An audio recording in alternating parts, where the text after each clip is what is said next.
Chapter 80 Life and Death Arena? This familiar voice belonged to none other than Qingxue, who'd invited him to join her group in the outer court that day. At this moment, Qingxue had a livid expression on her face while she argued with a man that stood before her. Moreover, there were respectively a few tens of outer court disciples standing behind Qingxue and this man. Yang Yi didn't know this man that was arguing with Qingxue. However, Yang Yi knew another man that stood by that man's side and was pointing at Qingxue while speaking in an intense manner because this person was precisely Jian Yuan who'd entered into conflict with him on that day. Yang Yi hesitated for a moment before he walked over. Yang Yi had just arrived behind all of them when he heard Jian Yuan speak fiercely. Qingxue, I'll give you one last chance. Let all of your members and join my group or dismiss your group. Otherwise, there'll be no place for you in the sword sect in the future. Jian Yuan had been covetous towards Qingxue's group for a long time. Amongst all the new small groups that were established in the outer court, only Qingxue's group had the strength to go against his group. So long as he made this group join his own, then once the older batch of outer court disciples and those geniuses on the outer court rankings became inner court disciples, he would control the outer court. Qingxue paid no attention to Jian Yuan, and she gazed at that man by Jian Yuan's side instead while a wisp of fear flashed in her eyes. She said in a low voice, "Senior brother Jiang Wen, you're an expert on the outer court rankings and a senior amongst outer court disciples. Could it be that you're interested in these small-scale arguments between our small groups?" The young man called Jiang Wen smiled and said, "Junior sister Qingxue, even you're aware that even though I'm only ranked at the 26th position on the outer court rankings, it wouldn't be difficult for me to become an inner court disciple during the inner court exam 2 months from now. Then why has senior brother Jiang come here with Jian Yuan to oppress junior sister?" Qingxue was puzzled. Jiang Wen sized up Qingxue with his gaze and then he said, "Junior sister Qingxue, I'm not interested in these small-scale arguments between your groups, and am only interested in you. So long as you're willing to become my Dao companion, then it wouldn't be anything difficult even if you asked me to subdue all the other small groups." He wasn't bragging because all the strong senior outer court disciples were basically working hard for the exam that would begin in 2 months, and those disciples wouldn't be interested in these small groups. So, if he made a move against them, then he would absolutely be like the autumn wind that swept away the dry leaves. Jian Yuan's expression hanged when he heard Jiang Wen had paid a huge price in order to make this expert from the outer court ranking help him, and he was originally hoping that Jiang Wen would help him unify all the new disciples in the outer court. However, never had he imagined that Jiang Wen would actually intend to go back on his word for a woman. On the other hand, all the outer court disciples behind Qingxue were filled with righteous indignation, and they glared angrily at Jiang Wen. If they weren't afraid of him because he was ranked on the outer court rankings, they would have charged over a long time ago. Jiang Wen seemed as if he didn't notice their furious expressions at all, and he just continued sizing Qingxue up. Had originally intended to help Jian Yuan deal with this small group, but he's immediately changed his mind when he saw Qingxue. There were very few female disciples in the sword sect, and those that were so beautiful were even rarer. So, his heart was moved since the instant he laid eyes upon her. Qingxue's expression was extremely gloomy, and then a wisp of a ridiculing smile arose on the corners of her mouth as she gazed at Jiang Wen. "This is the bearing of an expert on the outer court rankings? It's truly inferior to a lowly villain in a town. You're actually forcing others to become your Dao companion. How shameful and disgusting! It looks to me like you're even inferior to Jian Yuan. At the very least, he isn't despicable to such an extent." "How satisfying," said Jian Yuan in his heart. Compared to Qingxue, he hated this expert by his side even more.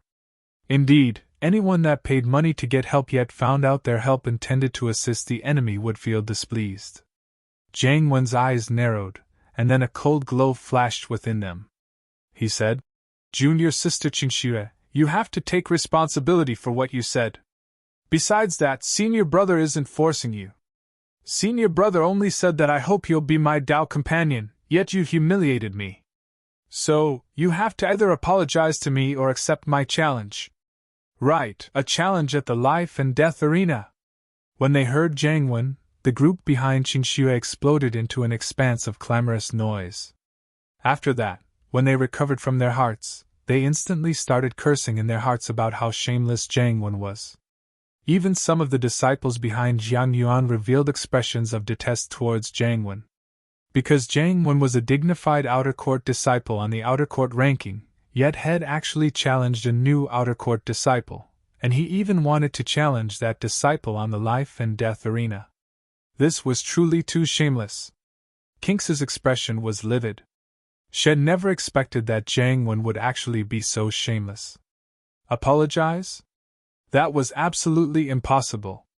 Yet if she accepted his challenge and went to the life and death arena, then even if Jiang Wen didn't kill her, he would probably humiliate her to his heart's content. Of course, she could choose to refuse his challenge. But she couldn't. Because this group of hers had just been established, and if she shrunk back from battle, then she could dream of being able to recruit anyone else in the sword sect after that. Right when Qingxue was in a difficult position, a voice suddenly resounded. "I'll accept your challenge on her behalf." When they heard this voice, everyone was shocked. Jiang Yuan and Jiang Wen frowned while Qingxue was delighted in her heart instead because this voice belonged to Yang Yi. Everyone looked over to the source of the voice, and they exploded into an uproar when they noticed it was Yang Yi. "It's Yang Yi! It's actually him! Ha ha! There's a show to watch now! Don't get happy too soon. That Jiang Wen is an expert at the third rank of the first heaven realm. On the other hand, Yang Yi is still at the mortal realm. Can he defeat Jiang Wen? You probably don't understand. Yang Yi is a formidable figure that was capable of passing through the 22nd level. Do you know what the 22nd level means? You know Jiang Yuan, right? Jiang Yuan was only able to ascend to the 16th level with a strength at the first heaven realm, whereas Yang Yi was able to pass through the 22nd level. Do you know what this means? It means my ass. Get to the point, alright? Stop blabbering.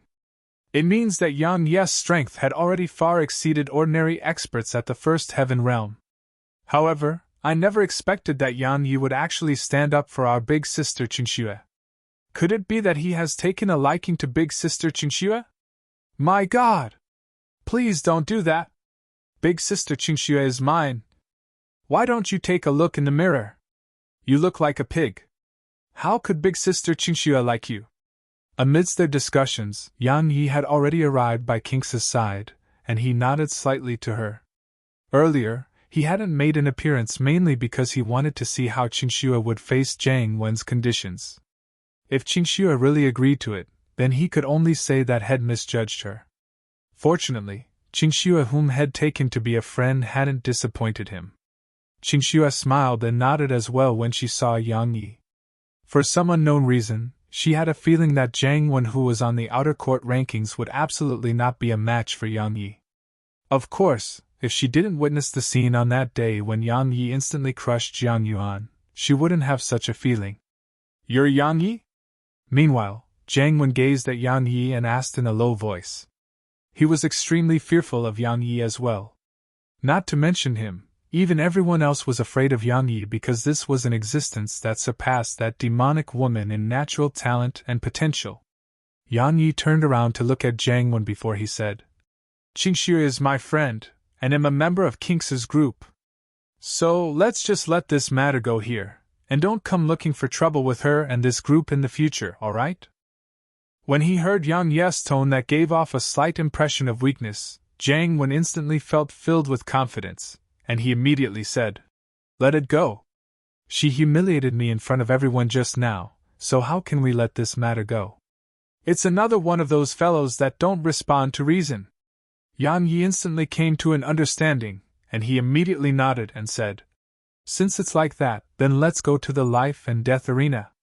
Jiang Wen's eyelids twitched when he heard this, and he said in a low voice, "Yang Yi, this is a matter between Qingxue and me. Do you really intend to interfere?" Yang Yi nodded and said, "I've already told you that Qingxue is my friend. Alright, don't waste your breath, let's go to the life and death arena."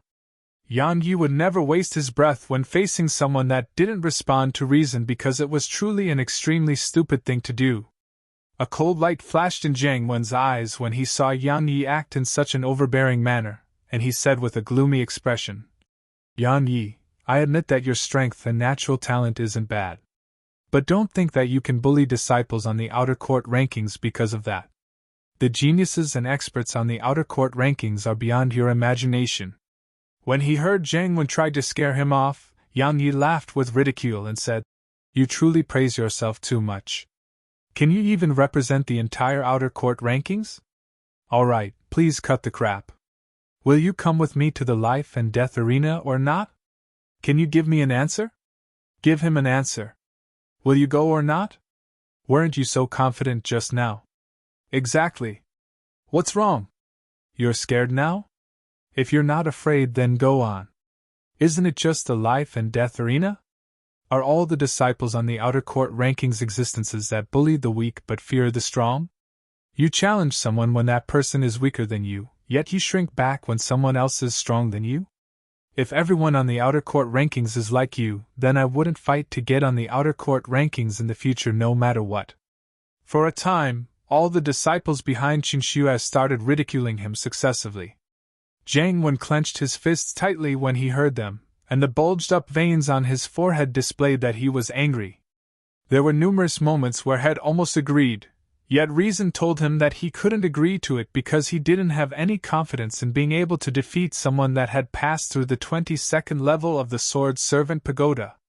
After a long time, Jiang Wen took a deep breath, and then he glanced resentfully at Yan Yi before he turned around and intended to walk away. However, right when Jiang Wen had turned around, Yan Yi called out to him, "Wait." Chapter 81 Sword School. Jiang Wen turned around to look at Yan Yi while the veins on his forehead bulged, and his eyes seemed as if they could spray fire. He said in a low voice, "What?" As soon as he finished speaking, the profound energy within his body surged, and he seemed as if he was on the verge of going berserk. Yan Yi disregarded Jiang Wen's rage and said indifferently, "Apologize to Qingxue." "Yan Yi, don't go too far!" Jiang Wen glared fiercely at Yan Yi and spoke furiously. Qingxue seemed to want to say something, yet Yan Yi shook his head lightly towards her, and then he looked at Jiang Wen and said, "If you don't apologize, then I'll challenge to a battle on the life and death arena, and I'll kill you." At that moment he saw Qingxue. A thought had arisen in Yan Yi's heart, and it was a thought to establish his own forces, or perhaps it could be said to establish his own network of relationships. Only by gathering formidable forces and possessed a vast network of relationships would he be able to deal with a colossus like the Flower Palace in the future. Otherwise, if he relied on himself, then not to mention going against the Flower Palace, it would even be difficult for him to survive the pressure that the Flower Palace would place upon him. This incident that occurred before him was an opportunity. It was an opportunity for him to make a show of strength and draw them over to his side. Even though the strengths of these outer court disciples were extremely weak right now, most of them would become the pillars of the sword sect in the future. So, if he could draw them over to his side now, then he would definitely receive help when he dealt with the Flower Palace in the future. Perhaps all of these thoughts wouldn't be realized in the future, but Yan Yi had to grab every single opportunity he had. So, he didn't intend to let the matter go this time. All the other outer court disciples were shocked when they heard Yan Yi because Yan Yi was actually so confident. Yan Yi wasn't invincible even if head passed through the 22nd level. After all, Jiang Wen was a third-rank First Heaven Realm expert. Is he really confident in his ability to kill Jiang Wen? After they recovered from their shock, all of them felt excited and delighted. Especially those disciples that stood behind Qingxue. They'd been pressed by Jiang Wen earlier to the point they almost felt suffocated. Now, when they saw that Jiang Wen actually had his face slapped on the spot by Yan Yi, it was like drinking icy cold water in summer. Awesome! On the other hand, those disciples behind Jiang Yuan revealed expressions of admiration in their gazes towards Yan Yi, and some of them seemed to be lost in thought as if they were considering something. Why did the new outer court disciples form these small groups? It was for the sake of preventing themselves from being bullied, and it was for the sake of possessing the authority to have a say in things. Now, When they saw Yang Yi helping King's group, all those disciples standing behind Jiang Yuan couldn't help but think that if the senior outer court disciples bullied them, then would Jiang Yuan be able to stand up for them and help them vent their anger? The answer was no.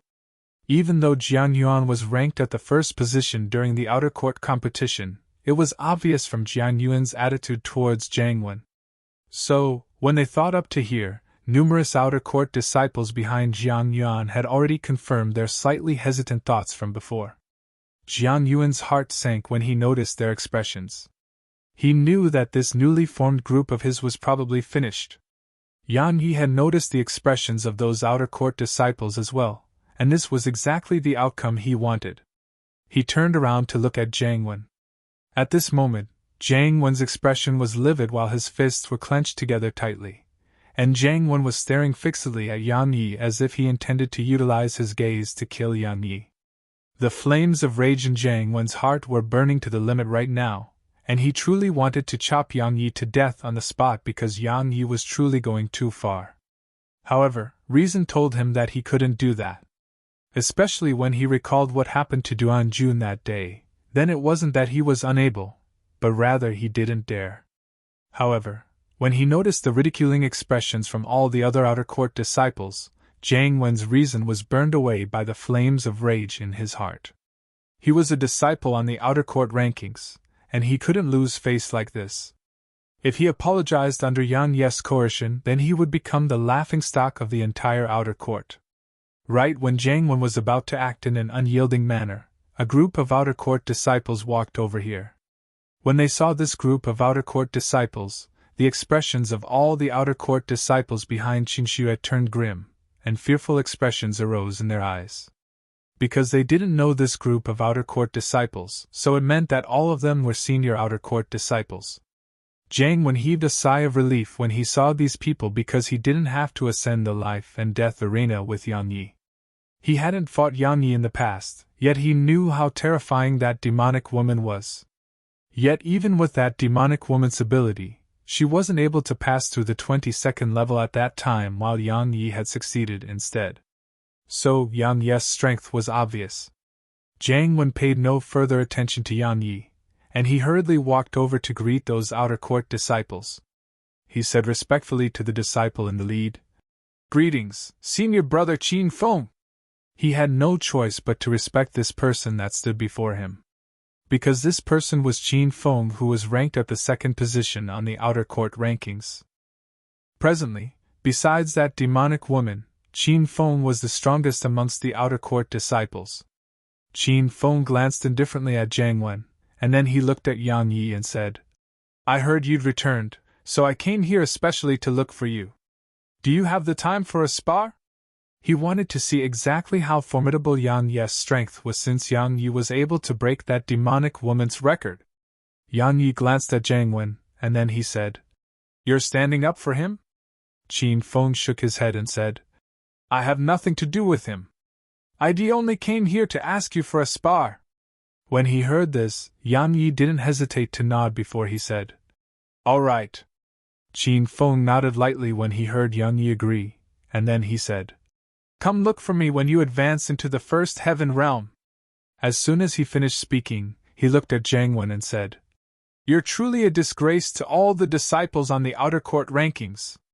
The other outer court disciples behind Qin Feng revealed disdainful expressions in their eyes as well. They'd never expected that Jiang Wen would actually interfere in the struggles between the new outer court disciples. After all, according to the rules of the sect, once a new batch of outer court disciples joined the sect, then the senior outer court disciples had to withdraw themselves and give this stage, that is the outer court, to those new outer court disciples. This was a rule that was passed down in the sword sect. When all of them had entered the outer court as new outer court disciples, the senior outer court disciples had done the same as well. Moreover, after the new outer court disciples joined the sect, the inner court exam would begin in 2 months. So, while all of them placed their attention on the inner court, how could any one of them have the time to pay attention to these new outer court disciples? However, Jiang Wen was one such weird, and he really came to interfere in the matters of the new outer court disciples and bullied the weak. Moreover, he didn't even have the courage to accept a challenge. Qin Feng glanced indifferently at Jiang Wen, who had an unsightly expression on his face, and then Qin Feng led the others and left. If Yang Yi was bullying another outer court disciple that was weak, then as one of the leading figures on the outer court rankings, he would definitely stand up for that person. However, the problem was that Jiang Wen had bullied the weak. So, if he stood out and helped Jiang Wen, then even if he won the battle, he would completely lose all face. Qingxue and the other disciples heaved sighs of relief when they saw Qin Feng and the others leave. Fortunately, not all of the disciples on the outer court rankings were shameless like Jiang Wen. Otherwise, all of them would definitely have no way to survive. Yang Yi looked at Jiang Wen, who had an unsightly expression, and said, "Apologize? Apologize! Apologize! Damn it! Don't even dream of leaving today if you don't apologize to Big Sister Qingxue. Apologize! Apologize to Big Sister Qingxue." For a time, all the outer court disciples behind Qingxue had encircled Jiang Wen, and they ceaselessly requested that Jiang Wen apologized. A wisp of happiness flashed in Qingxu's eyes when she noticed that the members of her group had actually united. The newly established group of hers lacked unity and cohesion the most, and Shed intended to slowly foster it by heading to the Grand Myriad Mountains with all of them to temper themselves as a group. However, Shed never imagined that it had actually been formed with merely a few words from Yang Yi. Jian Yuan's expression turned slightly unsightly when he saw Qingxu's group acting in such a united manner. He glanced at Yang Yi, and then he led his group to turn around and leave. With Yang Yi here, it was impossible to win in a one-on-one battle, so only a group battle was possible. However, Qingxu's group was so united right now, while many members of his group had the intention to leave the group, so how could they fight against each other? So, he could only lead them away, because if he didn't leave now, then there would probably be even more of his members that were affected by Qingxu's group. As for Jiang Wen, had forgotten about the existence of such a person since a long time ago. At this moment, Jiang Wen, who was encircled by them, had stopped feeling hatred and rage, and he was slightly fearful instead. Had never expected that these new outer court disciples would actually unite together. He knew that if he didn't apologize, then these outer court disciples would definitely make a move against him. Even though the Sword Sect prohibited disciples from fighting anywhere else besides the life and death arena, the precondition to that was that someone didn't incur public wrath. Jiang Wen took a deep breath, and then he looked at Qingxue and said, "Sorry." As soon as he finished speaking, he glanced resentfully at Yang Yi before he turned around and left.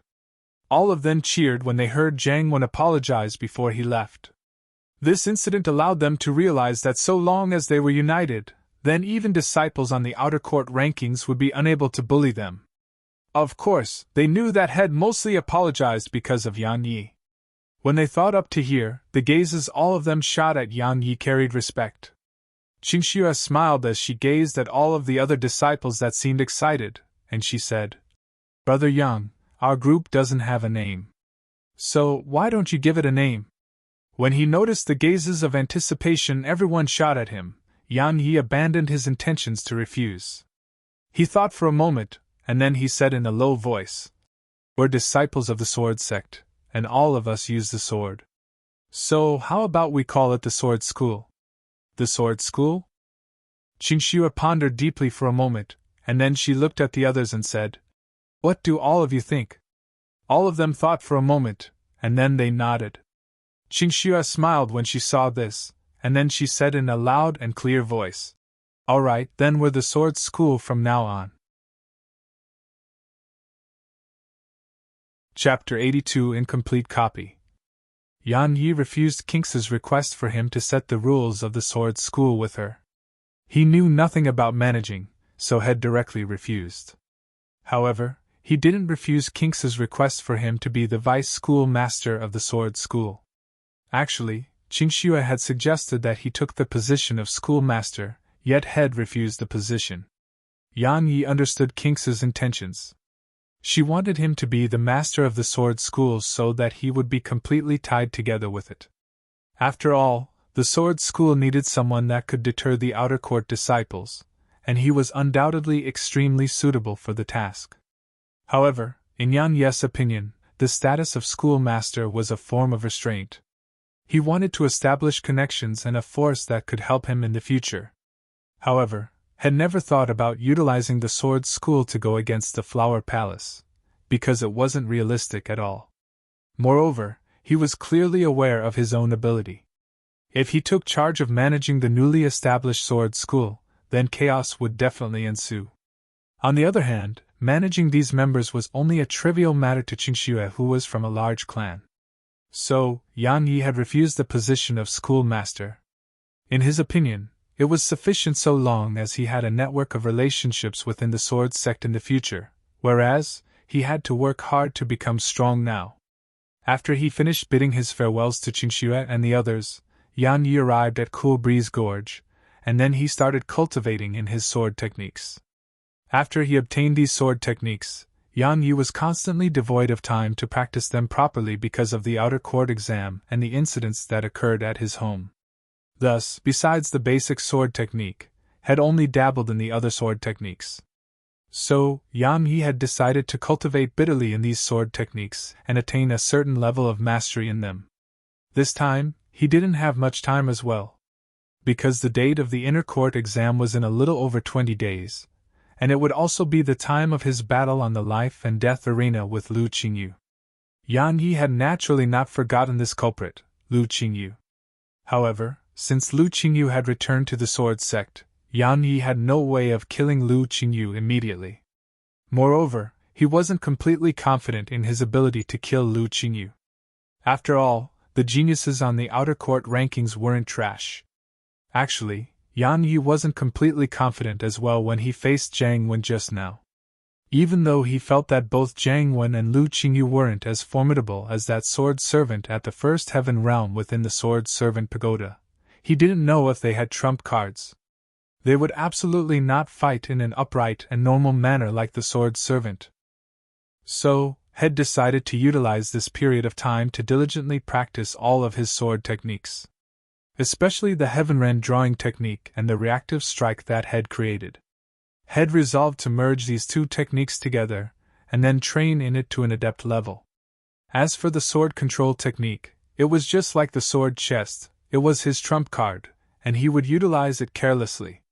Yan Yi withdrew his sword, walked over to an iron shell tree that required at least 4 or 5 adults to wrap their arms around it, and then he closed his eyes before he started to recall the key points of the Heavenren drawing technique. At a certain moment after around an hour had passed, Yan Yi's eyes suddenly opened. Swish! He drew his sword and then sheathed it. His movements were extremely swift. Crack! The iron shell tree before Yan Yi rumbled and collapsed, causing leaves to be blasted into the air. Yan Yi was slightly delighted in his heart when he saw this. It was because of the effects of this move, and it was because Head noticed that it was indeed possible to increase the strength of his attack by a great deal at the instant he drew his sword according to the drawing technique, and it was that explosive force he was looking for. However, his speed wasn't sufficiently swift because according to the description of the Heavenren drawing technique, he would have only attained an initial grasp of the technique when not a single sound could be heard while he drew his sword. Drawing the sword without making a sound? How fast would it need to be to accomplish that? Yan Yi had originally thought that the reactive strike he created was already very swift, but when he saw this description, he noticed that his reactive strike was still not fast enough, and it had to be improved. During the following period of time, besides eating, Yan Yi spent all of his time on cultivating. Yan Yi's time was arranged in this way. In the morning, he trained diligently in the reactive strike and Heavenren drawing technique. At noon, he started to train hard in the sword control technique, whereas, he cultivated the Gale steps at night. Throughout the period of 24 hours in a day, Yan Yi merely rested for 4 hours, and he utilized 20 hours on cultivating.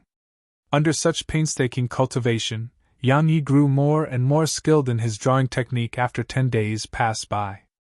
The sound created at the moment he drew his sword grew softer and softer, but that sheath of his could be considered to be utterly destroyed. On the other hand, his sword control technique had extended from its precious scope of 3 meters to a scope of 6 meters. He was able to control his sword in an area of 6 meters to carry out some basic movements. Moreover, Yang Yi noticed a problem as well.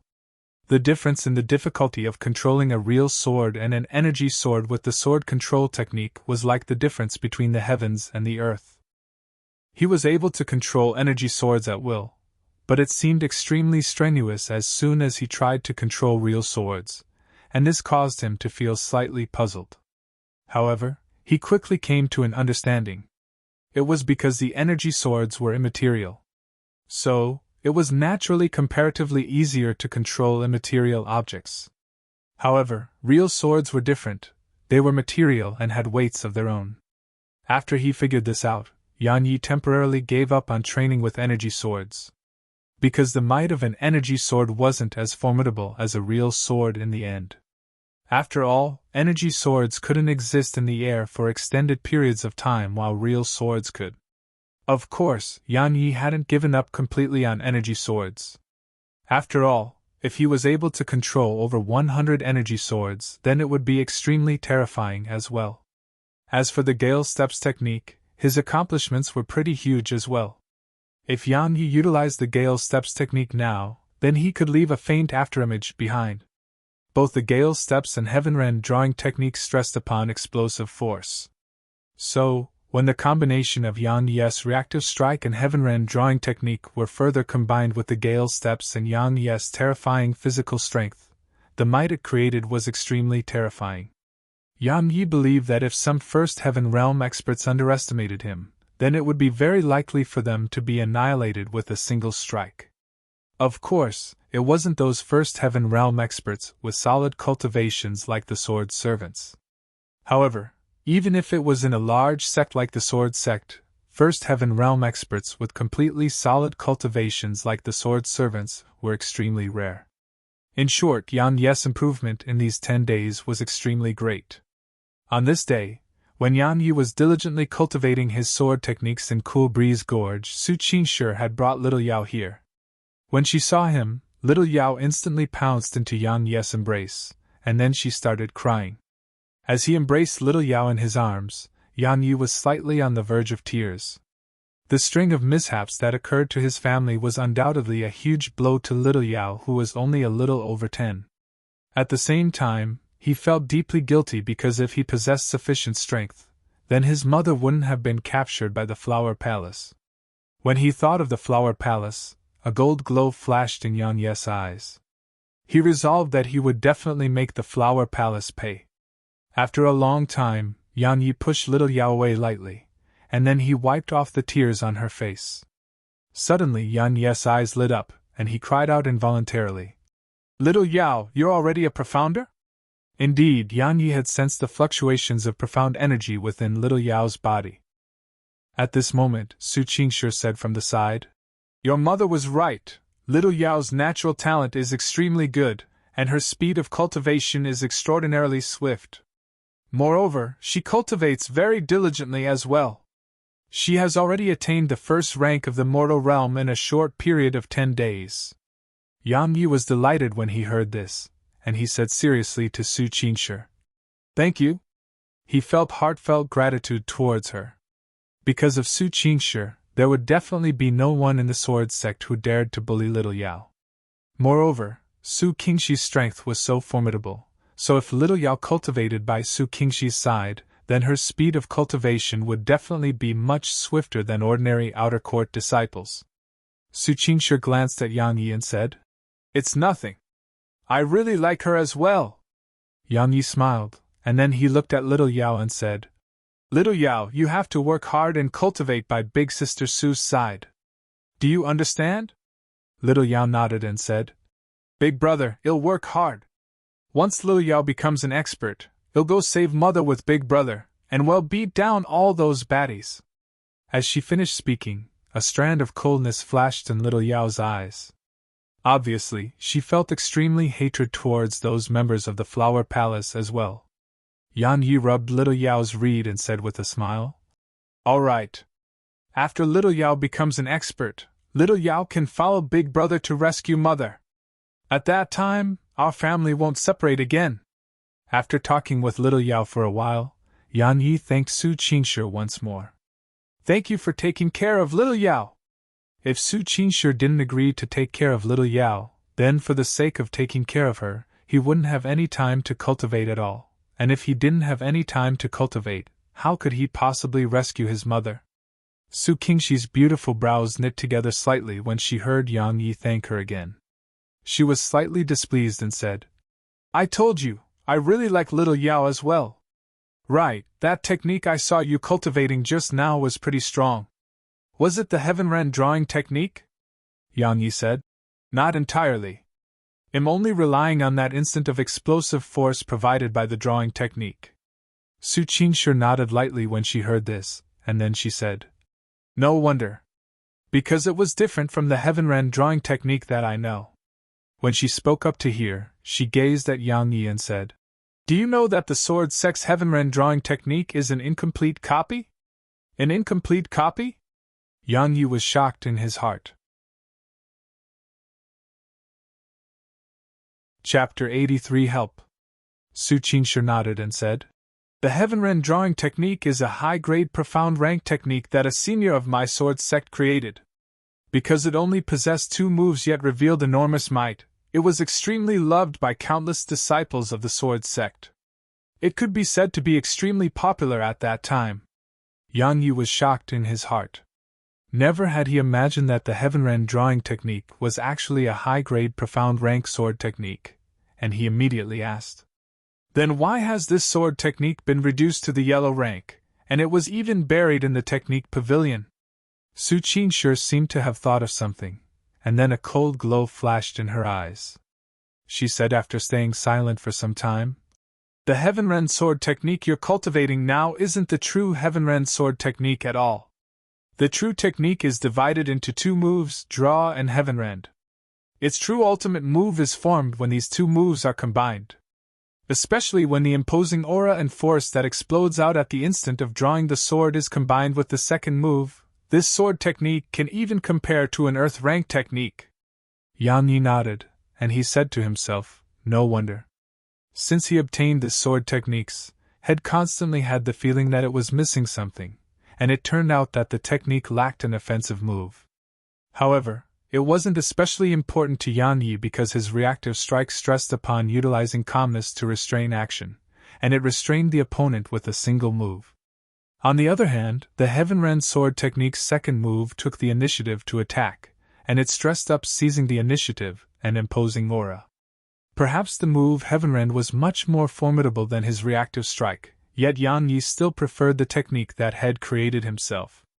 However, if he was able to look through that move, Heaven Ren, then it would probably be quite helpful to his reactive strike technique. When he thought up to here, Yang Yi asked, Does the original still exist? Su Qingshi shook her head and said, It's gone. The senior from that time hadn't finished recording down this sword technique before he was encircled and killed by members of the ghost sect. So, this sword technique can be said to be lost. Actually, the Heaven Ren drawing technique you're cultivating now can be considered to be the original because that senior had only finished recording the first move, and it's this drawing technique that you're cultivating right now. Yang Yi felt rather disappointed when he heard this. However, he wasn't especially disappointed. It was lucky if he could and fate if he couldn't. Yang Yi didn't really mind. Moreover, had already obtained the first move, and it was extremely good when combined with his reactive strike. Meanwhile, Su Qingshi said in a low voice, If you encounter anyone from the ghost sect in the future, then kill them if you can. Because if you don't kill them, then they'll kill you as well. Moreover, if you kill them, you'll be able to obtain contribution points. Yang Yi was shocked in his heart as he gazed at Su Qingshi's icy cold expression. This woman really hates the ghost sect to the bone. He still remembered that while they were at the bottom of Death Abyss, this woman wanted to kill him just because he wanted to utilize Bloodhand's weapon. Exactly how deep is their enmity? Moreover, contribution points would be provided for killing members of the ghost sect. What did this mean? It meant that it wasn't just Su Qingshi who hated the ghost sect, and even the sword sect hated it. Otherwise, it would be impossible for there to be such rewards to encourage disciples of the Sword Sect to kill members of the Ghost Sect. Big sister, is the Ghost Sect very bad? Meanwhile, little Yao, who'd been listening to their conversation, suddenly spoke in a slightly timid voice. Yang Yi asked as well. Qin Shi, exactly what sort of enmity is there between our Sword Sect and the Ghost Sect? When she heard Yang Yi call her Qin Shi, Su Qingshi's expression became slightly uncomfortable. However, she didn't object to it, and she just glanced at Yang Yi and said in a low voice, "A feud that has lasted through generations. The enmity between the Ghost Sect and Sword Sect has already existed for almost 100 years. Not to mention events from a long time ago, just in the recent years, quite a few elders and genius disciples of my Sword Sect were killed by the Ghost Sect. Moreover, my mother perished at the hands of the Ghost Sect as well." As she finished speaking, a strand of coldness suddenly erupted from Su Qingshi, and it caused Lil Yao to be unable to help but press herself closer to Yang Ye's chest. Yang Ye's expression changed as well. Had never imagined that Su Qingshi's mother would have actually perished at the hands of the Ghost Sect. No wonder she holds such hatred towards the Ghost Sect. Yang Ye's experiences were slightly similar to Su Qingshi, so he really understood how she felt.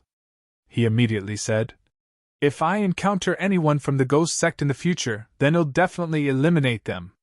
Yang Yi was the type of person that wouldn't offend others so long as others didn't offend him. However, the Ghost Sect was an exception. Because even if he didn't kill them, they would kill him.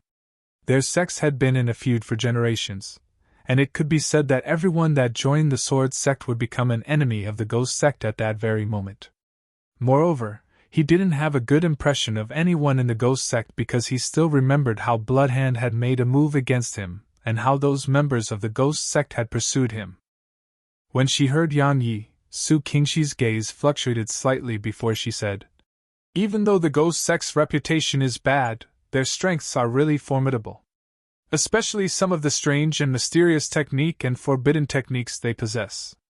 If you encounter a member of the Ghost Sect in the future, you must be careful, and you absolutely must not resist stubbornly if you're not a match for that person." Yang Yi nodded and said, "I'm not an idiot that would still charge forward when I'm not a match for my opponent." Su Qingshi hesitated for a moment, and then she said, "Besides bringing little Yao here so that the two of you could see each other, I came here for another reason. I have something I need your help with." "You need my help?" Yang Yi was slightly surprised, and he asked, "What do you need?" Su Qingshi asked. "Do you remember when we encountered the members of the Ghost Sect in the Nether Wolf Gorge last month?" Yang Yi nodded. "Of course I do. At that time, you said that besides Bloodhand, there were two more experts on par with Bloodhand in the vicinity. Is what you need my help with related to this matter?" Su Qingshi nodded and said, "We suspect that the members of the Ghost Sect are hatching some plan against our Sword Sect. However, the forces we sent to the Nether Wolf Gorge were unable to notice any clues. We're sure that they haven't left, and they're still hiding within Nether Wolf Gorge. But we're unable to find where they're hiding. What do you want me to do?" asked Yang Yi. Su Qingshi pondered deeply for a moment and asked, "Are you able to communicate with dark beasts?" Yang Yi was stunned, and then he said with an astounded expression, "You want me to head to Nether Wolf Gorge to ask dark beasts about it?" Su Qingshi nodded and said, "If you can communicate with dark beasts, then that's exactly my intentions. Don't worry, I never told anyone that you possessed the Nether Wolf and that mysterious violet mink, and I came to look for your help in private this time. No one will find out about it." Yang Yi asked the little fellow, and when he saw the little fellow nod, Yang Yi said, "I can't communicate with dark beasts, but the little fellow can. However, are you sure this will work?" Su Qingshi said, "I can't confirm that it will, but it's the only way I can think of now. If the dark beasts don't know where they're hiding, then the Sword Sect can only increase the area of its search. Even though it's a very disadvantageous move, the Sword Sect would have no other choice." Yang Yi said, "All right, let's head to the Nether Wolf Gorge now." "There's no rush," Su Qingshi said. "In order to take precautions against any unexpected events, I have to make preparations first. They'll come to look for you 3 days from now, all right?" Yang Yi nodded and said, "All right." Su Qingshi nodded lightly, and then she looked at little Yao and said, "Let's go. You still haven't finished your work for today, so you can't waste any more time." Little Yao gazed at Yang Yi with slight reluctance. Even though Su Qingshi was very nice to her, she still wanted to be with her older brother because it felt extremely safe while she was with her older brother. When he noticed Lil Yao's reluctant gaze, Yang Yi felt a feeling of tenderness in his heart. He rubbed little Yao on the head and said in a gentle voice, "Silly little girl, Big Brother is in the sword sect, and you're in the sword sect as well. So long as you finish the work that Big Sister Su arranges for you, then you can come here to look for Big Brother. Now, go back with Big Sister Su. You have to listen to Big Sister Su, alright?" Little Yao nodded and said in a light voice, "Big Brother, you take care of yourself as well." Little Yao's word had to become stronger. "Once Little Yao becomes strong, I'll go rescue Mother with you. Little Yao will definitely work hard." Yang Yi rubbed her head tenderly, and he swore in his heart that he wouldn't allow Little Yao to be harmed no matter what. Su Qingshi held Little Yao's hand. She glanced at Yang Yi before she waved her right hand, and then they vanished from Cool Breeze Gorge atop the Su Qingshi's sword. Yang Yi gazed at the flowing light on the horizon for a long time, and then he took a deep breath before he turned around and walked once more towards the iron shell tree. After that, he started to continue practicing his drawing technique again. If he wanted to protect Little Yao from harm, then he needed a formidable strength to accomplish it. Yet now, his strength was still slightly weak. Even though his strength was already not bad below the first heaven realm, he was no more than an ant when compared to experts of Su Qingshi and Feng Yi's level. Even though this was slightly painful, it was the truth. So, he had to work even harder. Chapter 84 Oblivious State. Early in the morning 3 days later, Su Qingshi arrived at Cool Breeze Gorge. She didn't show herself, and she watched from afar as Yang Yi ceaselessly drew his sword and sheathed it. As she watched and watched, Su Qingshi revealed a surprised expression. She wasn't surprised by the speed or might of Yang Yi's drawing technique. Even though Yang Yi's drawing technique's speed and might was extremely formidable, it was nothing to her. She was surprised because Yang Yi had actually entered into a type of oblivious state. An oblivious state referred to the moment when someone was too concentrated on a matter that only that matter remained in one's eyes and mind, and everything else was unable to catch one's attention at all. Such a state was extremely difficult to enter, and she knew how difficult it was to enter such a state because she had entered such a state in the past. The requirements to enter an oblivious state was extremely harsh. One had to be concentrated while there were no distracting thoughts in one's heart, and one even required a certain level of luck to actually enter into such a state. Of course, the benefits of such a state was extremely obvious, and it was that the person who'd entered such a state would yield twice the results with half the effort while doing anything. For example, Yang Yi was training his drawing technique now, and under the influence of this oblivious state, the effects of his training right now were absolutely a few times superior to its normal effects. It was even to the extent that he might even be able to comprehend some unexpected things. Su Qingshi had never expected that Yang Yi would have actually entered such a state. After all, even she had only entered such a state twice in her entire lifetime. Is Yang Yi's natural talent too monstrous, or is his luck too monstrous? No matter what, it's good news for the Sword Sect. Because the younger generation of the Sword Sect really needs a leading figure. If there's still no one capable of ascending the Ascension rankings this year, then the embarrassing state of possessing no experts would really arise in the Sword Sect within the next few years. At that time, the Sword Sect would really decline. When she thought about the Sword Sect's future, Su Qingshi revealed a worried expression. After a long time, she sighed lightly, and then she looked at Yang Yi, who was ceaselessly drawing his sword and sheathing it. If Yang Yi participates in the next Ascension rankings, then perhaps he'll still have a chance. But if it's the Ascension rankings this year, then there's very slim hope even if Yang Yi possesses 5-element profound energy. Those that hadn't participated in the Ascension rankings would never understand how cruel and terrifying the Ascension rankings was. At this moment, it was just as Su Qingshi thought. Yan Yi had entered into an oblivious state. Of course, Yan Yi didn't know that had entered such a state. 3 days ago, after Su Qingshi left with little Yao, Yan Yi had started training diligently once more. However, had never expected that he would have a flash of inspiration at the instant he drew his sword, and for the sake of preventing this inspiration from vanishing, Yan Yi stopped eating like he had before this and forgot everything as he cultivated bitterly. In other words, Yan Yi had already been in this state for 3 days and 3 nights. Time gradually passed by, and in the blink of an eye, it was already noon. Yan Yi's speed grew swifter and swifter, and it was swift to the point he himself was only able to see a cold glow, whereas, the sound of the sword being drawn grew softer and softer. At this moment, even though it still hadn't vanished completely, unless someone listened closely, it was extremely difficult for anyone to hear that trace of soft sound. Su Qingshi, who'd been watching Yan Yi all morning, grew more and more shocked the longer she watched. Even though this move Yan Yi was practicing couldn't pose a threat to her at all, it was merely because of Yan Yi's strength and cultivation realm. If Yan Yi was at the same realm of cultivation as her, then she wondered if she would be able to resist such a swift sword strike. If she excluded her combat experience and combat instincts that shed gain from the first heaven realm and later, she noticed that it was extremely difficult for her to block this move. Because she noticed that Yan Yi was only utilizing his physical strength to train, and he hadn't utilized his profound energy. If Yan Yi utilized his profound energy, then with the boost provided by his golden profound energy, exactly how terrifying would the strength of this move become? Bang! An enormous iron shell tree was slashed horizontally into 2, and it fell to the ground. At this moment, Yan Yi opened his eyes, and then he turned around to glance towards the surroundings.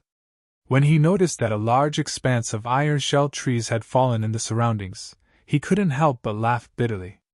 Only when he saw all of these fallen iron shell trees did he remember that had already been cultivating bitterly for 3 days and 3 nights. Right at this moment, Su Qingshi appeared before Yan Yi, and then she glanced at the iron shell trees in the surroundings. The cut on the iron shell trees in the distance was still slightly uneven, whereas, the cut on the iron shell trees around Yan Yi were smooth like glass. Su Qingshi couldn't help but be slightly dazed when she noticed these cuts that were smooth like glass. Because she wondered exactly how terrifying his physical strength was to be able to accomplish this without utilizing profound energy.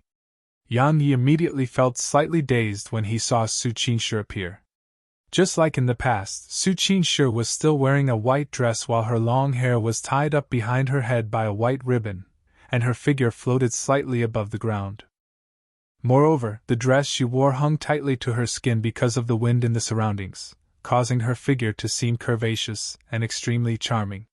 When he thought about what had happened between him and her at the bottom of Death Abyss, a trace of a strange feeling instantly arose in Yan Yi's heart. He didn't feel complacent or proud because that wasn't something she'd done willingly. He knew that with this woman's status and strength, she wasn't someone that he was worthy of right now. This wasn't a form of inferiority complex, and it was merely that Yan Yi clearly recognized reality.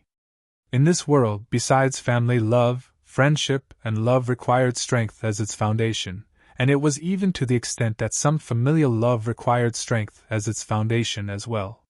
When one didn't have strength, then even one's family might look down on one.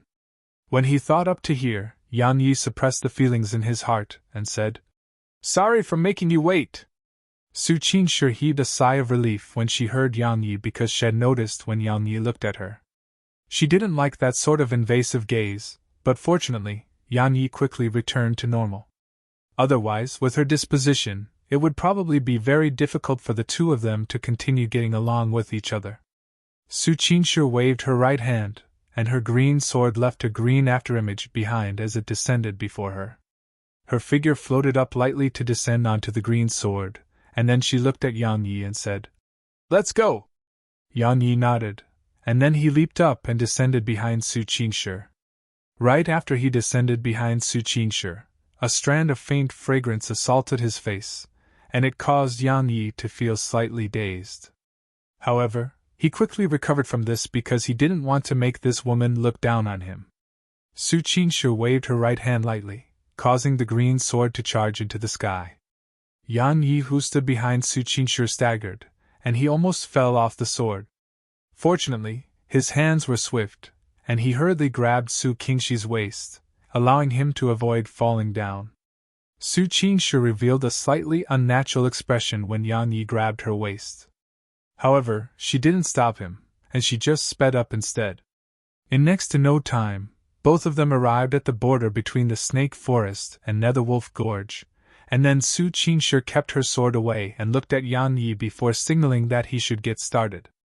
Yan Yi nodded, and then he called the violet mink out. The violet mink had just woken up, and its lively and large eyes were slightly drowsy. It rubbed its drowsy eyes as it glanced at Su Qingshu, and then it flickered onto Yang Ye's shoulder. After that, it rubbed its little head against Yang Ye's face as if it was asking Yan Yi to let it go back to sleep. Yan Yi embraced the violet mink in his hands and said, "Little fellow, help me with something and then go sleep, all right?" The violet mink glanced bitterly at Yan Yi, and this glance caused a chill to run down Yan Ye's spine because this little fellow really acted too much like a human. "Just help me a little. You can go back to sleep after you help me, all right?" Yan Yi continued to ask for its help.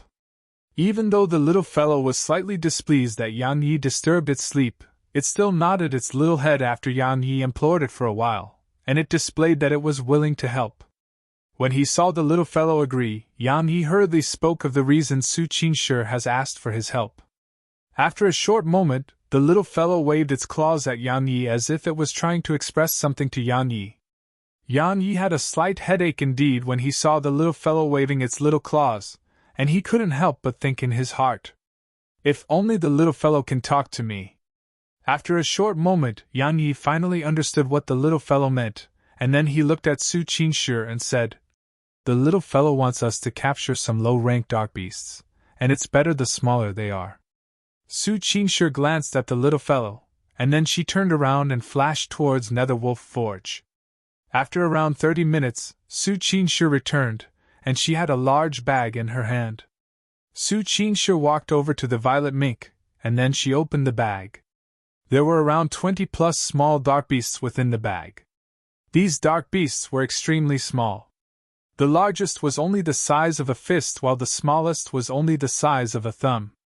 After the bag was opened, all of these small dark beasts were in disorder, and they were just about to flee when the little fellow demonstrated its might. Chapter 85: A Treasure. The violet mink let out a light grunt. The figures of the 20+ small dark beasts instantly stiffened when they heard it, and they immediately raised their heads to look in between Yan Ye's arms. After that, those small dark beasts seemed as if they'd seen something terrifying, and their eyes were filled with terror, while their bodies shivered.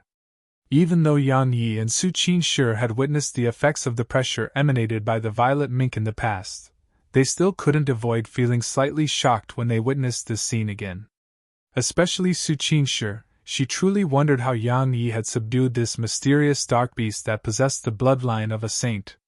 Under the command of the violet mink, all of those small dark beasts formed 2 lines obediently. They lined up from left to right from shortest to tallest, and the originally disorderly dark beasts were quickly arranged in an orderly manner by the little fellow. When he noticed that the little fellow was busy showing off and had forgotten what it was supposed to do, Yan Yi struck the violet mink on the head with displeasure, and he said, "Little fellow, quickly get down to business." The violet mink nodded, and then it started communicating with the small dark beasts. After around 15 minutes passed, the violet mink raised its head to look at Yan Yi, and then it pointed its little claw towards Netherwolf Gorge. Su Qingshu and Yan Yi were delighted when they saw this, and then Yan Yi asked, "Little fellow, you're saying they're over there?" The little fellow pointed at those small dark beasts, and then its little claw pointed towards Netherwolf Gorge. It seemed to be saying that the small dark beasts said that those people were over there. Yan Yi nodded, and then he looked at Su Qingshu. Su Qingshu understood him. She waved her hand and placed all the small dark beasts into the bag again before she brought Yang Yi alone as she flashed towards the direction that the violent mink had pointed at. After around an hour and under the guidance of those small dark beasts, the two of them arrived before a rock wall. The rock wall was only a few meters tall and over 30 m wide, and the surface of the rock wall was covered in a huge amount of weeds. Obviously, it had existed for quite a long time. As he gazed at the rock wall that the violet mink pointed at, Yang Yi frowned and asked, "Little fellow, are you sure that those little beasts aren't mistaken? Those people are hiding inside here?" As he gazed at the rock wall that looked completely normal, Yang Yi truly felt slightly doubtful. The violet mink blinked, and then it asked those small dark beasts again. After a short moment, the little fellow pointed at those dark beasts before pointing once more at the rock wall. Yang Yi and Su Qingshu exchanged glances, and then Su Qingshu nodded before she placed all of those small dark beasts on the ground. The small dark beasts didn't leave after they were placed on the ground, and they gazed pitiably at the violet mink. Obviously, they didn't dare leave if the violet mink didn't allow it. The violet mink nodded, and then these small dark beasts instantly jumped for joy. After that, they ran swiftly towards the rock wall, while Yang Yi and Su Qingshu hurriedly followed him. When they arrived before the rock wall, all of these small dark beasts bore their way into a small hole at the bottom of the rock wall. Meanwhile, the violet mink scratched Yang Yi's head before pointed towards the rock wall. Right when Yang Yi was about to say something, Su Qingshu's expression suddenly changed, and then she pulled Yang Yi along with her as she vanished on the spot in a few flickers. She concealed herself, and Yang Yi in a dense bush over 30 m away. Just a short moment after Yang Yi and Su Qingshu vanished, a cracking sound suddenly resounded from the rock wall, and then under Yang Yi and Su Qingshu's astounded gazes, the rock wall slowly opened like a door. After that, two black-robed figures whose appearances couldn't be seen clearly walked out from behind the rock wall. The black-robed figures seemed to be slightly vigilant. They glanced towards the surroundings, and when they noticed no one of the black-robed figures said, "Hey duh, I told you, it's impossible for anyone to come here. It was definitely a dark beast that passed by just now, yet you didn't believe me. Do you believe me now?" The man called Haida said, "It's still best for us to be careful. The members of the Sword Sect have suddenly gone dormant. The elders said that the Sword Sect is definitely hatching some sort of plan against our Ghost Sect, so we must be careful." The other black-robed man said, "It seems to me like the Sword Sect was unable to find us, so it gave up. However, you're right as well, and it's better to be careful. Otherwise, if everyone's place of hiding was exposed because of us, then even seeking death would be impossible for both of us." Haida nodded, and then he glanced once more towards the surroundings. When he saw there was nothing unusual in the surroundings, he immediately said, "Come, let's head back." Right at the moment the two of them turned around, Su Qingshu suddenly appeared behind them, and then she didn't seem to have done anything, yet both of them fell silently to the ground. This scene caused Yang Yi, who was within the bush, to be extremely shocked, because he hadn't noticed how Su Qingshu had left and how she had attacked. So, exactly how fast did she have to be to accomplish this? Yang Yi suppressed the shock in his heart and walked over with the violet mink. Yang Yi glanced at the corpses on the ground and said, "What should we do with these corpses?" Su Qingshu said, "Dark beasts will come to deal with him soon. Now that the hiding spot of the Ghost Sect has already been found, you can return to the Sword Sect." "What about you?" Yang Yi asked instinctively. Su Qingshu glanced at the dark depths behind the door, and she said, "I'm going in to have a look. They're definitely hatching up a huge plan inside there." Yang Yi pondered deeply and said, "We've already noticed where they're hiding, so why don't we wait for the experts of the Sword Sect to arrive before going in? It's too dangerous to go in now." Su Qingshu glanced at Yang Yi and said, "With the strength that I possess, even if I'm not a match for them, I'll still be able to escape. Moreover, they're doing things so carefully, and I've already killed 2 of their members, so it's impossible to guarantee that they haven't already noticed this. What if they have another path of escape inside there? Then we would have done all of this for nothing. When he saw Su Qingshe was determined to go in, Yang Yi stopped persuading her, and he said, "Then I'll go in with you." Su Qingshe frowned slightly and said, "You're too weak." The corners of Yang Yi's mouth twitched. "Can't you be a bit tactful about it?" Yang Yi pointed at the violet mink and said, "With the little fellow there, we'll be able to find them even if they flee through another exit." Su Qingshe glanced at the violet mink, and then she hesitated for a moment before she nodded. With Yang Yi's strength, it was very likely that he would more of a hindrance than a help to her, but the mysterious violet mink was different. She still remembered the scene of the violet mink scaring away the nightbirds. After the two of them passed through the entrance, they noticed the cave was a passageway. This passageway was extremely large. Moreover, it wasn't flat, and it headed down instead. There were numerous stone steps before them, and it extended all the way down to the point it was impossible to see the bottom of it. Even though sunlight couldn't shine in, everything within the passageway was clearly visible because there was a moonlight stone placed in 3 intervals on the passageway that led underground. Yang Yi and Su Qingshe exchanged glances, and both of them were able to notice a wisp of a serious expression in each other's eyes. Both of them continued down along the stone stairs, and they only reached the end after around an hour had passed. After they arrived at the bottom, both of them continued along the passageway towards the depths of this place.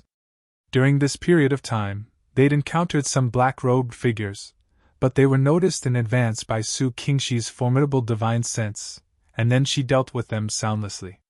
After walked for around another 2 hours, Su Qingshe stopped moving, and her face was covered in a cold expression. "What's wrong?" Yang Yi asked in a light voice.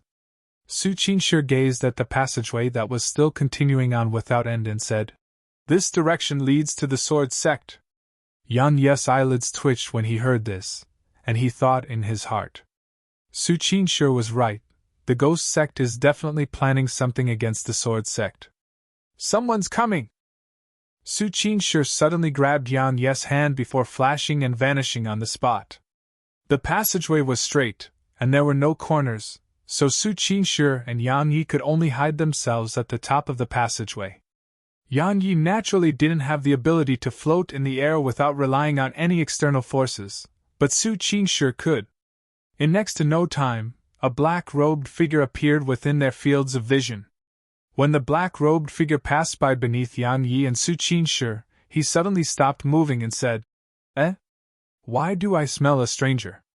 Had been constantly in contact with people that carried a bloody aura, so he was very sensitive to the smell of a strange. Right at this moment, Su Qingshe made a move. A sword light flashed, and then the black-robed man's head instantly flew out. Yang Yi descended from above and gazed at Su Qingshe as he said, "You seem to have been unwilling to kill him just now." Su Qingshe nodded slightly and said, "He has attained the king realm, so a soul plate of his is kept in the Ghost Sect. If we kill him, his soul plate in the Ghost Sect would shatter immediately. In other words, in at most 15 minutes of time, the experts of the Ghost Sect here would find out about his death. We have to make the best use of our time." Yang Yi said in a low voice, "Qingshe, you said that there are 2 experts on par with Bloodhand around here. If we're exposed, then the situation would be extremely dangerous." Yang Yi wasn't afraid of death, but he didn't want to die meaninglessly. Su Qingshe said, "Don't worry, I notified the experts of the Sword Sect in the vicinity as soon as we entered through the entrance. If I'm not wrong, then our forces have probably already entered this passageway." When she spoke up to hear, she glanced at Yang Yi and said, "However, you're right. It'll be extremely dangerous for you to enter with me. After all, you're too weak. So, stay here or turn around and converge with the expert of our Sword Sect." As soon as she finished speaking, Su Qingshe paid no further attention to Yang Yi, and her figure flashed ahead. As he looked towards the depths of the passageway, Yang Yi took a deep breath, and he was about to turn around and converge with the experts of the Sword Sect. Su Qingshe was right, his strength was too weak now. Even though Su Qingshe was slightly direct, it was the truth. If he followed Su Qingshe in, and they encountered any danger, then he would just be a burden. Even though all of these were facts that were unable to be changed right now, Yan Yi was still slightly disgruntled in his heart. He wanted to possess a formidable strength, he wanted Su Qingshi to take him seriously, and he wanted to have no need for Su Qingshi's protection while he protected her instead. However, all of these were things he wanted, yet he was just a weakling. At the very least, he was one for now. Reality was just so cruel. I have to work harder, Yan Yi muttered as he gazed into the distance.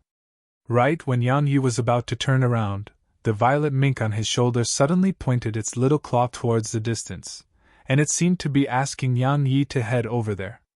Why? Asked Yan Yi when he saw the little fellow ask him to follow Su Qingshi. The little fellow waved its little claws in the air for a long time before Yan Yi finally understood the little fellow, and his expression immediately changed drastically. You're saying that there's something terrifying there, and it's extremely dangerous, yet it's a treasure? The little fellow nodded. It was slightly conflicted because it wanted that treasure, yet it was too dangerous as well. It wasn't afraid of that danger because if it wanted to flee, then there was practically no one that could catch up to it. However, Yan Yi couldn't do the same. When he realized what the little fellow was trying to tell him, Yan Yi didn't hesitate to charge towards the distance in pursuit of Su Qingshi. Chapter 86 Seizing the Treasure. A cave had been dug open a few kilometers beneath Void Mountain, which was where the Sword sect resided. This cave was extremely vast, and it wasn't a problem for it to accommodate a few thousands of people. There were countless moonlight stones embedded on the walls of the cave, and the illumination of the moonlight stones made it seem as if it was daytime within the cave. There was a pool of blood at the center of the cave. It was extremely large, and it occupied almost 50% of the cave. Besides being filled with blood, there were also some white bones within the pool of blood. However, those bones didn't belong to beasts but to humans instead. There was a fist-sized blood-red pearl floating in the air above the pool of blood. The blood-red pearl seemed as if it was made from fresh blood, and it was a gorgeous red in color. There were 4 black-robed figures standing around the pool of blood. At this moment, these figures were pouring their profound energy into the red pearl that floated above the pool of blood, and with the profound energy it received from the 4 of them, the blood-red pearl ceaselessly emanated a form of strange energy. This energy was dark gray in color, and it slowly drifted towards the surroundings under their control. When Su Qingshi rushed over here and saw the pool of blood and the pearl, her expression changed drastically. Right when she was about to make a move, she suddenly noticed something, and she frowned before swiftly flashing towards the back. Yan Yi had traveled at full speed for almost 4 hours yet was still unable to catch up to Su Qingshi. However, had obtained great gains all along the way. Had encountered numerous corpses all along the way, and all of them were killed by Su Qingshi. Su Qingshi looked down upon their possessions, but Yan Yi didn't. Had plundered 6 spatial rings all along the way, and all of them were spatial rings that possessed large spaces within them. Most of these corpses belonged to experts at the First Heaven Realm and King Realm. Yan Yi felt slight disdain towards the possessions of First Heaven Realm experts, but he really wanted the possessions of King Realm experts. All along the way, besides those 6 spatial rings, Yan Yi had obtained around 3,000 plus energy stones, 20 plus high-grade yellow rank dark treasures, and even 2 low-grade profound rank dark treasures.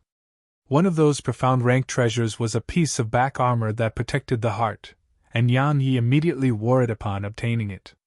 The other profound rank treasure was a saber that had human bones embedded into it. Yan Yi had no use of it, so he casually tossed it into his spatial ring. Besides these treasures, there were also some cultivation techniques, and 2 amongst them were even at the profound rank.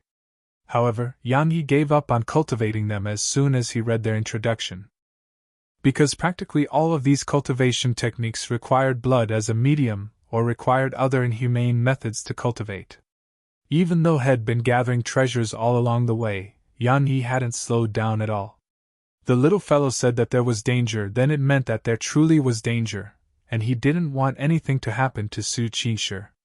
After he took a ring of a black-robed figure, Yan Yi swept his gaze towards the surroundings, and he didn't slow down as he continued running forward. Right at this moment, something flashed before his eyes, and then Su Qingshi appeared in front of him. Su Qingshi's beautiful brows knit together as she gazed at Yan Yi, who was gasping slightly for breath, and she asked, "What are you doing here?" Yan Yi heaved a sigh of relief when he noticed that Su Qingshi was fine, and he said, "The little fellow said that it's dangerous, so I was slightly worried." Su Qingshi's eyelids twitched lightly when she heard this. "Is he worried about me?" When she thought up to hear, a wisp of an unusual feeling flashed in Su Qingshi's heart. But it was quickly suppressed by her. She glanced at Yang Yi and said, "It's extremely dangerous inside there. Turn back now and converge with the experts of the sword sect." "Then what about you?" asked Yang Yi. Su Qingshi turned around to gaze towards the depths of the passageway, and she said in a low voice, "I'm going to spoil what they're doing." Right at this moment, the violet mink pointed its little claw towards the distance, and it seemed to be saying that it intended to go there as well. Yan Yi originally intended to persuade Su Qingshi, but he instantly gave up when he saw the little fellow express its intention to go over as well. Truthfully speaking, he was very worried about Su Qingshi and the little fellow, but he knew that he couldn't ask Su Qingshi and the little fellow to not act in this way because he was worried.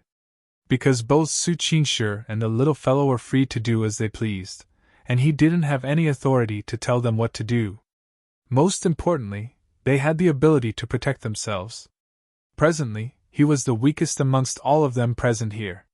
So, when he thought up to here, Yan Yi felt extremely helpless, especially helpless. Had already worked very hard, but no matter how hard he tried, it was impossible to change the fact that his current strength was extremely weak. As if it sensed Yang Yi's feelings, the violet mink touched Yang Yi's face with its little claws, and then it rubbed its head against his head. Su Qingshi seemed to understand Yang Yi's thoughts as well.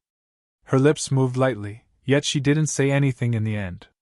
Yang Yi's heart felt warm when the little fellow tried to console him, and he rubbed the little fellow's head before he looked at Su Qingshi and said, "You go with the little fellow. Both of you be careful." He really wanted to say that he was going with them, but he didn't because he knew that he would only be a burden for them. Right at this moment, Su Qingshi's expression suddenly changed, and she said, "Shit! They seem to have noticed us, and they intend to flee. Leave, quickly!" As soon as she finished speaking, Su Qingshi flashed towards the distance, and she vanished before Yang Yi's eyes in the blink of an eye. After that, rumbling resounded from extremely far away. The violet mink blinked, and then it swung its little claw and vanished from Yang Yi's shoulder. Yang Yi was stared blankly for a brief moment, and then he withdrew a high-grade strength talisman and slapped it on his body.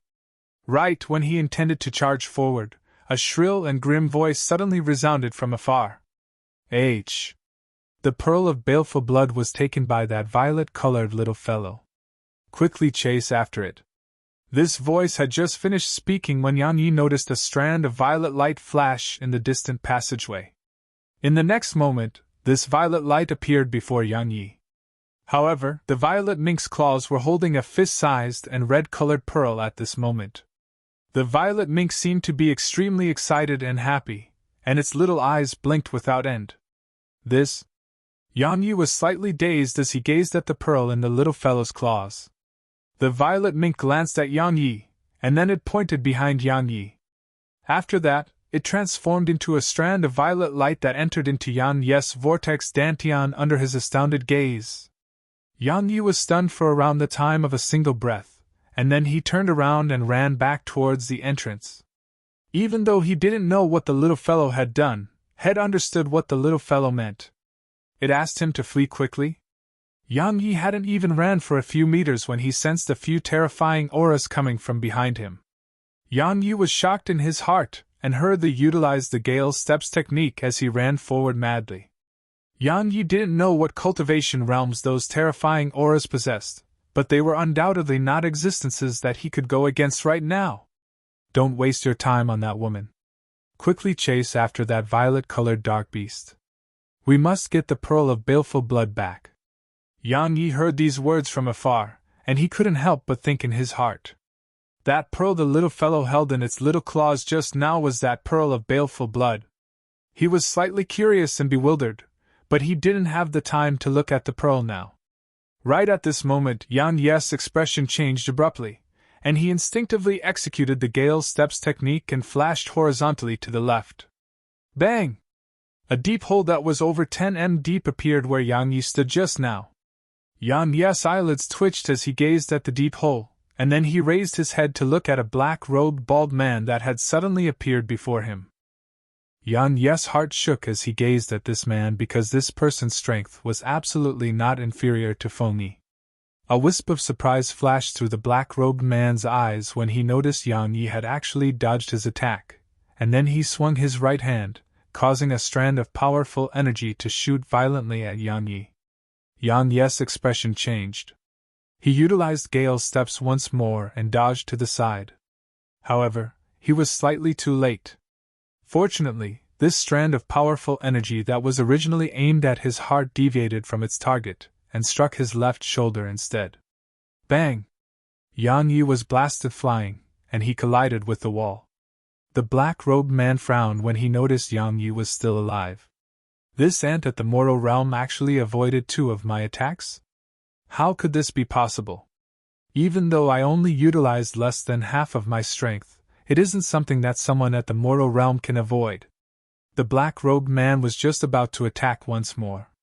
Right at this moment, an anxious voice sounded out from behind the black-robed man. Has the pearl of baleful blood been retrieved? If it has been retrieved, then leave this place immediately. The sword sect already knows about this place. When he heard this voice, the black-robed man's expression turned grim, and he paid no further attention to Yan Yi and flashed towards the distance. Yan Yi instantly heaved a sigh of relief when he saw the black-robed man leave. He wiped off the fresh blood that flowed from the corner of his mouth, and then he glanced at the profound rank armor on his left shoulder that had already sunken in. Yan Yi said in a low voice, "My strength is still too weak in the end. I must find a way to improve my strength after I leave this place." Right at this moment, a miserable and shrill cry sounded out from the direction the black-robed man fled towards. In the next moment, 4 middle-aged men that wore bluish-white robes flew over on their swords, and the 4 of them were slightly stunned upon noticing Yang Yi. One of the middle-aged men were just about to speak when the sound of battle suddenly resounded from afar, causing their expressions to change. They paid no further attention to Yang Yi, and they flew swiftly towards Su Qingshi. Yan Yi heaved a sigh of relief upon noticing their arrival because Su Qingshi would probably not be in danger any longer, whereas the members of the ghost sect were probably finished. Yan Yi wrapped his injuries in a careless manner, and then he turned around and walked towards the exit. After he walked out of the exit, Yan Yi walked towards the Grey Wolf's cave. He wanted to see exactly what sort of treasure that pearl the little fellow stole was because it actually made the little fellow take such a risk to steal it.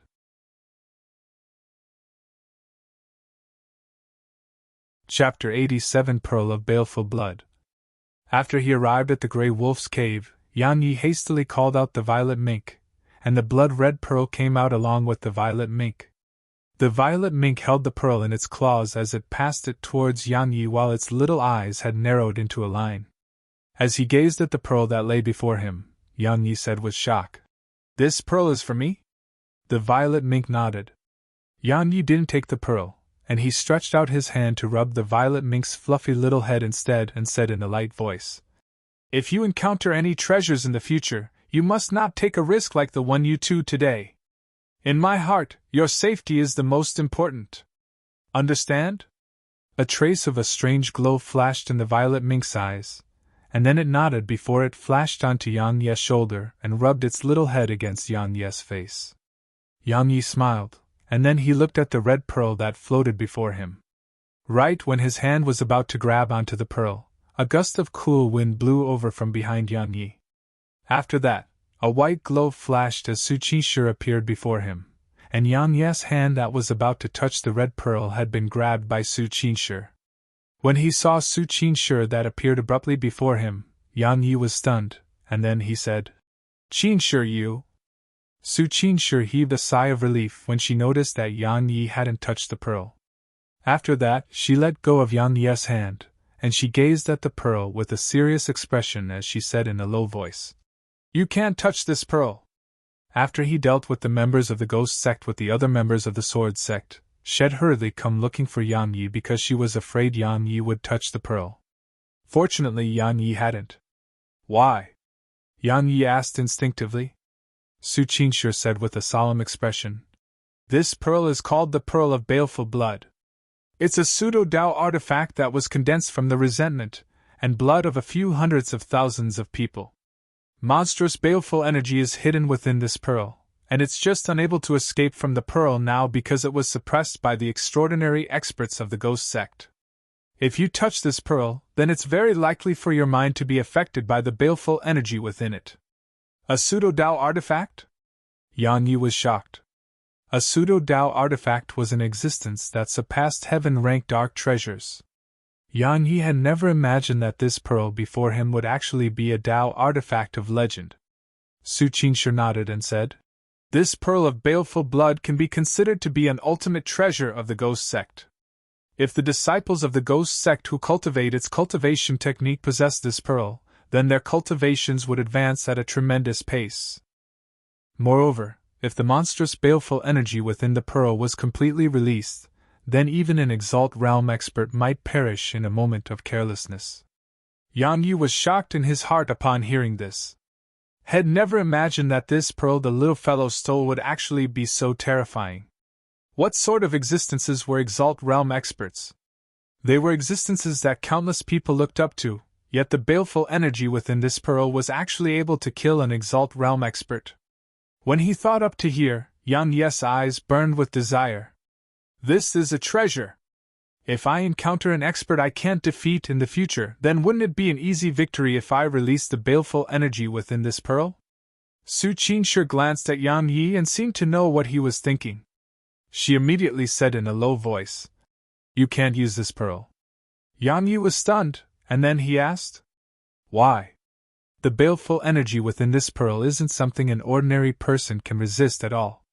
Even those for Exalt Realm experts were only able to slowly release the baleful energy within it to damage our sword sect's spirit vein.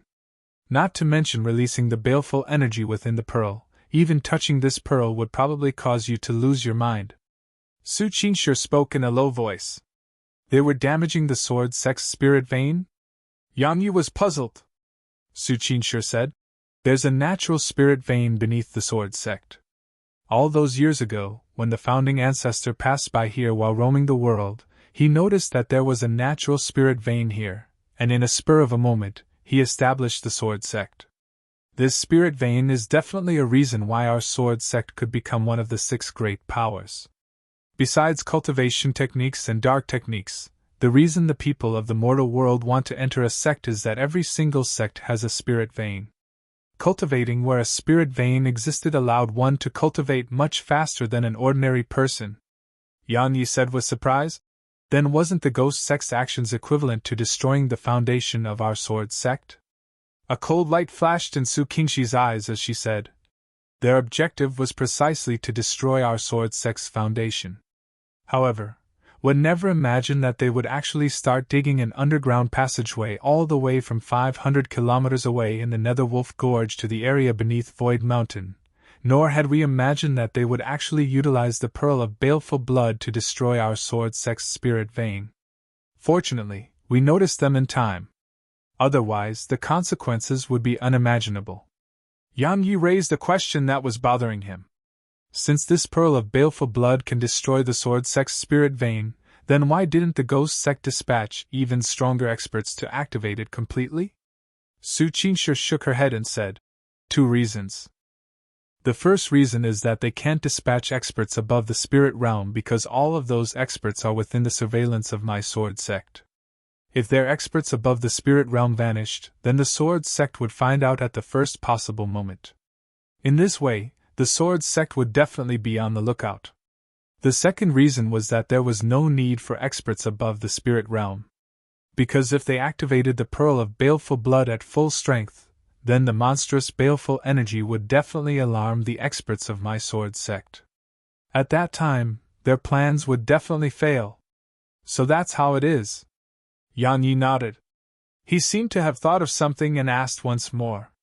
Is there any way to withstand the baleful energy within this pearl? Yan Yi was slightly unwilling to be unable to use it. After all, the might of this pearl was too terrifying. Su Qingshu pondered deeply for a moment and said, Only two types of people can utilize this pearl without restraint.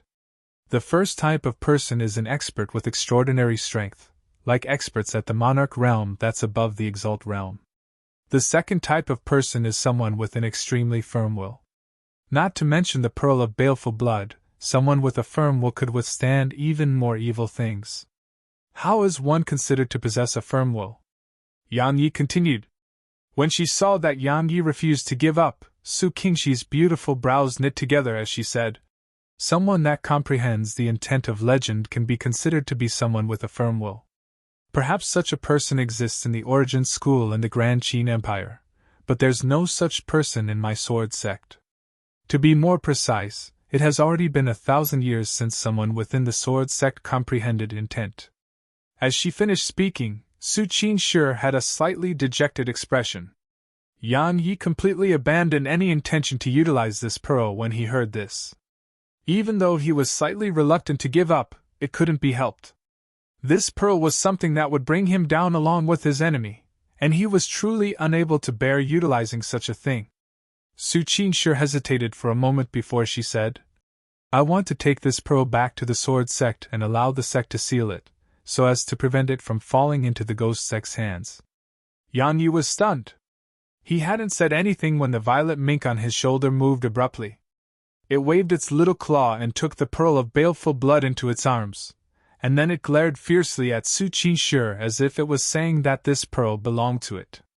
Yan Yi rubbed his nose and said, Qingshu, this thing is something the little fellow stole, and I don't have the right to ask the little fellow to give it to you. They'll absolutely have no objections if you're able to make the little fellow hand it to you. And not acting shamelessly on purpose. You ought to be aware that the little fellow and I are friends, and we're not master and servant. Su Qingshu glanced at Yan Yi. She naturally didn't believe Yan Yi because the mysterious violet mink before her practically obeyed Yan Yi's every single word. If Yan Yi asked the violet mink to hand the pearl over, then it would absolutely not refuse. However, since Yan Yi spoke in this way, it displayed that Yan Yi didn't want to hand it over. This time, if it wasn't for Yan Yi and the violet mink, she would be utterly unable to notice the ghost sect's schemes, and if the ghost sect was allowed to continue, then even if the sword sect's spirit vein wasn't completely destroyed, it would definitely be extremely damaged. At that time, the sword sect's losses would be immeasurable. So, how could he have the nerve to ask Yan Yi to hand the pearl over to her? Just as Su Qingshu thought, Yan Yi was unwilling to hand it over indeed. Even though this pearl was only a pseudo-Dao artifact, it was still a treasure.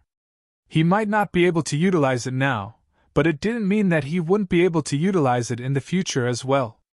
No matter what, it was better to keep such a treasure in his possession. Of course, the precondition was that Su Qingshu agreed. Su Qingshu remained silent for a long time while Yan Yi remained silent as well. Both of them had conveyed their intentions, and the decision lay in Su Qingshi's hands. After a long time, Su Qingshu glanced at Yan Yi and said, Only I know the whereabouts of this pearl. Don't expose this pearl in front of anyone in the future, otherwise even the sword sect won't be able to save you. Thank you? Yan Yi spoke in a serious tone as he gazed at her. Su Qingshi's wrist twisted, and a wooden tablet appeared in her hand. She passed it to Yan Yi and said, Raise a total of 10,000 contribution points of the sect, and it's a reward for your contribution this time. You can exchange it for some cultivation techniques or treasures after your return to the sect. However, I suggest that you keep them and strive to obtain even more contribution points. As soon as she finished speaking, Su Qingshu didn't stay here any longer, and she walked out of the cave. After she left, Yan Yi's gaze descended onto the wooden tablet in his hand. It was around the size of his palm, and the number 10,000 could be seen at its center. As he gazed at it, Yan Yi was delighted in his heart. A reward of 10,000 contribution points wasn't a small amount at all. After all, outer court elders merely obtained around 1,000 contribution points every single month as their salary, whereas these 1,000 contribution points could be exchanged for low-grade yellow rank treasures or techniques. On the other hand, these 10,000 points could be exchanged for a good low-grade profound rank treasure. In short, Yang Yi had obtained great gains during his trip to the Netherwolf Gorge this time. No, it should be said that he made a fortune. After all, there were 2 profound rank weapons and a few tens of low-grade and mid-grade yellow rank treasures in his spatial ring. After he put the wooden tablet away, Yang Yi walked out of the cave, and then he flashed towards the sword sect.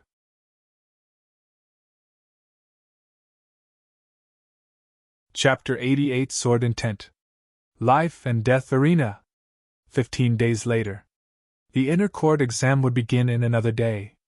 During this period of time, all the inner court elders of the sword sect could be said to be extremely busy. On the other hand, the disciples participating in the exam were cultivating desperately because they were deeply afraid of failing the test and being forced to continue staying as inner court disciples. Because that would be extremely humiliating. Even though it was like that, everyone still didn't forget one matter, and it was that today was the day that the battle between the labor disciple, Yan Yes, who challenged Lu Qingyu, who was ranked at the 19th on the outer court rankings, would occur. After all, this matter had been a hot topic of discussion in the outer court at that time. Of course, at that time, most of them were ridiculing Yan Yi for overestimating his ability. Yet now, all of them were discussing about who would be the victor of the battle. Even though Yang Yi was only at the mortal realm, he was able to ascend into the 22nd level of the Sword Servant Pagoda. So, there was absolutely no need to doubt his strength. On the other hand, Lu Qingyu was a senior outer court disciple and a first heaven realm expert. Moreover, he was a genius that was ranked at the 19th position on the outer court rankings. So, his strength was undeniable. However, most of the people in the outer court didn't look favorably upon Yang Yi because Lu Qingyu was at the first heaven realm after all.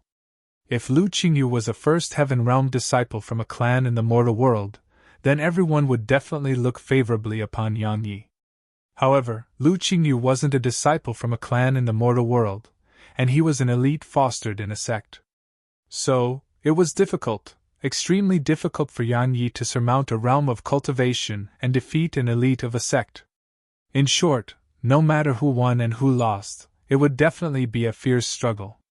So, at this moment, numerous senior outer court disciple and new outer court disciples had surrounded the life and death arena since a long time ago. The new outer court disciples stood at the left side while the senior outer court disciples stood on the right. Even though they were all outer court disciples, they'd subconsciously divided into 2 groups. However, the meaning behind the life and death battle between Yang Yi and Lu Qingyu had changed slightly. It was originally a private matter between Yang Yi and Lu Qingyu. But after Yang Yi became an outer court disciple, the meaning behind this matter had changed. Because Yang Yi seemed to have become the representative of the new outer court disciples. Since Yang Yi deterred a disciple on the outer court rankings, Yan Yi's reputation amongst the new outer court disciples had shot up to a point that was simply impossible to compare to. Now, all of these new outer court disciples on the left had come to cheer for Yang Yi. Similarly, the senior outer court disciples on the right had come to cheer for Lu Qingyu. They didn't care about the enmity between Yang Yi and Lu Qingyu, and all they knew was that Lu Qingyu represented the senior outer court disciples now. So if Lu Qingyu lost, then all of them would lose face. Lu Qingyu is here! Right at this moment, someone shouted from amidst the crowd. Everyone looked up at the life and death arena, and they saw a figure descend lightly onto it. When they focused their gazes over, they noticed that this figure belonged to none other than Lu Qingyu. At this moment, Lu Qingyu's expression was gloomy while his eyes contained ghastly killing intent. Yes, at this moment, Lu Qingyu wished for nothing more than to immediately slaughter Yang Yi. After he found that Yang Yi's mother was a spirit realm expert on that day, he was terrified indeed. So, had hurriedly returned to the sword sect and then hid within 7 Refinement Peak to cultivate diligently. However, never had he imagined that when he left 7 Refinement Peak, his Lu clan had actually been annihilated. Moreover, had never imagined that it wasn't Yan Ye's mother who annihilated his clan, and it was actually Yan Yi. Besides that, after Yan Yi annihilated his entire clan, the Grand Qin Empire actually didn't order for Yan Ye's arrest, and Yan Yi was even allowed to swagger back to the Sword Sect. He wasn't able to find out why the Grand Qin Empire didn't order for Yan Ye's arrest, and he didn't want to find out about it. All he knew was that he would avenge his clansmen today. He was afraid of Yan Ye's mother, but he was absolutely not afraid of Yan Yi. He admitted that Yan Ye's natural talent was above his own, and if Yan Yi was given sufficient time, Yan Yi would definitely surpass him. However, Yan Yi was only at the mortal realm now. So, even if Yan Yi had ascended to the 22nd level of the Sword Servant Pagoda, Yan Yi was still a profounder at the mortal realm in the end. Had decided that when he fought Yan Yi later, he would attack with his full strength to annihilate Yan Yi right at the beginning and give the elders of the Sword Sect no chance to rescue Yan Yi. After 2 hours passed, Yan Yi still hadn't made an appearance, and some of the senior outer court disciples couldn't help but start mocking Yan Yi. Is Yan Yi afraid? Does he not dare to come to participate in this battle? Ha ha! Exactly. I knew it. So what if he has ascended to the 22nd level? He's only at the mortal realm now, and it's utterly impossible for him to be a match for senior brother Qingyu, who's at the 4th rank of the 1st heaven realm. Being able to retreat in the face of difficulties is good as well. No matter what, Yan Yi is a genius of my sword sect, and I only hope that he'll learn how to keep a low profile after this incident. I think that it isn't just Yan Yi, and even all of those new outer court disciples should learn to keep a low profile. I heard they established some sort of sword school, and over 80% of the new outer court disciples have joined it. What do they intend to accomplish by doing that? We haven't even left yet, they're already thinking about taking control of the outer court? The sword school? Fellow senior brothers, after this matter comes to an end, why don't we go teach these newbies how to act? Alright, count me in. Count me in as well. The senior outer court disciples seemed to be speaking extremely loudly on purpose for the new outer court disciples to hear, and it was to the point that all the new outer court disciples on the left could hear them clearly. The faces of the new outer court disciples flushed red. If it wasn't out of fear for the sex punishment, they would have been unable to restrain themselves from attacking. If all of them just humiliated Yan Yi, then many outer court disciples wouldn't feel furious. However, these senior outer court disciples had even humiliated all of them as well. So, how could they not feel furious? Senior sister Qingxue, why hasn't senior brother Yan Yi arrived yet? An outer court disciple by Kinx's side couldn't help but ask this question while his voice already carried a trace of resentment. Qingxue turned around to look at the disciples behind her. When she saw all of their faces had flushed red while they seemed to be extremely infuriated, her beautiful brows instantly knit together while she said in her heart, "What exactly are you doing?" Actually, she really understood their feelings because she felt slightly resentful as well. She believed that Yan Yi wouldn't shrink back from battle, but since he still hadn't made an appearance, she couldn't help but have other thoughts.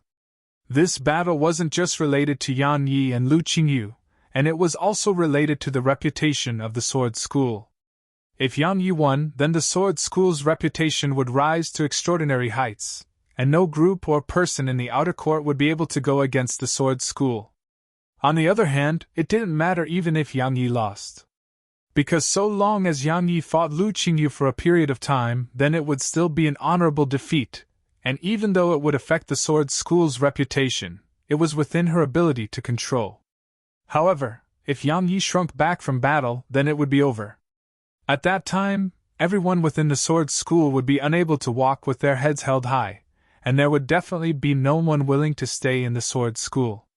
So, this battle was a matter of utmost importance. Yet what exactly was Yan Yi doing? At this moment, Yan Yi was within a dense expanse of forest in Cool Breeze Gorge. He held a sword in his hand while had been standing before an iron shell tree for a few days now. After he returned from the Grand Myriad Mountains, Yan Yi had continued his bitter cultivation, and just 4 days ago, Yan Yi had suddenly entered into a strange state while training in his drawing technique. had come into contact with something under that state, and it was the same thing had come into contact with before he was interrupted by that black-robed person in the Grand Myriad Mountains. Moreover, this matter had caused Yang Yi to be extremely furious at that time. Now Yang Yi had entered once more into that state. Moreover, had been in this state for 4 days and 4 nights now. Rustle! Suddenly, with Yang Yi as the center, all the leaves around Yang Yi suddenly flew up into the air while the large trees in the surroundings seemed to have been blown by violent winds, and they swayed violently. More and more leaves flew up from the ground, and these leaves drifted slowly around Yang Yi as if they were controlled by an invisible hand. On the other hand, the large trees in the surroundings seemed as if they were being destroyed by something. Numerous branches started emanating cracking sounds while the leaves on those trees started to drift down slowly. For a time, the entire scene in the surroundings was slightly strange. After this continued for around an hour. At a certain moment in time, Yang Yi suddenly opened his eyes, and a cold glow flashed in his eyes. The leaves before Yang Yi instantly transformed into shattered bits that covered the sky. At the same time, Yang Yi raised his sword and swept it swiftly towards his surroundings. No sword chi shot out from the sword, yet the large trees in an area of over 30 m around Yang Yi crashed to the ground. This wasn't the end. The sword in Yang Yi's hand suddenly charged out from its sheath, and it emanated a few sword lights before it automatically flew back into its sheath. Rumble! At the instant the sword flew back into its sheath, a few tens of trees in the area around Yang Yi rumbled and collapsed, causing branches and leaves to fly up and fill the sky. After he witnessed everything that occurred before him, Yang Yi said in a low voice, "This is the intent that Qingshi spoke of." As soon as he finished speaking, Yang Yi turned around and walked towards the entrance of the gorge. He didn't have the time to think about this so-called intent because he didn't know what day today was, and he just hoped that he didn't miss the agreed-upon date to battle Lu Qingyu on the life and death arena. Right when Yang Yi walked out of the gorge, 4 beautiful women that wore palace clothes had arrived at Sky Peak.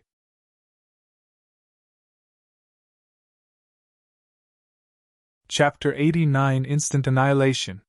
Yang Yi left the gorge and intended to inquire about today's date. However, to his surprise, he was actually unable to find a single outer court disciple. Yang Yi refused to give up, and he took a circle through the outer court, and he finally found a labor disciple that had just joined the sword sect. He found out from this labor disciple that everyone else had gone to the life and death arena. Yang Yi immediately rushed towards the life and death arena, and he was shocked when he arrived here, because there were so many people there. When the senior outer court disciples and new outer court disciples were combined together, there were over 10,000 of them in total. Moreover, practically all of these 10,000 plus disciples had come to the life and death arena, so how could there not be a huge crowd? As he gazed at the dense crowd, Yang Yi was slightly troubled because he was trying to figure out how to get to the life and death arena. After all, he couldn't fly yet. Yang Yi had no choice but to walk behind an outer court disciple, and then he patted that disciple on the shoulder and said, "Senior brother, excuse me." The outer court disciple whom Yang Yi had patted on the shoulder was a new outer court disciple, and he was feeling displeased from being ridiculed by those senior outer court students just now. So, when he noticed someone pat his shoulder, he immediately said without turning around to look, "Senior brother is furious right now, don't annoy me." Yang Yi couldn't help but smile bitterly. He rubbed his nose, and then he patted that disciple on the shoulder again and said, "Senior brother, please let me pass. I'm already late." "I already said." That disciple was slightly displeased and turned around with the intention of flaring up at Yang Yi. However, when he laid eyes upon Yang Yi, he seemed as if had seen a ghost, and he pointed at Yang Yi while being unable to speak for some time. Yang Yi felt slightly annoyed when he saw this disciple's appearance. Is there any need to act as if you'd seen a ghost? Right when Yang Yi was about to speak, that disciple suddenly turned around and roared towards the crowd. "Yang Yi is here! Yang Yi is here!" Under the boost provided by his profound energy, his voice instantly drowned out the clamorous noise in the surroundings. After that, everyone looked over towards this disciple, and then they disregarded him as their gazes descended onto Yan Yi. In the arena, Lu Qingyu opened his eyes and looked at Yan Yi, who stood below the arena with a gaze that carried undisguised killing intent. On the other side, Qingxue instantly heaved a sigh of relief in her heart upon seeing Yan Yi. He has finally arrived. Even though she seemed extremely calm on the surface just now, she was extremely anxious in her heart because this battle was related to the reputation and future of the sword school, so how could she not be anxious? This time, Yan Yi finally understood what it was like to be the center of attention. He nodded slightly to those disciples by his side, and then he walked slowly towards the life and death arena. All the disciples in the surroundings moved backward by themselves and opened up a path for Yan Yi. In the arena, Yan Yi and Lu Qingyu stood around 15 m away from each other, and both of their eyes revealed killing intent. Chao Hui glanced at the two of them, and then he said in a low voice, "Lu Qingyu, Yan Yi, both of you are geniuses of my sword sect, and it'll be a loss to the sword sect no matter which one of you perishes here today. All the other outer court elders and I are willing to help arbitrate the enmity between the two of you. So, can the two of you give up on this life and death battle? The enmity of annihilating my clan is irreconcilable." Lu Qingyu spoke in a cold voice. Yan Yi disregarded Lu Qingyu, and he looked at Chao Hui and said, "Elder Chao Hui, let's begin. The enmity between us is irreconcilable." Chao Hui sighed lightly when he heard this, and then he said, "Life and death depends on your own ability on the life and death arena. Begin." As soon as he finished speaking, Chao Hui flashed off the arena, and he left the arena to Yan Yi and Lu Qingyu. Lu Qingyu's wrist twisted before a sword appeared in his hand.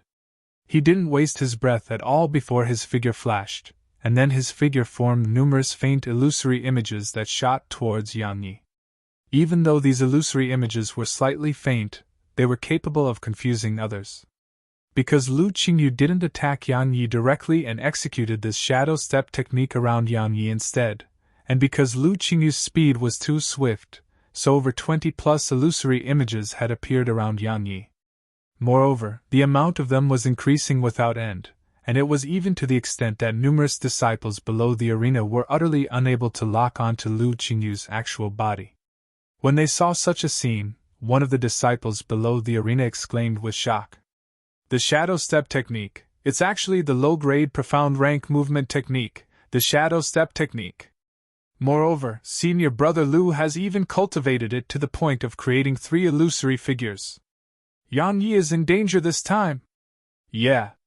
I never expected that senior brother Lu would have cultivated the shadow step technique to the advanced stage. With the shadow step technique at his disposal and the amount of profound energy he possesses as a first heaven realm expert, senior brother Lu can be said to be in an invincible position. Don't be so sure. Yan Yi is an existence that has ascended to the 22nd level of the Sword Servant Pagoda. He definitely possesses some sort of ultimate move. So, let's watch and see." In the arena, when Lu Qingyu executed this movement technique that confused one's opponents, Yan Yi slowly closed his eyes. He had no choice but to admit that Lu Qingyu's movement technique was much better than the Gale steps he possessed. However, Lu Qingyu was obviously daydreaming if he intended to kill Yan Yi by relying on this movement technique. Lu Qingyu's eyes narrowed slightly when he noticed Yan Yi closing his eyes. He would naturally not think that Yan Yi would be stupid enough to fight him with his eyes closed. So, he felt that Yan Yi had probably closed his eyes to avoid being confused by the shadow step technique he had executed. However, since Yan Yi had closed his eyes, Lu Qingyu didn't intend to hold back. A cold light flashed as the sword in Lu Qingyu's hand stabbed out from behind towards the back of Yan Yi's neck. Right at this moment, Yan Yi suddenly opened his eyes. He turned around before a strand of an invisible and fierce imposing aura surged out from Yan Yi's body, and then it enveloped Lu Qingyu. Lu Qingyu was horrified when he sensed this imposing aura. Because while beneath the effect of this imposing aura, he actually had the thought of being unwilling to fight. Yes, that imposing aura caused him to be utterly unable to arouse any intent to resist. Fortunately, his reaction and strength weren't weak, so he immediately suppressed such thoughts and continued stabbing his sword towards Yan Yi. However, the speed of his attack had become much slower than it was before this. Right at this moment, Yang Yi drew his sword. A cold light flashed in the arena, and then everything froze when Lu Qingyu's sword was just a few centimeters away from Yang Yi's throat. Lu Qingyu stared blankly at Yang Yi and said, What a swift attack! Pooh! As soon as he finished speaking, a strand of blood shot out violently from Lu Qingyu's neck, and then he fell slowly to the ground. Everyone in the surrounding was stunned. Yang Yi disregarded all the people below the arena that were dumbstruck. He walked over to Lu Qingyu, took off the spatial ring on Lu Qingyu's hand, and then walked down slowly from the arena. From that battle from before, Yang Yi had understood some uses of that intent that had comprehended, and that was its ability to suppress and restrain. Earlier, when he utilized that intent, had obviously sensed that no matter if it was Lu Qingyu's imposing aura or speed, both of them had been suppressed and restrained. It was precisely because of this that Yang Yi was able to finish Lu Qingyu with just a simple strike of the sword. Moreover, Yang Yi believed that the effects of this intent was far more than just this. Because no matter if it was his own imposing aura or the speed that he drew his sword, both of them were much greater than before when he utilized this intent. In short, this intent was like a form of amplification, and it caused his overall strength to improve greatly. When Yang Yi walked off the arena, all the spectators in the surroundings had finally recovered from their shock. After that, the disciples on King's side had instantly started cheering with excitement. Earlier, Yang Yi's late arrival had caused them to suffer a great deal of anger because of those senior outer court disciples. Now that Lu Qingyu had been instantly annihilated with a single sword strike, this was a direct slap on the faces of those senior outer court disciples. So, how could they not be happy? How could they not be excited? After feeling a wave of shock, Qingxue revealed a smile because from today onwards and for the next 3 years, the prestige of the sword school would be something no one in the outer court could compare to. After Jiang Yuan, who stood in the crowd, recovered from his shock, a deep feeling of powerlessness arose in his heart. Had originally thought that the gap in strength between him and Yang Yi wasn't large, and it was even to the extent that he felt that if Yang Yi didn't launch a surprise attack against him that day and fought him head-on, then he was 70% confident in being able to defeat Yang Yi. However, the facts before his eyes told him that even though he was at the first heaven realm in cultivation, while Yang Yi was at the mortal realm, the gap between them was extremely huge, and it was absolutely not something he could make up for in a short period of time. On the other hand, all the senior outer court disciples were still in a shocked state. The 19th on the outer court rankings, Lu Qingyu, who was at the first heaven realm, was instantly annihilated just like that. What did this mean? It means that most of the outer court disciples here weren't a match for Yang Yi. Yet Yang Yi was only at the mortal realm. This brutal reality caused numerous senior outer court disciples to be unable to accept it. Yang Yi paid no attention to these disciples. All he wanted to do now was to return to Cool Breeze Gorge and study the intent head comprehended, and then participate in the inner court exam tomorrow. In the beginning, after his mother was captured, Yang Yi didn't care much about the title of outer court disciple. However, after Little Yao entered the sword sect, he felt that he had to improve his status in the sword sect, because only in this way would he be able to give her even more protection. So, had decided to participate in the inner court exam. Yet right at this moment, a wild streak flashed through the sky, and then a middle-aged man appeared above the life and death arena. When they saw this middle-aged man, the originally clamorous area below the arena had instantly gone quiet, because since the middle-aged man could fly on his sword, it represented that he was a spirit realm expert. They didn't dare act disrespectfully before a spirit realm expert. The middle-aged man swept the crowd with his gaze, and then he gazed at Chao Hua, who was already on the arena, and said, "Chao Hua, who's Yang Yi?" Chao Hua was stunned. He didn't know why this middle-aged man was looking for Yang Yi, but he didn't dare ask about it because this middle-aged man wasn't someone he could offend. So, he immediately pointed at Yang Yi, who stood below the arena, and said, "He is." The middle-aged man nodded, and then he arrived before Yang Yi.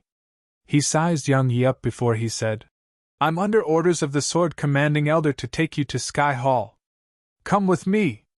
Even though Yang Yi was slightly puzzled, because had noticed Chao Hua's attitude towards the middle-aged man just now, Yang Yi didn't dare refuse and immediately nodded. The middle-aged man waved his right hand, and he took Yang Yi along as he vanished on the spot. When Yang Yi arrived at Sky Hall, which had only heard of in the past, his expression instantly became gloomy. Because there were 4 beautiful women standing within Sky Hall, and one of them was exactly Feng Yi who had taken his mother away.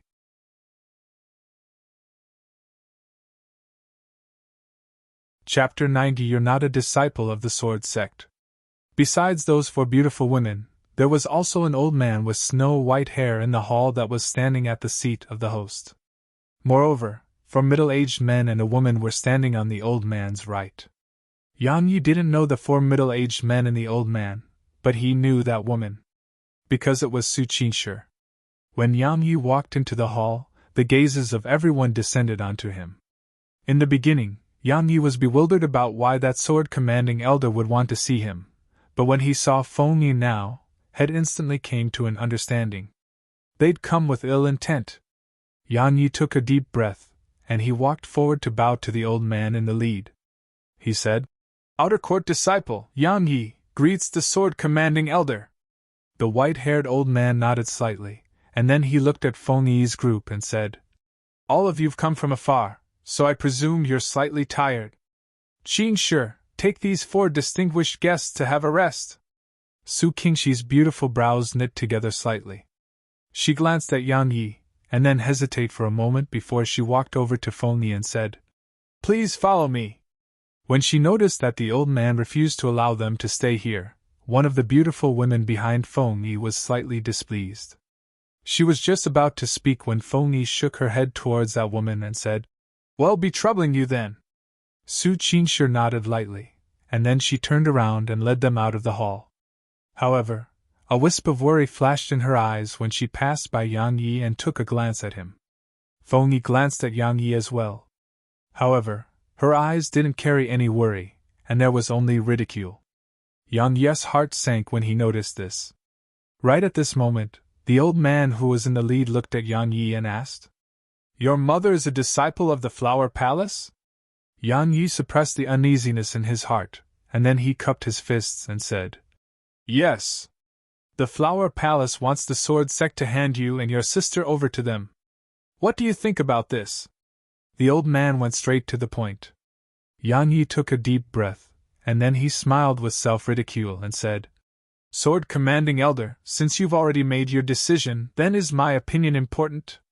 The old man went silent when he heard Yang Yi's words that carried slight resentment. If it was up to him alone, he wasn't willing to hand a disciple of the Sword Sect over to another because this would cause all the disciples of the Sword Sect to feel disappointed. However, he had no choice this time. Because the Flower Palace's strength was much stronger than the Sword Sect, and the Flower Palace had a very good reason this time. However, if he did hand Yang Yi over, it would definitely disappoint numerous disciples of the Sword Sect.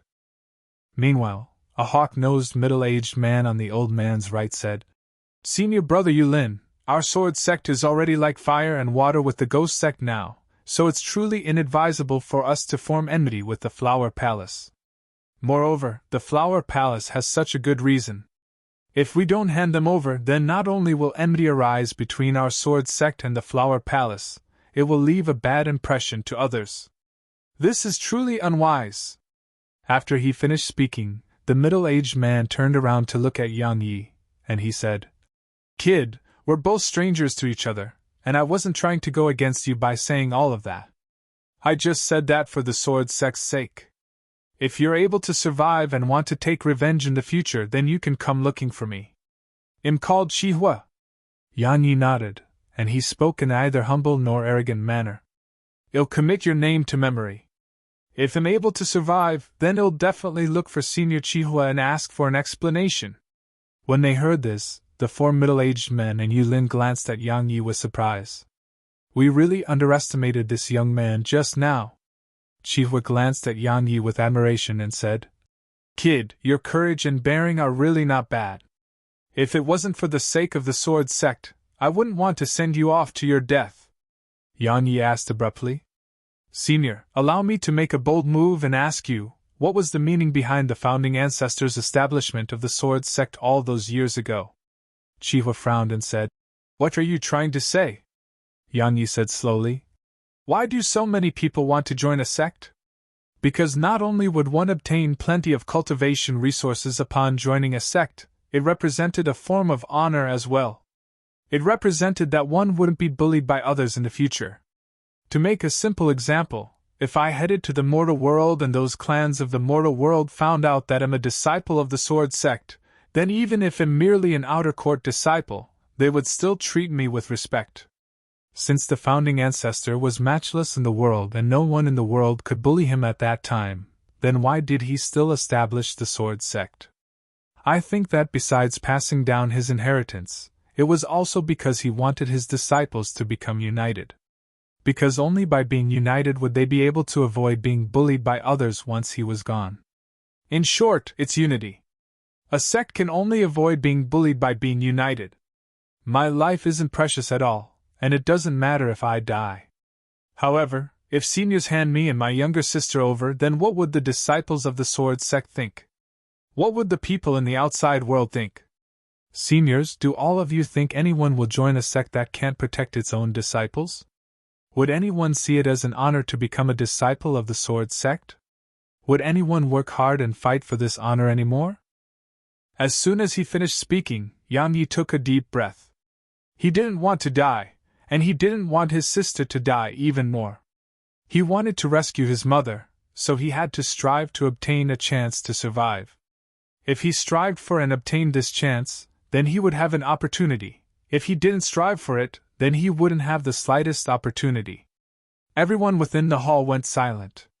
Yang Yi had spoken a great deal, but only a single sentence had moved then, and that was the sentence where he said that no one would join a sect that couldn't protect its own disciples.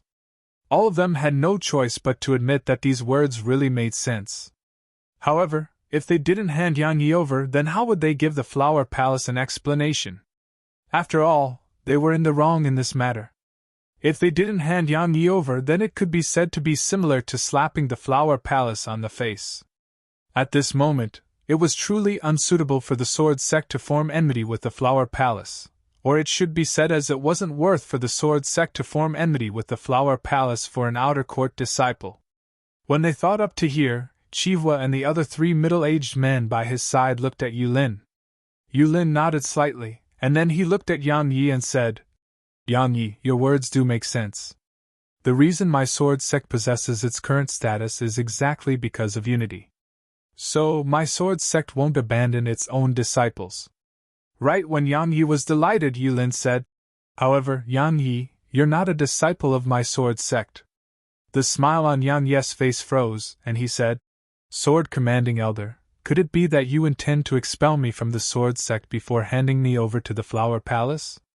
Yulin shook his head and said, If I really did that, then would it be any different from directly handing you over to the Flower Palace? What I mean is, you're not a disciple of my Sword Sect at all. Yang Yi said in a low voice, I've already passed the outer court exam. Yulin said, Do you have the token of an outer court disciple of my Sword Sect? Yang Yi's pupils constricted when he heard this. When he heard the old, he suddenly recalled that he hadn't participated in the competition between the new outer court disciples because of the incident at his home, thus had missed the moment when the elders of the Sword Sect distributed the uniform and token of the outer court disciples. Moreover, had forgotten about this matter after he returned to the Sword Sect. So, in other words, he really wasn't a disciple of the Sword Sect. After a long time, Yang Yi shook his head and started laughing. He glanced at all of them and said, So, it turns out that seniors had really made your decisions a long time ago. How laughable that I thought there would be a chance to turn the situation around. How laughable! Yulin sighed. Actually, he didn't want to make such a decision. But he had no choice to act in this way for the sake of the Sword Sect. The Sword Sect was unlike how it was in the past. Even though it was still one of the 6 extraordinary powers, no matter if it was in terms of its experts at the top or the disciples at the bottom, all of them couldn't compare to the Flower Palace. Moreover, the ghost sect was hostile like fire and water with the sword sect.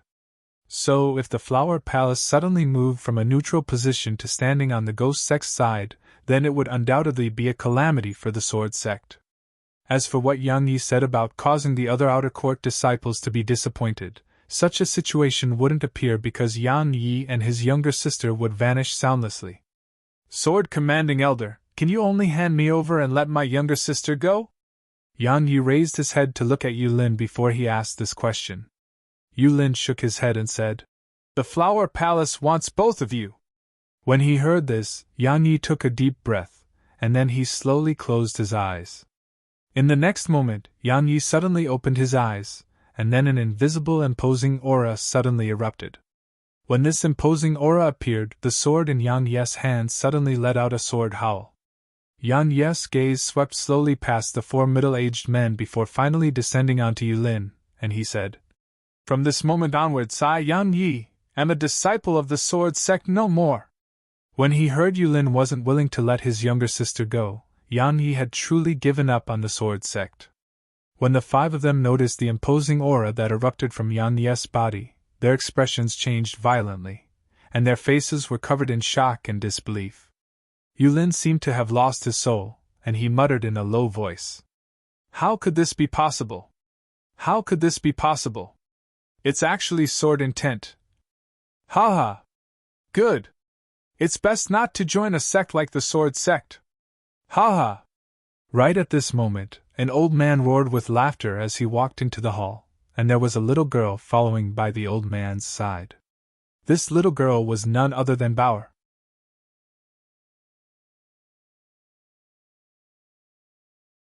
Chapter 91 Regret. A wisp of excitement flashed in Lin Shan's eyes as he gazed at that imposing aura on Yang Yi that hadn't dispersed completely, and he immediately smiled and nodded before he said, Not bad, not bad. All those old geezers and I were wondering why your profound energy would be so pure, while you're clearly only at the mortal realm. Because it's impossible for even golden element profound energy to be so pure. Now, I finally understand.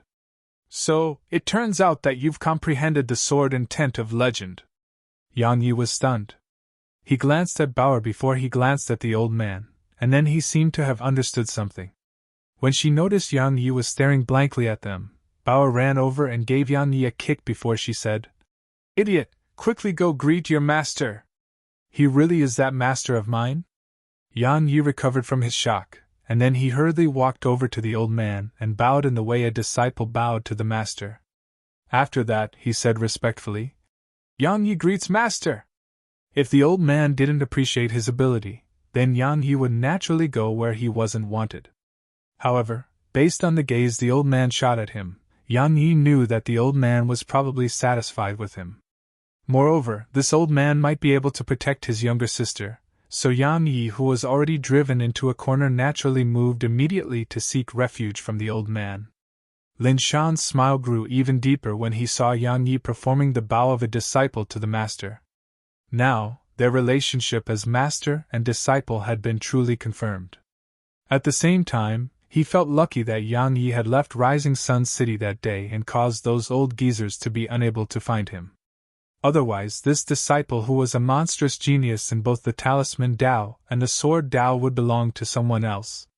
Meanwhile, Bauer grinned and said, Grandpa, this disciple Bauer got for you isn't bad, right? At this moment, Bauer was like a child that had done something important, and was waiting for her seniors to praise her.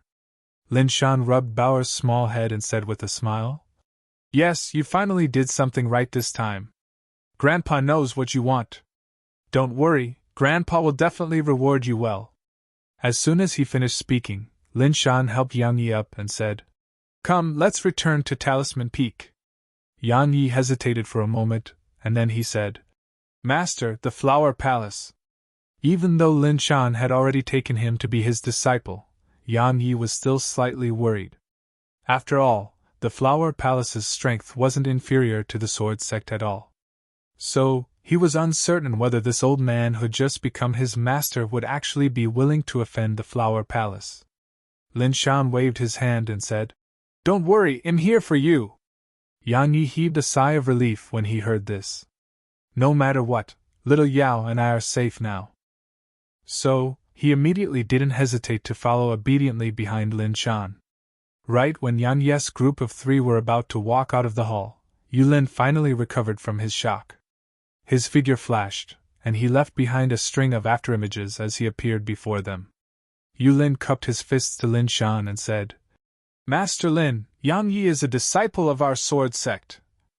Lin Shan glanced at Yulin and ridiculed. Is that so? Even though Yang Yi was a disciple of the ghost sect just now, otherwise, why would you, Yulin, send him to his death? Yulin was slightly embarrassed. If it was anyone else that ridiculed him like this, then he would definitely answer that person by stabbing his sword at that person.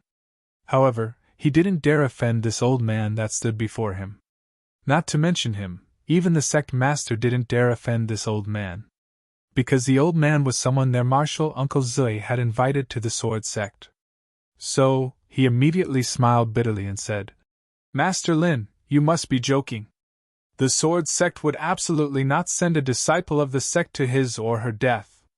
It was a slight misunderstanding earlier. It was just a misunderstanding. Lin Shan waved his hand and said, Yulin, don't give me that. Out of consideration for my disciple, ID originally intended to sign an agreement to reside in the sword sect for 2 more years. But now, I think there's no need for that at all. The smile on Yulin's aged face grew even bitter. Others might not be aware of it, but he knew that the only reason this old man before him had come to the sword sect was that the old man owed their martial uncle Zui a favor. Otherwise, the sword sect was unable to invite a talisman master like Lin Shan to reside in the sword sect. However, at this moment, he didn't have the mood to pay any attention to this, nor did he had the mood to care about why Yang Yi had become Lin Shan's disciple. Presently, his entire head was filled with a single thought, and it was that he couldn't allow this young man who'd comprehended sword intent to leave the sword sect. As he gazed at Yang Yi, a wisp of regret and a complicated expression flashed in Yulin's eyes. Had never imagined that this young man had actually comprehended sword intent. Sword intent. No one in the sword sect has comprehended sword intent in a few hundreds of years.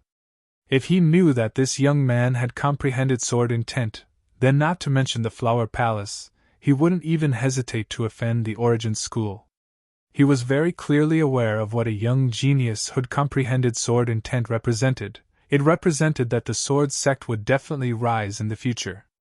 It represented that the sword sect would possess the protection of a peerless expert that was even stronger than martial Uncle Zui in 100 years from now.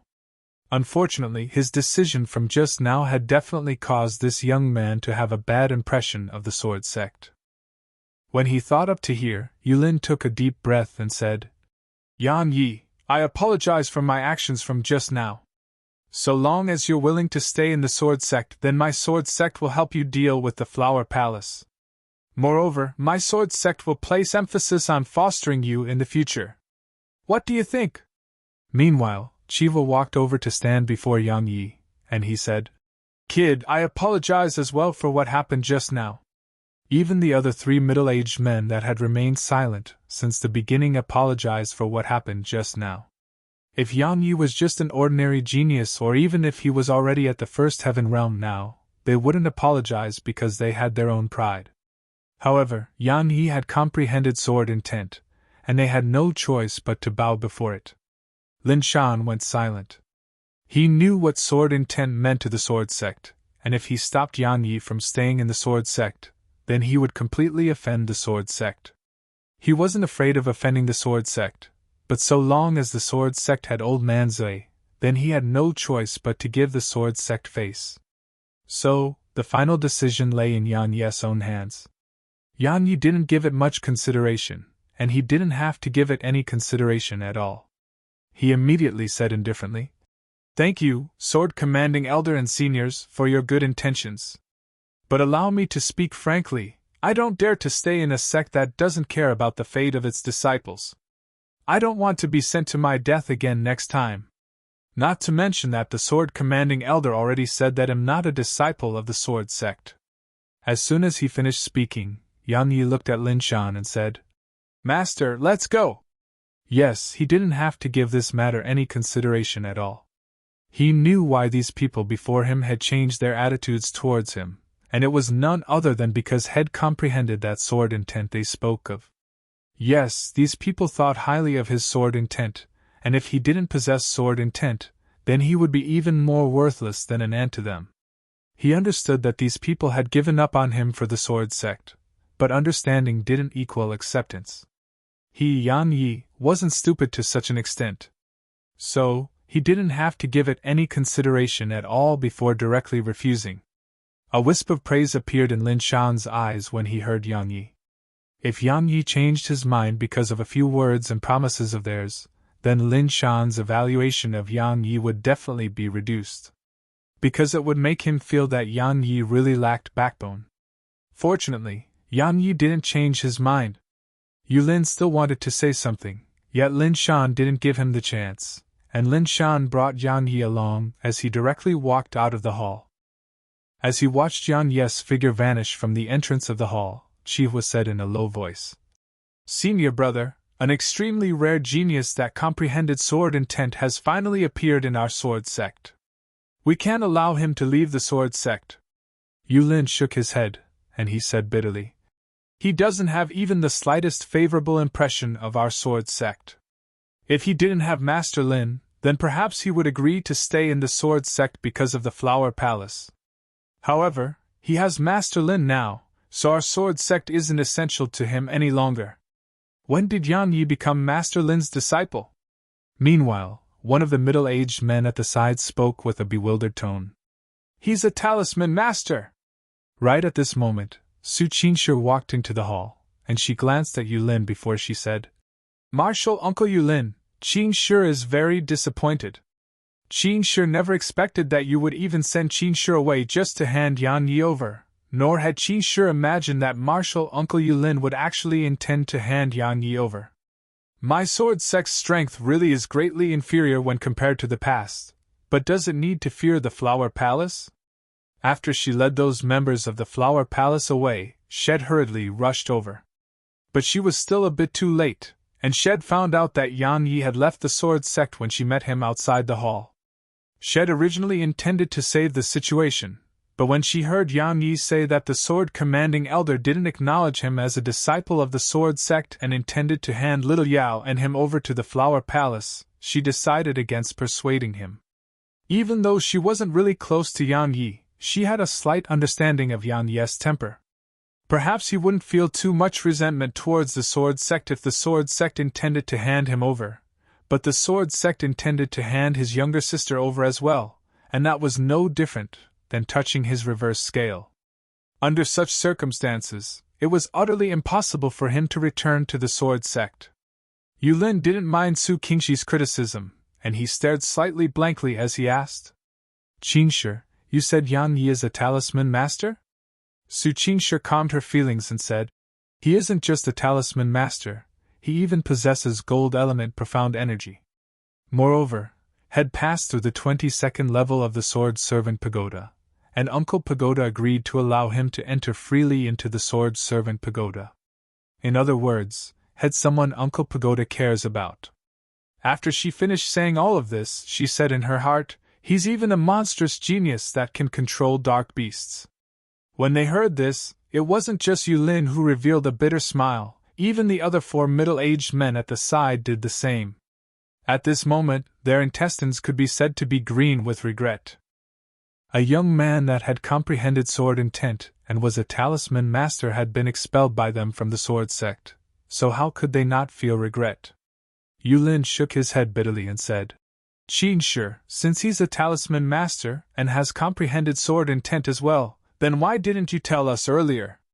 If you told us about it, then we wouldn't have made him feel bitterly disappointed in the sword sect even if we had to offend the Flower Palace."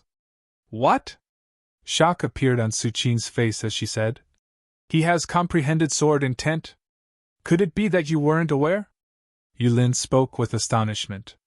Su Qingshi took a deep breath, and then she turned around and walked out of the hall.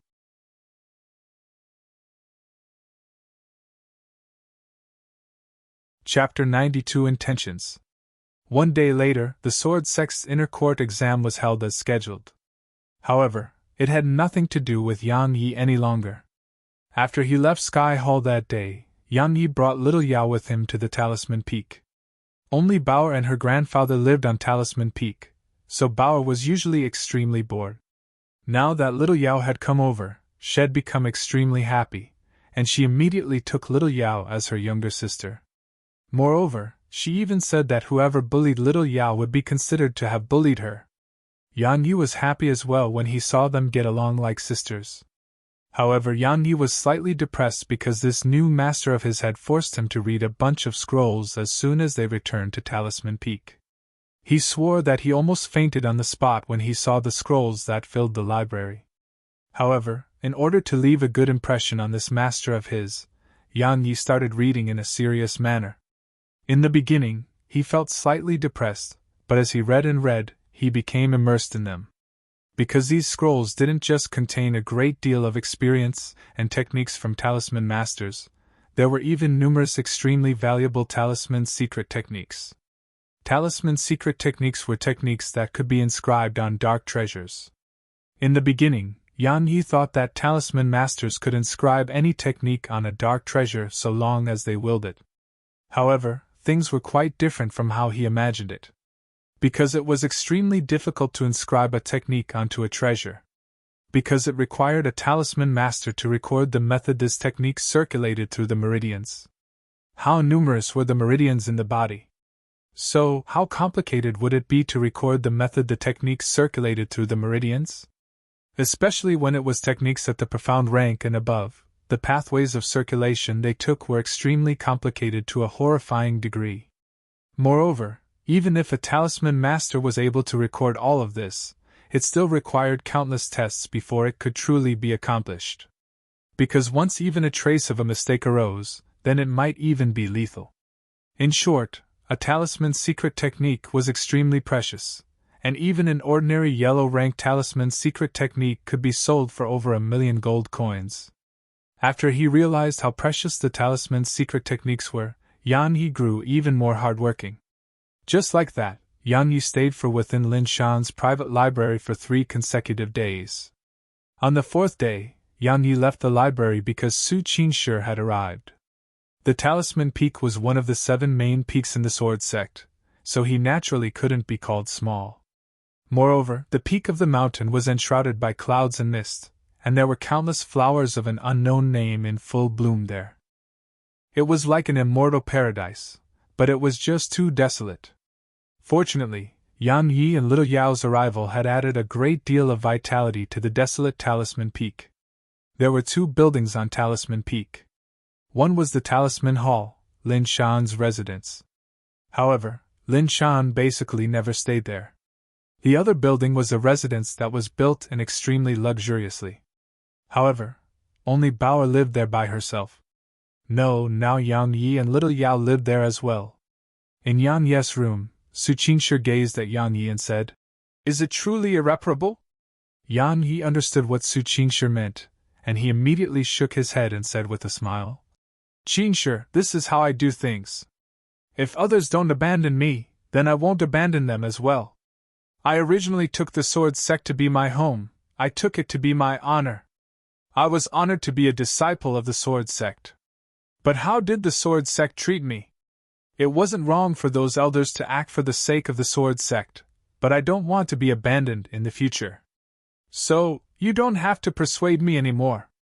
Su Qingshi went silent. She understood Yan Yi's feelings because no one would feel happy after being abandoned.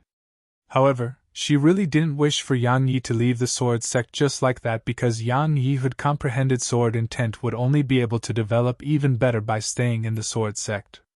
After all, the Sword Sect was a sect where everyone cultivated in the sword. "Right," Yan Yi suddenly said. "Bauer told me that someone told her I was in danger, was that you?" Yan Yi was slightly bewildered about why Lin Shan and Bauer would have made an appearance at Sky Hall on that day, and had asked Bauer about it after the incident. He found out that someone had notified Bauer and told Bauer that he was in danger, so Yan Yi thought about Su Qingshi at the first possible moment. Su Qingshi nodded and said, When I found out that the members of the Flower Palace had come to the Sword Sect, I knew that they'd come for you. So, I notified Bowers so she could speak on your behalf. However, I never expected that she would bring her grandfather over, and I'd even never expected that Marshal Uncle Yulin would make a decision immediately after sending me away. A warm feeling arose in Yan Ye's heart when he heard this, and then he said in a serious manner, "Thank you." As if had thought of something, he asked, "Right, where are the members of the Flower Palace? Since the Sword Sect didn't hand me over, they'll definitely not let the matter rest, right?" Su Qingshi said. "What can they do if they don't intend to let the matter rest? You're Master Lin Shan's disciple now, and you belong to the Talisman Masters Association. Even though they're members of the Flower Guard, they don't dare to look for trouble with Master Lin. Not to mention Master Lin's identity as a Talisman Master, even Master Lin's own strength at the Exalt realm isn't something that they have the qualifications to look for trouble with. So, that's how it is." Yan Yi nodded. Now, he finally understood what it meant when others said there was great shade beneath huge trees. You've comprehended sword intent, so you'll be able to develop even better by staying in the Sword Sect. As for what happened that day, I guarantee that it'll absolutely not occur in the future. All right? Su Qingshi was still slightly unwilling to give up. Yan Yi was already the most monstrous geniuses Shed laid eyes on before had comprehended sword intent, and not that had comprehended sword intent, he could be considered a genius even amongst all the members of the younger generation in the Southern Territory. She truly didn't wish for Yan Yi to turn to another power in the future. When he heard Su Qingshi trying to persuade him to join the Sword Sect again, Yan Yi didn't know whether to laugh or cry, and he said, "Qingshi, the Sword Sect is a large sect. Even if it doesn't have me, Yan Yi, it's still a large sect. You truly don't have to do all of this."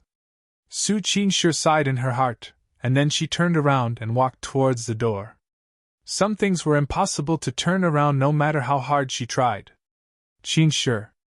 Yan Yi stopped Su Qingshi. Su Qingshi stopped, and then she turned around and looked at Yan Yi.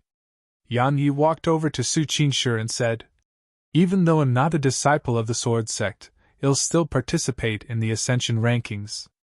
"Why?" Su Qingshi was puzzled. Yan Yi said in a serious manner, "The Sword Sect abandoned me, but you never have. If it wasn't for you, I, Yan Yi, would have perished at the hands of the Flower Palace on that day in South Peace City. In my opinion, you are you, and the Sword Sect is the Sword Sect. I'm participating in the Ascension rankings for you and not for the Sword Sect." Su Qingshi went silent for a long time before she said, "If you really want to help me, then return to the Sword Sect, all right?" Yan Yi shook his head and said, "You have things you persist on, and so do I. Moreover, there's no need for you to wrong yourself for the Sword Sect's sake. If a sect intends to become strong, then it really can't do without the hard work of the sect's members, but it absolutely isn't something that can be accomplished by relying on the hard work of a single person." A trace of a bitter expression arose on Su Qingshi's delicate face, and she said, "How could I not understand this principle? But I have to work hard. You've said in the past that my status in the Sword Sect isn't low. Indeed, my status isn't low at all. Because I'm the daughter of the Sword Sect's master." Yan Yi was shocked, had originally thought that Su Qingshi was at most an elder or the daughter of an elder that held great authority. Never had he imagined that Su Qingshi would actually be the sect master's daughter, because this identity wasn't inferior to the identity of princess of the Grand Qin Empire. Su Qingshi stared Yan Yi in the eye and said, "You said that I should give you a chance to pursue me after you ascend into the top 5 of the Ascension rankings. But do you know that if you want to be together with me, then it isn't something that can be accomplished by merely obtaining a position in the top 5 of the Ascension rankings? So, you don't have to participate in the Ascension rankings." Yan Yi roared with laughter while a strand of sword intent was emanated from his body. He said, "Qingshi, are you trying to make me retreat in the face of difficulties?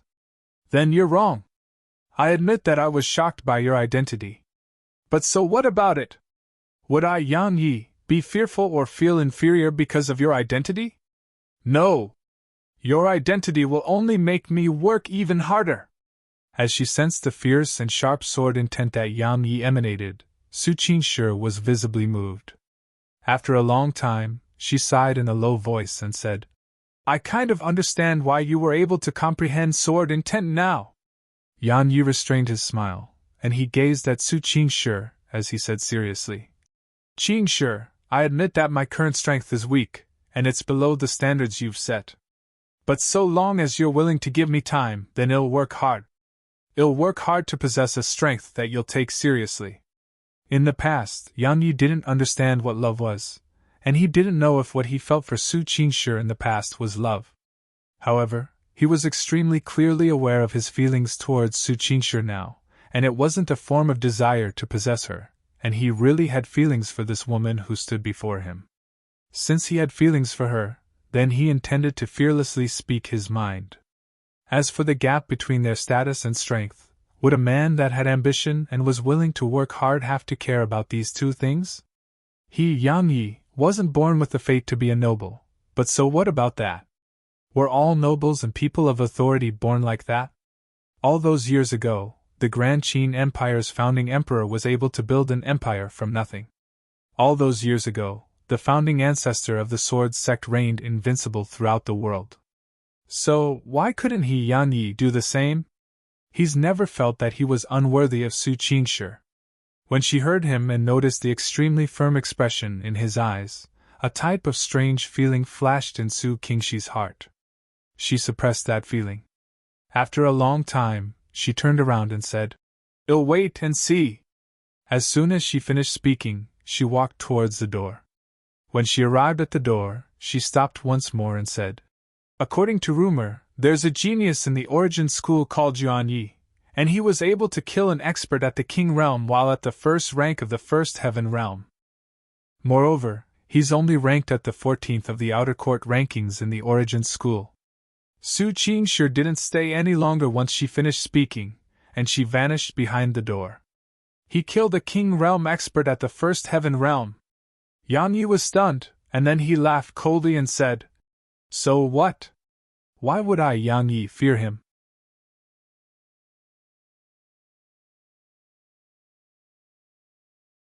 Chapter 93 Technique Talismans. No matter if it was for the Ascension rankings or to rescue his mother, Yang Yi had no choice but to work hard on becoming stronger. So, Yang Yi had made some adjustments to the way he spent his time after this. The adjustments he made were a change from studying talismans all day and night to studying talismans in the morning while cultivating in the afternoon and night. A month later, Yang Yi was already capable of crafting all basic talismans. Moreover, all of them were at the high grade. This caused both Yang Yi and Lin Shan to be extremely excited. It was exactly because of this that Lin Shan stopped being opposed to Yang Yi utilizing most of his time on cultivating. In Lin Shan's opinion, so long as Yang Yi's talisman Dao could improve, then he wouldn't care if Yang Yi utilized all of his time on cultivating. On the other hand, in terms of the martial Dao, Yang Yi grew more and more skilled in the techniques he possessed. Especially the sword control technique and reactive strike. Had expanded his previous scope of control that was 6m to an area of 30m. In other words, he was able to utilize swords like it was his arm while it remained within an area of 30m around him. However, it was still difficult for him to control swords to supplement his attacks. After all, he had to split his concentration into two, and it wasn't something that merely required him to slightly change the position of a sword. However, Yang Yi was confident that, because he was already able to practice the basic sword technique, while he controlled the sword to execute the basic sword technique as well.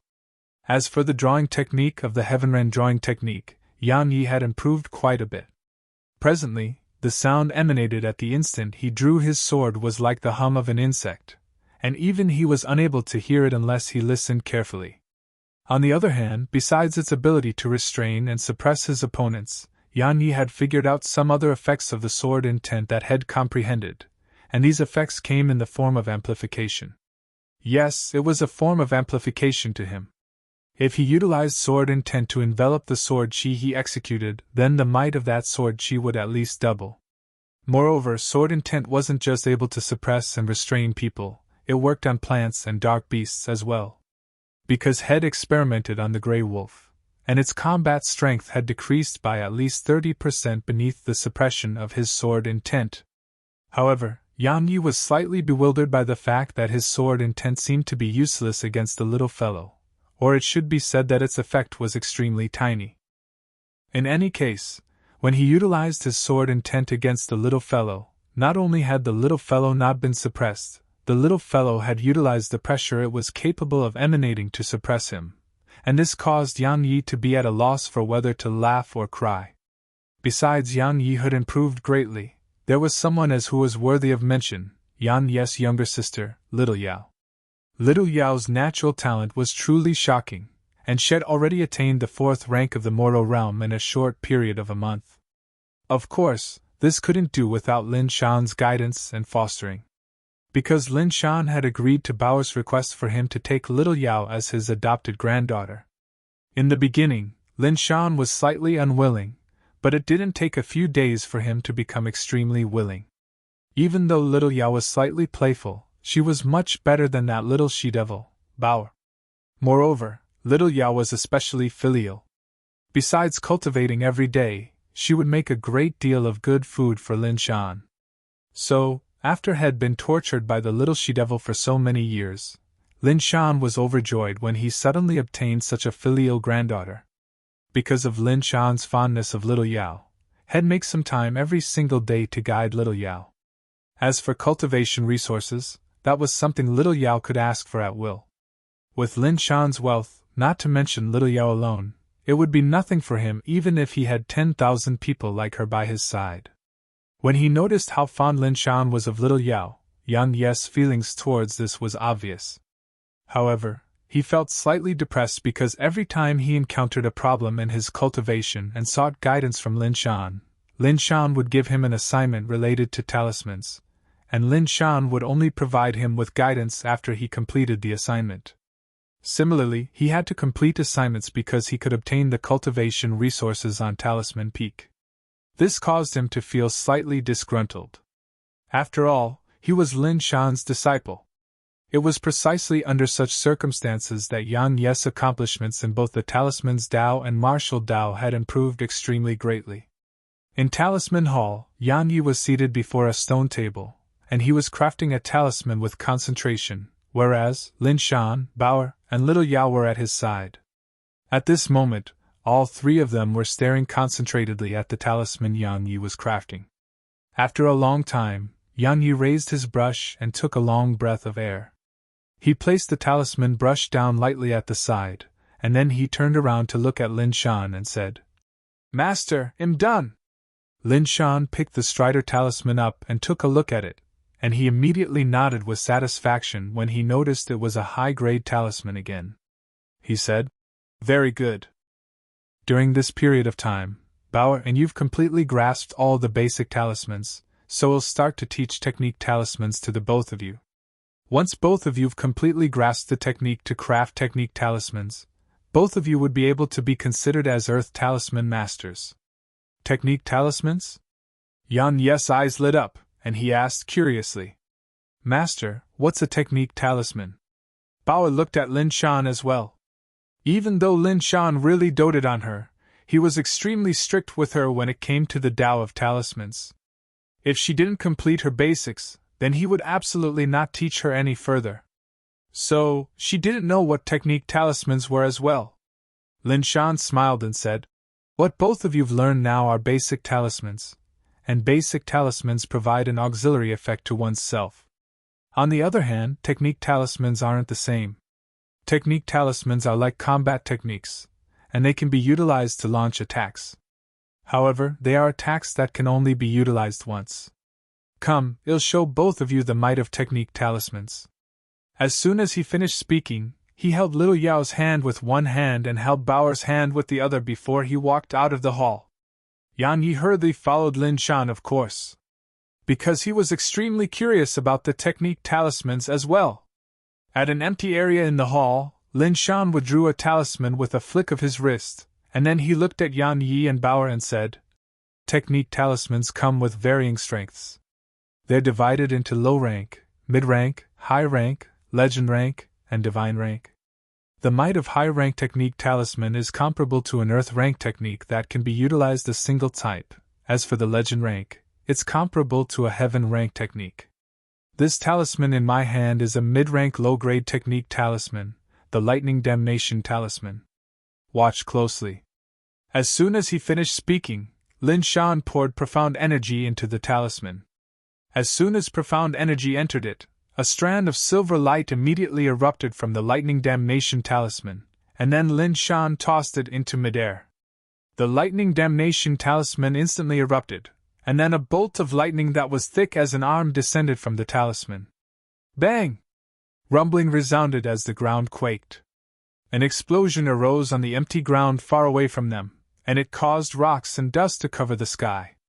When the dust dispersed, Yan Yi and the two young girls walked over, and all of them were stunned when they saw the enormous hole that was around 15 m deep and 20 m wide. Yan Yi was the first to recover from his shock, and he gulped down a mouthful of saliva. The might of this mid-rank technique talisman was too terrifying because even if he executed the energy split sword technique with his full strength, he wouldn't be able to create such an effect. Learn! I must learn this! After she recovered from her shock, Bauer instantly ran over to Lin Shan, and she held Lin Shan's arm and shook it ceaselessly as she said, "Grandpa, teach Bauer, quickly teach Bauer. Once Bauer learn this, then Bauer will blast anyone that Bauer dislikes." Lin Shan's face darkened when he heard these words. The reason he hadn't given talismans with such offensive might to Bauer in the past was because he knew Bauer's character. She was absolutely not joking, and if anyone really offended her, then she would definitely not hesitate to toss technique talismans at that person. Moreover, it wouldn't be just a single talisman. Yang Yi broke out in cold sweat when he heard this. I have to notify Qingxue in the future and ask her to not offend Bauer no matter what. Otherwise, the consequences will be too terrifying.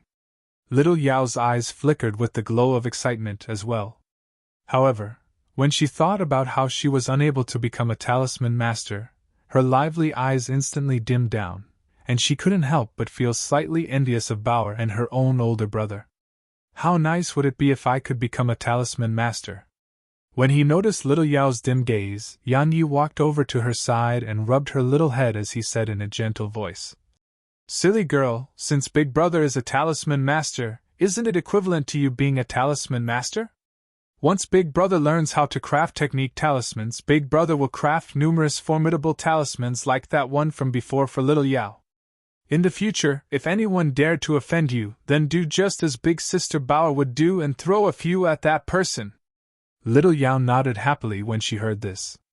She'd straightened out her thinking now because her older brother was right. Even though she wasn't a talisman master, her older brother was. At any rate, anything her older brother had was hers as well, while anything she had was her older brother's as well. So, whether she was able to become a talisman master wasn't important. Yang Yi smiled as well when he saw little Yao's face brighten. She'd temporarily lost her mother, and he didn't want little Yao to feel even the slightest bit of unhappiness. Lin Shan couldn't endure Bauer's torment, and he called Yang Yi over before he said with a solemn expression, "Technique talismans are divided into numerous types, and every single technique talisman is different. Even their effects are different. Moreover, the method to craft them is different as well. What I'm trying to tell both of you is the method of crafting every single technique talisman is extremely precious, and it's basically only passed down to one's own disciples. So, besides your own disciples, both of you can't teach it to anyone else, understand?" When he noticed Lin Shan's solemn expression, Yang Yi nodded in a serious manner and said, "Understood." Bao hurriedly agreed as well, but her attitude was extremely casual. However, Lin Shan didn't really expect Bauer to obey his request. After all, when he gave Bauer the 5-element basic talisman technique that day, had reminded her just like he had today. But what did she do? She'd still passed it down to Yang Yi without obtaining his approval. However, fortunately, it was a good thing. Just like this, Yang Yi took another step forward in the Tao of talismans.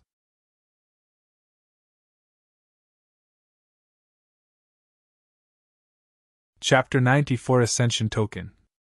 In the blink of an eye, a month had passed. In a room, Yan Yi held a talisman brush in his hand and was slowly drawing on the talisman paper before him. He had a serious and solemn expression, while his eyes stared fixedly at the talisman paper, and he didn't dare blink at all.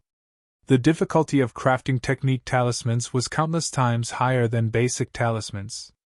Even with Lin Shan's personal guidance, Yan Yi and Bauer hadn't been able to succeed even once in this month of time. It wasn't that their natural talent was insufficient, and it was because technique talismans were too complicated. Because of this, the fervor Bauer had at the beginning had vanished completely since a long time ago, and it was even to the extent that she'd become extremely discouraged lately. However, Bauer's fervor and confidence instantly returned after Lin Shan said a single thing. Lin Shan said, "It has only been such a short period of time, what are you getting anxious for? I spent an entire 2 months of time before I was able to craft my first technique talisman." When Lin Shan said this, it wasn't just Bauer's confidence that had returned, even Yan Yi's confidence had returned as well. Yan Yi was fully concentrated in the room while he slowly drew stroke after stroke, and beads of sweat gradually seeped out from his forehead. Just like that, this continued for around 2 hours, and at a certain period in time, Yan Yi withdrew his brush. After that, he took a deep breath while undisguised happiness appeared in his eyes. Yan Yi casually wiped off the sweat on his face, and then he picked up the talisman that flickered with light before running towards Lin Shan's residence. At Lin Shan's room, Lin Shan was stunned when he laid eyes upon the talisman in Yan Yi's hand. After he recovered from his shock, he said with an astounded expression, "You crafted this?" Yan Yi nodded with slight excitement. He could be said to have not slept or rest for an entire month, as he studied this technique talisman, and after a month of painstaking hard work, had finally succeeded today. So, how could he not be excited? The corners of Lin Shan's mouth twitched slightly, and he was extremely shocked. Even though Yan Yi had only crafted a windblade talisman that was of the lowest rank, had completed it within a month of time. He was clearly aware of how complicated technique talismans were because all those years ago, had spent an entire 2 months of time to craft a single technique talisman that was only at the low grade, yet Yan Yi had successfully crafted a technique talisman after a month, and it was even a high-grade talisman. Lin Shan's confidence was slightly impacted by this. However, he felt even more happiness and gratification because Yan Yi was his disciple. As he gazed at Yan Yi, who seemed slightly excited, Lin Shan's eyes revealed undisguised praise. During these 2 months of time with Yan Yi, he was extremely satisfied by Yan Yi's performance. It wasn't just because of Yan Yi's natural talent, and he placed even more emphasis on Yan Yi's attitude. Yes, no matter if it was in terms of talisman or cultivating, Yan Yi had an extremely serious attitude, and he worked very hard. This really pleased Lin Shan. Because no matter how gifted one was, if that person didn't work hard, then that person would become mediocre in the end. Throughout the history of the Southern Territory, none of the renowned grandmasters in the Tao of Talismans had succeeded by relying solely on natural talent, and they relied even more on their hard work. Hard work makes up for lack of talent. These words were extremely justifiable. After he restrained his thoughts, Lin Shan gazed at Yan Yi and nodded with satisfaction. He said, "No matter if it's in terms of the talisman Tao or martial Tao, your natural talent is extremely good, and it's even rarer that you're able to remain humble, modest, and work hard in everything you do just as you've done in the past." When he spoke up to hear, Lin Shan paused for a moment and said, "Don't be too impatient about your mother. I've already inquired about it. The Flower Palace has only confined her at the bottom of Passionless Cliff, and there's no danger to her life for now. So, don't make unnecessary sacrifices, understand?" When he heard his mother was confined at the bottom of Passionless Cliff, the excitement in Yan Yi's eyes instantly vanished, and he couldn't help but clench his fists tightly. After a long time, he took a deep breath and said, "Don't worry, Master. If I don't have sufficient strength, then I won't head to Flower Palace and give my life." Lin Shan sighed when he noticed the flames of rage in Yan Yi's eyes. He said, "It isn't that Master refuses to help you, and it's instead because I'm helpless in this matter. If your mother violated any other rule of the palace, then I would probably be able to make them make an exception. However, your mother violated the rule that the founding ancestor of the Flower Palace set all those years ago, and this rule is the foundation of the Flower Palace, so even the palace master would suffer severe punishment if she violated it.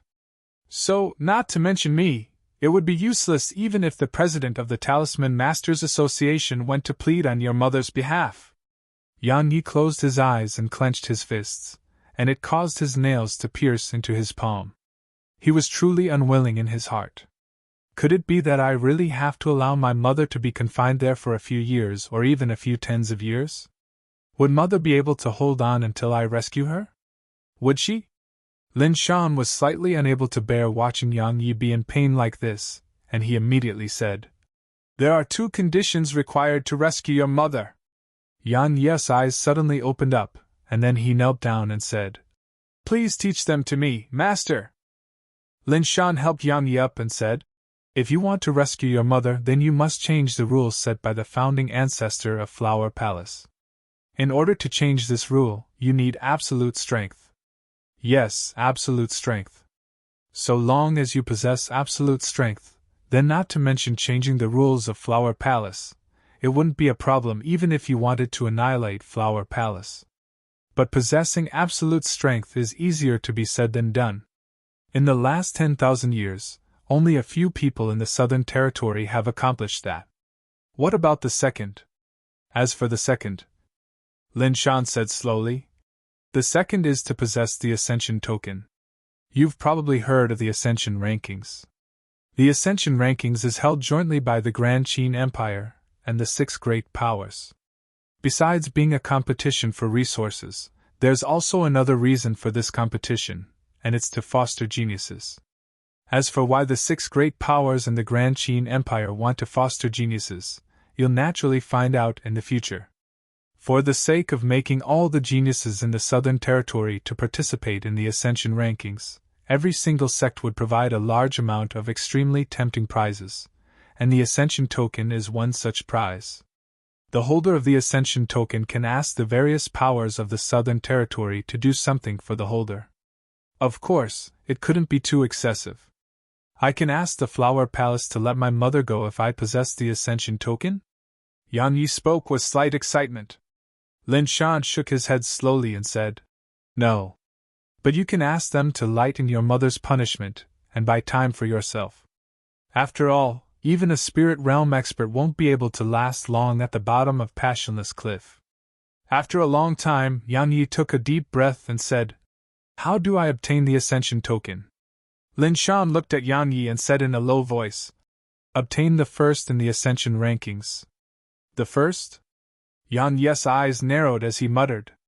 Lin Shan said in a low voice, "Kid, don't think that it's easy because it isn't easy at all. If you hadn't comprehended Sword Intent, then even if you possessed an extraordinary natural talent and possessed Gold Element Profound Energy, it would still be extremely difficult for you to ascend into the top 50 of the Ascension Rankings. Now that you've comprehended Sword Intent, ascending into the top 30 is probably not a problem for you. However, I'm not trying to dampen your spirits, but obtaining the first with your current strength is impossible. After all those geniuses in the top 100 of the Ascension Rankings are capable of surmounting their cultivation to do battle." Yang Yi nodded lightly. He naturally knew how difficult it was to ascend the Ascension Rankings. Not to mention anything else, just the origin school's Yuan Yi that Su Qinshi mentioned that day was an extremely terrifying existence capable of going against the King Realm expert, while at the First Heaven Realm. Moreover, Yuan Yi was only ranked at the 14th position in the Outer Court rankings of the Origin School. Since the 14th was already so formidable, then what sort of terrifying existences were the others ranked above him? Moreover, what about the geniuses from the other 3 colossi like the Grand Qin Empire and the 2 palaces? How many monstrous geniuses did they possess? There were a few billions of people that populated the Southern Territory, so how many monstrous geniuses would there be? Yan Yi was extremely confident, yet he wasn't conceited, and he would never think that he was invincible just because he could surmount a realm and instantly annihilate a First Heaven Realm expert. A true First Heaven Realm expert that hadn't relied on any external forces to advance in cultivation was extremely terrifying, just like those First Heaven Realm experts in the Sword Servant Pagoda. Yan Ye's strength had improved greatly, but Yang Yi was unable to instantly annihilate the Sword Servants at the First Heaven Realm just as had done to Lu Qingyu. Moreover, he didn't dare say for sure if there were no First Heaven Realm experts within the Southern Territory that were more formidable than that Sword Servant. After all, the Southern Territory was too huge, and there were too many monstrous geniuses. With the First Heaven Realm Sword Servant, and King-rank Dark Beast from within the Sword Servant Pagoda as his benchmark, Yang Yi was extremely clearly aware of his true strength. But so what about that? It's very difficult indeed for me to seize the first position with my current strength, but don't I still have another half a year of time? This half a year of time is my opportunity to turn the situation around. When he thought up to here, Yang Yi looked at Lin Shan and said, Master, I want to temper myself in the Grand Myriad Mountains. If he wanted to improve his strength even more quickly, then cultivating diligently indoors wouldn't do. He had to undergo even more actual combat, and even more life and death battles. Are you sure? Yang Yi nodded. No matter if it was for the sake of Su Qingshi or his mother, he had to participate in the ascension rankings. But the position he required now was countless times more difficult than before. Lin Shan nodded lightly, and then he flipped his left hand, causing 10 talismans to appear on his palm. He said, There are 3 low-grade high-rank lightning strike talismans. If you encounter an expert you can't defeat, then toss these 3 lightning strike talismans at that person. These 3 high-rank lightning strike talismans are still very threatening to spirit realm experts. Yan Ye's heart felt warm. He didn't refuse them and received the technique talismans before he bowed to Lin Shan, and then he turned around and walked out of the room. As he watched Yang Yi leave, Lin Shan stroked his beard and nodded lightning. He said with a smile, A pretty good kid.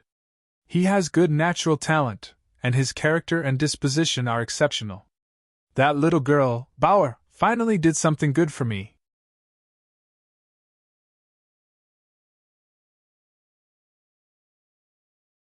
Chapter 95 Mortal Assassin, Advancement. On the next day, Yan Yi and Little Yao held hands as they strolled slowly through a garden on Talisman Peak, and the 2 siblings just walked slowly like that. It was an extremely warm scene. After a long time, Little Yao stopped moving. She looked at Yan Yi and seemed slightly reluctant as she said, Big brother, are you really heading to that Grand Myriad Mountains? Now, she only had her big brother, and she truly didn't want to be apart from her big brother. However, she knew that her older brother wanted to work hard and become strong in order to recuse their matters. But she still couldn't avoid feeling reluctant. Yan Yi rubbed Little Yao's head and said with a smile, Big brother is already at the peak of the 9th rank in the mortal realm, and am only lacking a critical factor to advance into the First Heaven realm. For the sake of improving my strength, Big brother must make a trip to the Grand Myriad Mountains. You must listen to Master on Talisman Pair, and don't cause trouble everywhere like Big Sister Bauer, alright? He was still slightly worried about Little Yao. He wasn't worried about Little Yao's safety, and he was worried instead that the little she-devil, Bauer, would lead Little Yao astray. Pfft. Little Yao chuckled, and then she shot her eyes at Yang Yi and said, Big brother, if Big Sister Bauer knew what you said about her, she would definitely not let you off. Little Yao was extremely fond of Bauer as well. Yang Yi smiled, and then he said, Remember that you shouldn't work too hard in cultivating and learn from Big Sister Bauer to cultivate and play as well. If Big Brother notices that you've become thin when Big Brother returned, then Big Brother won't forgive you. Little Yao nodded, yet she decided in her heart that she would work even harder in her cultivation because she would only be able to help her older brother after she became stronger. After playing with Little Yao for 2 hours, Yan Yi left Talisman Peak under Little Yao's reluctant gaze. Yan Yi didn't prepare anything, and he didn't have to prepare anything as well, because he had numerous talismans that he crafted himself. There were those that improved his speed, those that healed. In any case, had prepared a little bit of every single basic talisman. 2 hours after Yan Yi left the Sword Sect and entered Snake Forest, a young man around the age of 16 walked into an inn within Green Mountain City. This young man arrived in a room. There was a beautiful woman in this room. This beautiful woman was none other than Feng Yi, who had entered the sword sect to ask for Yan Yi. Feng Yi looked at the young man that entered the room and said, "There's news related to him?" The young man bowed to Feng Yi and said, "Senior, Yan Yi has already left Talisman Peak, and based on the direction he left towards, he's probably heading to the Grand Myriad Mountains."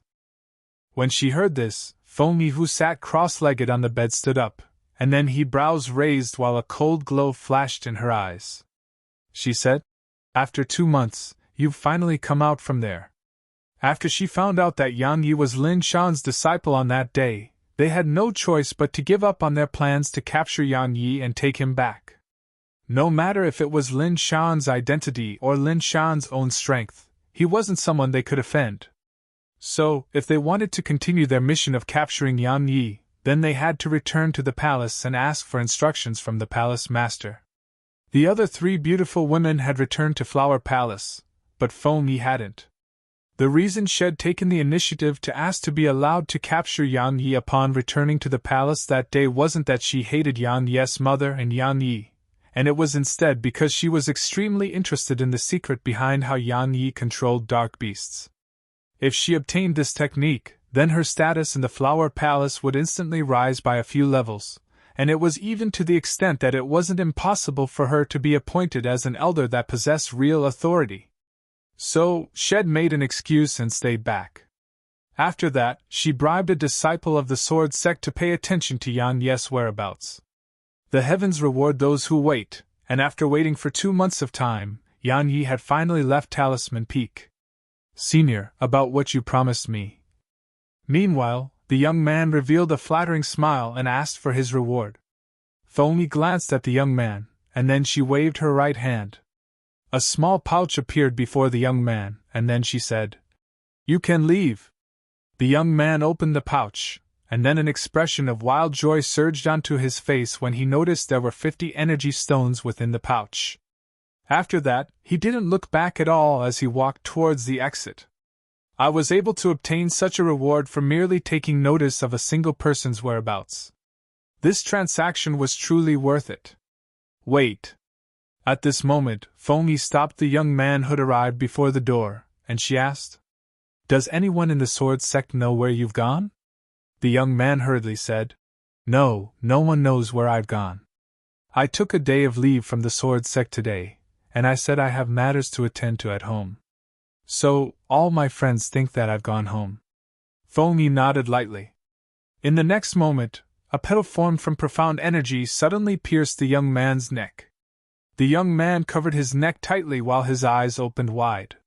He wanted to say something, yet he was unable to say anything before he crashed to the ground. Feng Yi disregarded the young man, and then she walked out of the room. As for the young man's corpse, there would naturally be someone who came to clean it up later. Because this inn belonged to the Flower Palace. After she left the inn, Feng Yi arrived at a stone house at the southern wall of Green Mountain City. The stone house didn't have a door, and there was only a head-sized window. Feng Yi walked over to the window, and then withdrew a silver card and placed it through the window. After around half an hour passed, a piece of blank paper and a brush flew out from the window. Feng Yi picked up the brush and wrote on the paper. Name Yan Yi. Identity, Talisman Master, Lin Shan's disciple. Cultivation, 9th rank of the mortal realm. Wanted alive, not dead. I request a mortal assassin. After she finished writing all of this, she flicked her right hand, and the paper flew into the window. After a long time, a voice sounded out from within. It said, "The identity of a talisman master required 10 times the remuneration. The identity of being Lin Shan's disciple requires another 10 times the remuneration. So, it's a total of 200,000 gold coins." Feng Yi frowned when she heard this. She had never expected that this organization would actually ask for 200,000 gold coins. After all, 200,000 gold coins wasn't a small amount even for her. Your organization has indicated its prices clearly. It's 10,000 gold coins for those below the mortal realm, So why is it 200,000 gold coins now? Could it be that you're afraid of the Talisman Masters Association? Feng spoke in a low voice. His identity is worthy of such a price. Will you hire an assassin or not? Said the voice. Feng Yi was slightly hesitant. 200,000 gold coins really wasn't a small amount for her. However, she didn't dare take the risk to deal with Yang Yi herself. Because if Lin Shan found out that Shed dealt with Yang Yi, who was at the mortal realm while she herself was at the spirit realm, then with Lin Shan's protective character, even the Flower Palace wouldn't be able to save her from death. If Yang Yi hadn't gone to the Grand Myriad Mountains and went somewhere else, then she would make a move against him herself. However, Yang Yi had gone to the Grand Myriad Mountains, so she was unable to make a move against him. Because so long as she entered the Grand Myriad Mountains, she would immediately fall under the Sword Sect's surveillance. Even she didn't understand why the Sword Sect was in a state of such high security now. In short, she didn't dare to take the risk and deal with Yang Yi herself. Because Lin Shan and the power that Lin Shan represented wasn't something that a tiny flower guard like her could go against. This was the reason why Shed killed that outer court disciple from before, and it was also the reason why Shed come to hire this organization to capture Yang Yi alive. After a long time, Feng Yi took a deep breath, and then she flicked her wrist. A gold card flew through the pitch-black window as she said coldly, "Cripple him! It's fine so long as he's still breathing." As soon as she finished speaking, she turned around and left. At this moment, Yang Yi was at the snake forest, and his face was covered in shock and disbelief as he looked at the gray wolf. After he entered the forest, Yang Yi had summoned Gray and was prepared to ask Gray to lead the way. However, he was unable to maintain his calm when he saw Gray. Because Gray wasn't a 9th-rank dark beast any longer, and it was a king-rank dark beast. Yes, it was a king-rank dark beast. Yang Yi wasn't mistaken because Gray really was a king-rank dark beast now. Yang Yi pointed at Gray, and then he looked at the little fellow and said, "Little fellow, how did it advance?" He was utterly unable to communicate with the gray wolf, so he could only ask the violent mink. The violent mink blinked, and then it pointed at the gray wolf before it pointed at Yang Yi's stomach. "You're saying it's because of that tiny vortex in my body?" The violent mink nodded. "Then why haven't you advanced?" The violet mink blinked, and then it revealed a helpless expression before it made a few gestures. "You're saying it's extremely difficult for you to advance?" The violet mink hurriedly nodded. Yang Yi pointed at his stomach, and then he asked, "All of you'll advance while inside there?" The violet mink nodded. When he saw this, Yang Yi took a deep breath because this was truly too shocking. His vortex dantian was actually able to allow dark beasts to advance in their cultivation. Exactly what sort of existence is this dantian of mine? It was common knowledge that it was extremely difficult for dark beasts to advance. Unless they were fortunate enough to encounter a spirit herb of the heavens and the earth, otherwise, they could only accumulate their cultivation through time. Normally speaking, dark beasts would search for spirit herbs in the Grand Myriad Mountains to facilitate their advancement because accumulation through time was truly too unreliable. Yet now, his vortex dantian was actually able to allow dark beasts to advance. Moreover, Gray had advanced in such a short period of time. My God! Gray has only been by my side for a few months. Yang Yi felt more and more wonder and curiosity towards the tiny vortex within him.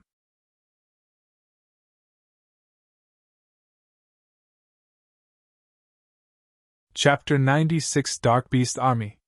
Even though Gray had become a king-rank dark beast, its attitude towards the violet mink was still extremely respectful as always, and this caused Yang Yi and the violet mink to be extremely satisfied. So, Yang Yi still rode Gray like a horse. In the snake forest, Gray dashed like the wind.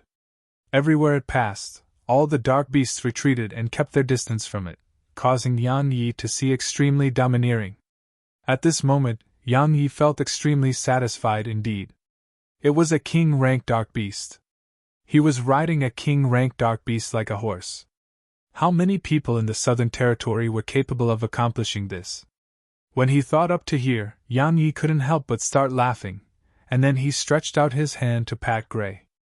Suddenly, a thought appeared abruptly within Yang Ye's mind. Why don't I get a few more dark beasts? When he thought up to here, Yang Yi was unable to maintain his calm. If it was anyone else, this thought was undoubtedly a wild fantasy. But it was entirely possible for Yang Yi to realize such a thought. With the little fellow to deter them, those dark beasts would definitely submit, and with the mysterious tiny vortex, those dark beasts would definitely be willing to stay just like Gray had. Wasn't Gray unwilling in the beginning yet became extremely willing upon witnessing how miraculous the tiny vortex was? In just an instant Yang Yi had decided. He decided to raise a dark beast army. However, Yang Yi wouldn't subdue those 9th-rank dark beasts. Because even though their strengths were formidable, they couldn't compare to king-rank dark beasts. With the space within his vortex dantian, it was entirely possible to keep 5 or 6 king-rank dark beasts. When he thought about the scene where a pile of king-rank dark beasts appeared with a wave of his hand, Yang Yi couldn't help but become excited.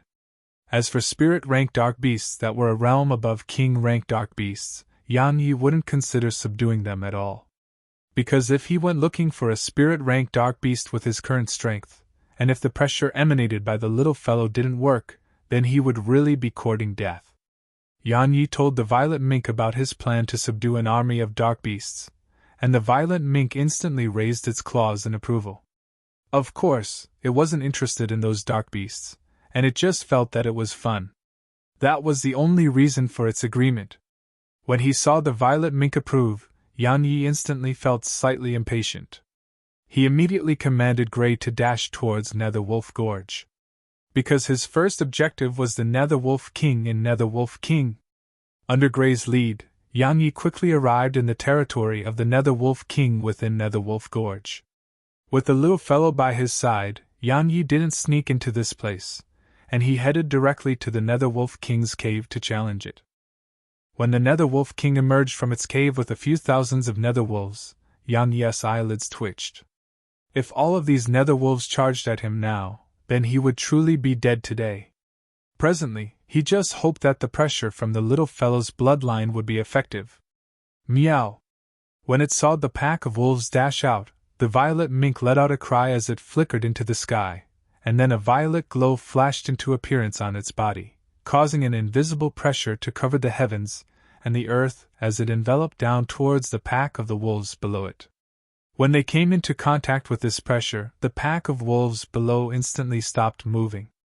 After that, besides the silver-colored Nether Wolf King, all the other nether wolves lay prostrate on the ground while revealing extreme terror from their eyes. Even though the Nether Wolf King didn't lay prostrate on the ground, it wasn't in good shape as well, and its entire body was trembling lightly while its eyes were filled with terror and respect. However, a king had a king's dignity, so it wouldn't lay prostrate before its pack even if it meant death. Because lying prostrate represented submission. The little fellow was infuriated when it saw the silver wolf actually remain standing, and right when it was prepared to pressure the silver wolf king even further, Yang Yi stopped it and said, "Little fellow, tell it to fight me. If I win, then ask it to follow by my side, and if I lose, then well leave this place." Yang Yi still remembered the objective he had when he came to the Grand Myriad Mountains this time. He's come to improve his strength. As for subduing king-rank dark beasts, that was only something he intended to do in passing. Because only his own strength was reliable. The violet mink nodded, and then it conversed with the Nether Wolf King. In next to no time, the Nether Wolf King revealed an infuriated expression. Because the violet mink had actually asked a king-rank dark beast like it to submit to a human. It felt that this was a humiliation to it. So, it immediately glanced ferociously at Yang Yi, and then it roared furiously at Yang Yi to display its strong displeasure. The little fellow was instantly exasperated when it saw that Nether Wolf King actually dared to get angry, and then a strand of invisible pressure pressed down once more towards the Nether Wolf King. At the same time, Gray, who stood by the side, was slightly infuriated as well. It raised its head and howled, and then it revealed a ferocious gaze as it glared at the Nether Wolf King. If it was in the past, Gray would definitely not dare to act so rudely. However, it wasn't the same any longer, it was already a king-rank dark beast. So, The gap between its strength and the strength of the Wolf King wasn't really large anymore. Most importantly, the Wolf King had already offended the little fellow now, and in Gray's heart, offending Yan Yi was quite fine, but offending the little fellow was like a death sentence. The Nether Wolf King's limbs curved slightly, and it seemed to be enduring some sort of extreme pain. When it heard Gray's howl, it looked over towards Gray and instantly revealed shock in its eyes. Because another Wolf King had actually appeared in its pack, and this new Wolf King had actually willingly allowed a human to ride it. In next to no time, the Nether Wolf King was exasperated. It felt that this Wolf King before it was simply a disgrace of the Nether Wolves. If it was at any ordinary time, it would definitely charge forward and tear both this man and wolf into pieces. However, it didn't dare to act in this way now. Because that violet-colored little fellow was present. While the Nether Wolf King was shocked, the violet mink was furious instead. Because this lowly being before it actually dared to remain standing, and the violet mink was instantly prepared to wave its little claw and increase the pressure it emanated. Right at this moment, Yan Yi rode Gray over to the Nether Wolf King, and then he gestured at the little fellow who was extremely angry.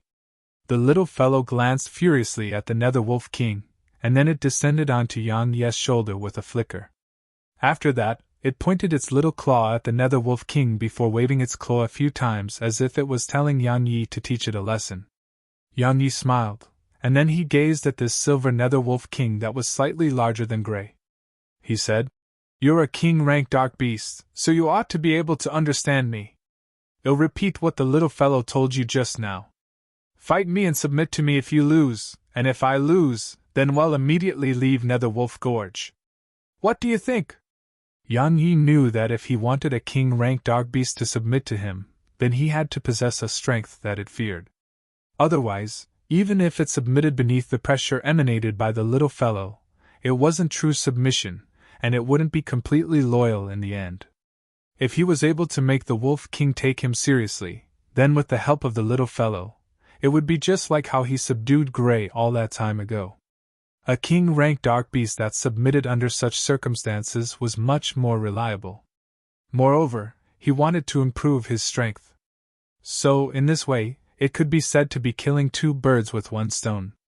The Nether Wolf King took a glance at Gray, and then it glanced fearfully at the violet mink. It hesitated for a short moment before it nodded in the end. It actually didn't want to agree. Of course, it wasn't because it was afraid of Yan Yi, and it was because a human that hadn't even attained the king rank intended to challenge it. This was an insult to it. However, it had no choice but to agree now because it was afraid of Gray and the violet mink.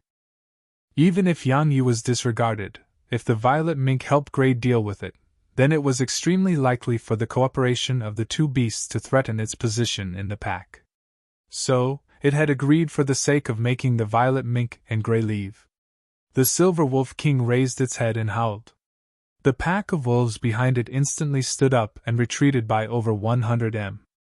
At the same time, Yan Yi signaled the little fellow and Gray to move a certain distance back. Now the man and wolf were staring at each other.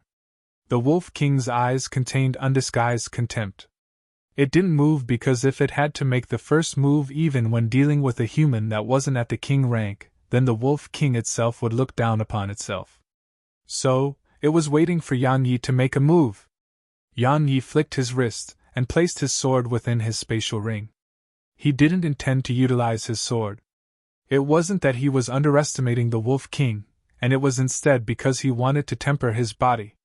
After he fought Gray that day, Yan Yi understood a single thing. If his body suffered intense stimulation, then the golden profound energy within his body would help him temper his body. Even though doing this was slightly painful, what was pain in the face of the improvement of his strength? When it saw Yan Yi actually put his sword away, the Wolf King was infuriated once more. Is this human underestimating me? It raised its head and howled furiously, and then it stomped its hind leg backwards before it leaped forward and smashed down towards Yan Yi like a small hill. The ground that the silver wolf stomped on had directly collapsed, and a small hole appeared in its place. This obviously showed how terrifying its strength was. Yan Yi revealed a solemn expression when he saw the silver wolf charge towards him. He moved his right leg back while he placed his right fist horizontally before him. The golden profound energy within his body suddenly started circulating, and then a dazzling golden glow flickered on his right fist. When the Wolf King approached, Yang Yi suddenly stomped his right leg on the ground, causing his body to rise from the ground. After that, he let out a clear shout as he suddenly smashed his fist down towards the Wolf King's head.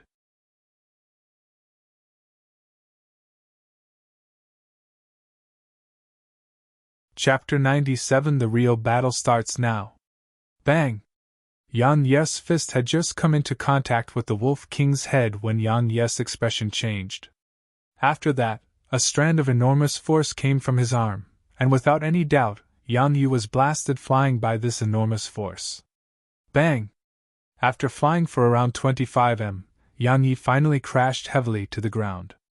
On the other hand, the Wolf King's body merely stopped briefly in midair, and then it descended firmly onto the ground. Obviously, that collision from before hadn't injured it at all. However, Yang Yi's punch wasn't completely useless.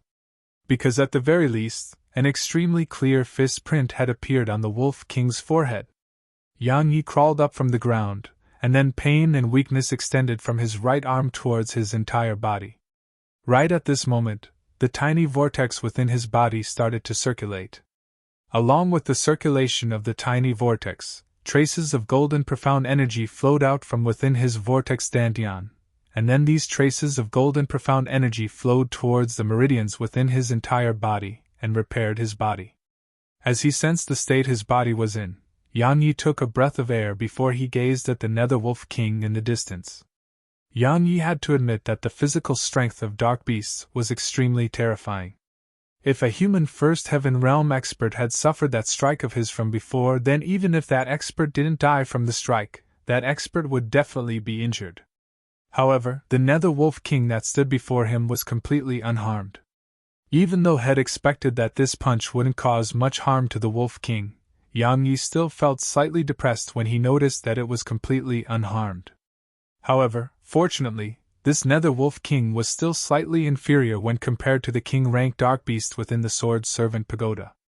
At any rather, he wouldn't dare utilize his fist to collide head-on with that king-rank dark beast in the Sword Servant Pagoda. Yang Yi restrained his thoughts and took a deep breath before he removed the clothes on his upper body and the armor he wore, causing his bronze-colored skin. He stretched his fists slightly while the profound energy in his body surged, and then his fists were instantly densely covered by a layer of dazzling golden light. He intended to fight to his heart's content today. When it noticed that Yang Yi was actually still able to stand, the wolves within the pack instantly started to howl as if they were saying, "How could this be possible?" On the other hand, the little fellow in gray that knew Yang Yi through and through weren't really shocked. Especially gray because it had fought Yang Yi, and it was very clearly aware of Yang Yi's physical strength.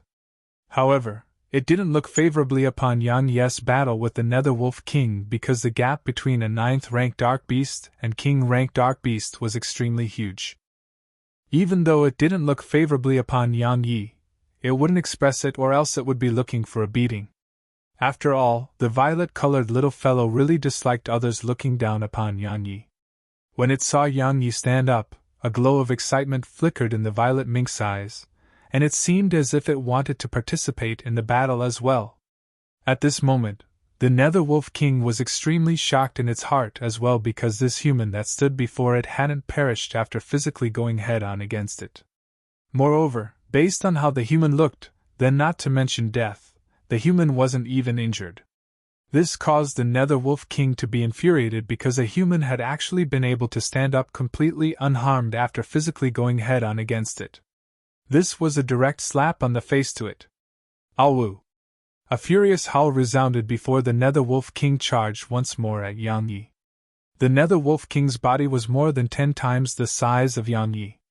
So, it seemed like a moving hill as it dashed furiously, and the ground trembled lightly every single time its feet touched the ground. The impetus it revealed was extremely astounding. Yang Yi's eyes narrowed when he saw the Nether Wolf King charge over.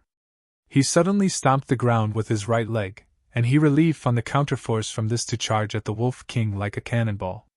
When he was only 3 m away from the Wolf King, Yang Yi let out a fierce shout as his fists that flickered with a golden glow smashed fiercely towards the Wolf King's head that was even larger than his body. Yang Yi could be said to have strained every muscle in his body as he executed this attack. Everywhere his fists passed, space seemed as if it was torn apart, and a sharp and ear-piercing sound was emanated in their wake. Under the astounded gazes of all the beasts in the surroundings, this man and wolf collided forcefully once more. Bang! Along with an enormous bang resounding through the air, Yang Yi was blasted flying once more. The Wolf King heaved a sigh of relief when it saw Yang Yi being blasted flying. However, in the next moment, the human that had just been smashed to the ground had stood up once more while seeming to be completely fine. Moreover, that human even took the initiative to launch an attack against it. The Wolf King was extremely bewildered. It was really extraordinarily bewildering. Because it had utilized its entire strength just now, yet this human before it was actually still able to stand up after colliding head-on with its full force. Moreover, that human could even take the initiative to launch an attack against it. Is that really a human and not a dark beast? It stopped thinking after this because that human had already arrived before it. Bang! As expected, Yang Yi was blasted flying once more. However, in the next moment, Yang Yi crawled up once more, and then he charged at the Nether Wolf King. Bang! Bang!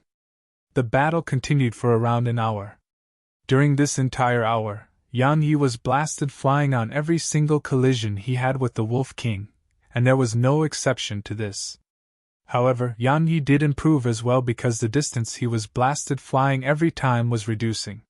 From being blasted flying by around 25 m at the beginning, it had been shrunk down to around 18 m now.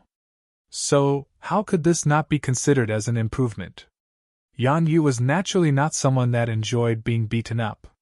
The reason he had abstained from utilizing the sword that he was most skilled in was that he was utilizing the physical collisions with the Nether Wolf King to strengthen his body. Yes, the greater the harm his body received, the swifter the tiny vortex within his body circulated. At the same time, the amount of golden profound energy that flowed up grew greater and greater. Even though it was slightly painful, the effects were extremely good. Just like this very moment, had already become basically accustomed to the Nether Wolf King's strength. Of course, he was only accustomed to it, and not immune. So, it still hurt for him. As they watched Yang Yi being blasted flying over and over again before charging towards the Nether Wolf King over and over again, the pack of wolves behind the Wolf King were completely stunned. Because even they were unable to suffer so many attacks from the Wolf King without being injured, yet this human before them was capable of that. Is that human really a human, or is he a dark beast? At this moment, such thoughts that were similar to the thoughts of the Wolf King from before had arisen in the minds of the wolves in the pack. At this moment, Grey had opened its eyes wide as well, and its eyes were filled with disbelief. It knew that Yang Yi's body was extremely strong, yet it had never imagined that Yang Yi was actually still able to stand after suffering so many strikes from the Wolf King. When did he become so strong? This isn't a battle between a man and beast at all, and it's a battle between beasts. Yes, only a battle between dark beasts was a battle of physically colliding head-on just like Yang Yi and the Nether Wolf King were. In the opinion of Grey and the wolves in the pack, Yang Yi's physical strength was already comparable to the Nether Wolf King. However, only Yang Yi himself knew that his body was still quite inferior when compared to the Wolf King. Even though the Nether Wolf King had blasted him flying repeatedly, it hadn't pursued him and followed up with another attack or attacked his vital points like his head. Moreover, it hadn't utilized its claws that were sharp like blades as well. Yang Yi knew that the Nether Wolf King was worried about the little fellow. When compared to this, had basically not caused any material harm to the Wolf King since had entered into battle with it. In other words, he was unable to get through the Wolf King's defense. Perhaps he would be able to accomplish that if he utilized a high-grade strength talisman, but that would be meaningless. Of course, even though the Nether Wolf King hadn't utilized its full strength, Yang Yi hadn't as well. If he held a sword in hand and utilized it, then he was confident in his ability to slice the Wolf King into pieces. The reason the Wolf King hadn't utilized its full strength was that it wanted to see how many strikes this human before it could take. It was the king of a pack, so perhaps its intelligence wasn't as great as humans, but it was absolutely not an idiot.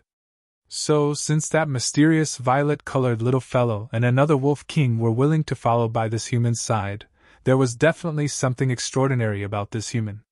The facts proved that this human did indeed possess some ability. So, it restrained the arrogance in its heart. No matter if it was dark beast of man, all those who possessed strength deserved to be respected. However, if this human only possessed this little bit of strength, then it was far from being sufficient to make it submit. It wasn't worried that this human would make it submit by force. Because if that was the case, then the human before it would suffer the retaliation of the experts in the world of dark beasts. So if this human wanted to make it submit, the human had to make it submit willingly. For a time, both man and wolf had different thoughts in their minds, and it could be said that this battle right now was merely a warm-up. Another 2 hours passed. Bang! Yan Yi was blasted flying again, and he swiftly stood back up. Right when he intended to charge over once more, the Nether Wolf King howled furiously towards the sky, and then it suddenly swiped its claws that were sharp like blades towards the ground. Hiss! A few claw marks that were as thick as an arm appeared on the ground. Yan Yi stopped moving when he saw this, and he said in a low voice, "You intend to fight seriously?" Yan Yi took a deep breath, and then he flipped his right hand, causing his sword to appear in his hand. As soon as his sword entered his hand, Yan Yi's imposing aura instantly changed. At the same time, sword intent surged out and enveloped down towards the Nether Wolf King. The real battle starts now.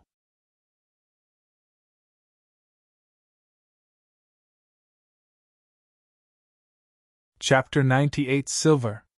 When enveloped by the sword intent, the imposing aura that erupted from the Nether Wolf King just now was instantly suppressed, and when it sensed its imposing aura being suppressed, the Nether Wolf King's pupils constricted while an extremely solemn expression appeared in its eyes. This time, it had taken Yan Yi to be a true opponent. Yes, because of the sword intent alone, the Nether Wolf King had no choice but to take Yan Yi seriously, and this displayed how terrifying sword intent was. Awu! A world-shaking howl resounded as the Wolf King leaped forward, and its claws carried brilliant cold glows and emanated a sharp and ear-piercing whistle through the air as they clawed at Yan Yi. Its speed was so swift and force so powerful that it was more than 2 times greater when compared to before.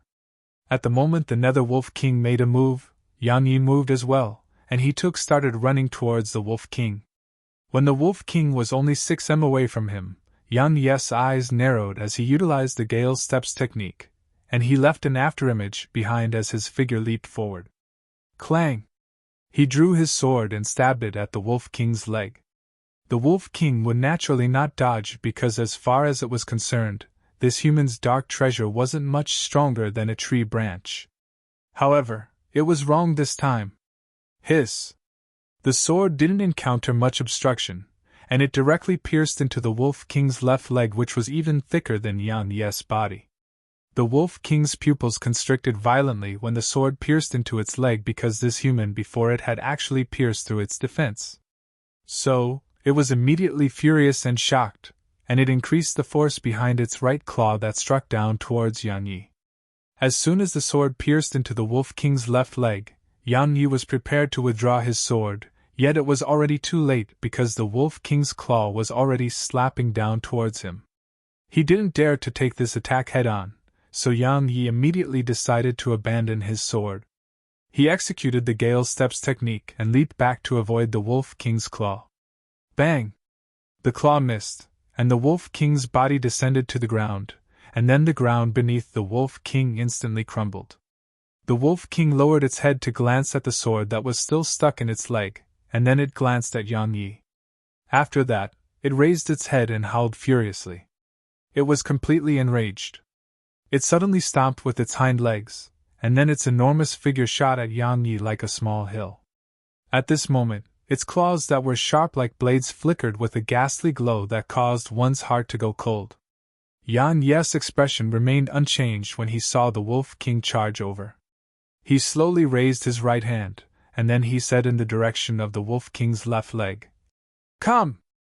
As soon as he finished speaking, the sword stabbed within the Wolf King's left leg suddenly resounded with a clear and melodious sword howl, and then it transformed into a ray of flowing light that returned to Yan Ye's hand.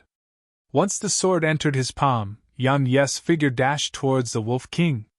During the process of this dash, Yan Yi formed a sword with the fingers of his left hand that was free, and then it swiped it swiftly and abruptly towards the Wolf King. Swish! Swish! Swish! Swish! Swish! 5 golden strands of sword chi shot out successively towards the Wolf King. The Nether Wolf King still didn't dodge because it disdained to dodge. Of course, it was unable to dodge at such a close distance. Bang! Bang! Bang! Bang! Bang! The 5 golden strands of sword chi didn't bring exceptionally great harm to the Wolf King, yet it wasn't completely useless as well because there were already 5 more bloody holes on the Wolf King's head. "I've been injured by this human again?" The Nether Wolf King was stunned by this, and then it became infuriated, while its face instantly turned savage. It suddenly opened its enormous mouth and bit forcefully towards Yan Yi that was a short distance away from it. It seemed as if it had really aroused killing intent. The Wolf King would underestimate Yan Yi, and it would take Yan Yi's attacks head-on out of consideration for its dignity as a king of beasts. But Yan Yi wouldn't act in that way. He understood how to make the best use of his advantages and avoid the disadvantages, and he understood his own strong points and weak points. When Yan Yi was about to come into contact with the Wolf King's bloody mouth, his figure suddenly stopped, and then his right leg stomped lightly on the ground. He executed the Gale Steps technique and shot swiftly towards the Wolf King's right, and he avoided being bit and struck by the Wolf King. When Yan Yi crossed the Wolf King's enormous figure, he drew his sword with a clang, and then a few tens of bloody marks appeared on the right side of the Wolf King's body. The Wolf King stopped moving and turned around, and on the other hand, Yan Yi was already over 30 m away now. As he gazed at the blood that ceaselessly flowed from the right side of the Wolf King's body, Yan Yi understood something now. The bodies of dark beasts weren't really so terrifying. Of course, the precondition that one was able to pierce through their defenses. If one was able to pierce through their defenses, then with their enormous figures, the dark beasts were like living punching bags. The Wolf King didn't charge at Yan Yi as well. Under the suppression of that incomprehensible force, both its speed and battle intent had descended by a few tens of %. Of course, most importantly, this human was capable of piercing through its defenses, and once its defenses were pierced through, then the advantage it possessed would have practically vanished completely. The human and 2 dark beasts before it hadn't come to seize its territory, nor was there any deep enmity between them, so there was truly no reason to fight to the death. Because if they really did fight a life-and-death battle, then if the mysterious violet-colored little fellow exerted that terrifying pressure towards it while it was in battle with this human, then it could dream of continuing the battle and could just wait for death to arrive. So, there was practically no need to continue the battle. Yan Yi walked slowly towards the Nether Wolf King. When he arrived in an area of 6 m away from the Wolf King, Yan Yi said, "Wolf King, if I wanted to kill you, then you would already be dead now. Come with me, and you'll live a good life in the future." If he was able to subdue this Wolf King, then he would have another super bodyguard to protect his life in the future. The Wolf King gazed at Yan Yi for a long time, yet it shook its head in the end. If it submitted to a human, then it would become the laughingstock of all the king-rank dark beasts in this area. It could die, but it couldn't lose its dignity. Yan Yi frowned when he saw the Wolf King shake its head. Right at this moment, Gray and the Violet Mink walked over, and then the Violet Mink glared fiercely at the Nether Wolf King. The Wolf King seemed to be very afraid of the Violet Mink, and it immediately took a few steps back and didn't dare meet the Violet Mink's gaze. Gray walked over to the Wolf King, and then it started conversing with the Wolf King. As Gray spoke indistinctly to the Wolf King, the eyes of the Wolf King gradually opened wide before it could simply fit a human head within it. After a short moment, the Wolf King looked at Yan Yi, or more precisely speaking, it was looking at Yan Yi's stomach. Yan Yes' brows eased up when he saw this, and he looked at the violet mink and said, "Little fellow, help me send it in." The violet mink seemed to feel extreme dislike towards the Wolf King. So, it immediately shook his little head with force because it refused to allow a dark beast that wouldn't obey it to enjoy such benefits. Yan Yi couldn't help but laugh, and he immediately said in a light voice, "Little fellow, just think about it. If it follows by my side, then wouldn't you be able to bully it at will?" The violet mink's eyes lit up, and then it nodded.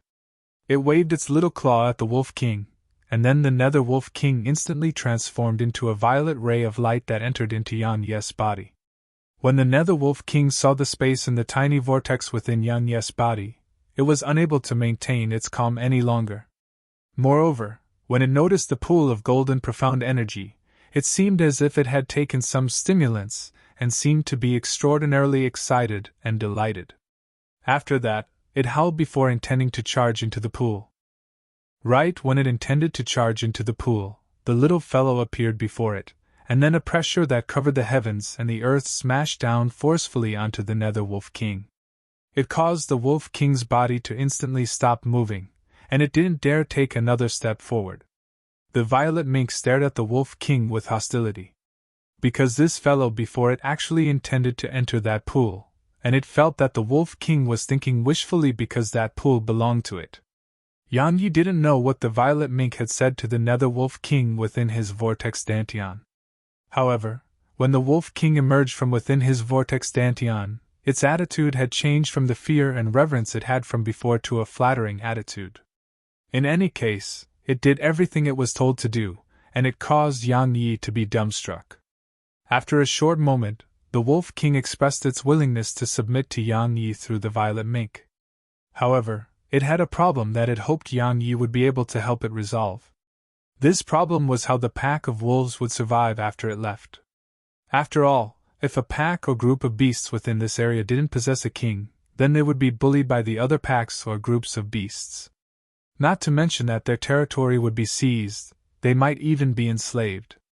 So, it hoped that Yang Yi would be able to resolve this problem. In this way, it could willingly follow by Yang Yi's side. The Nether Wolf King's problem wasn't something difficult for Yang Yi at all. Yang Yi waved his hand and spoke with a heroic spirit. "The other packs and groups? Don't worry, we'll go look for them one by one, and once all of them have no king, then who will bully who?" Just like this, Yang Yi gained another super lackey, and Yang Yi gave this lackey the name Silver.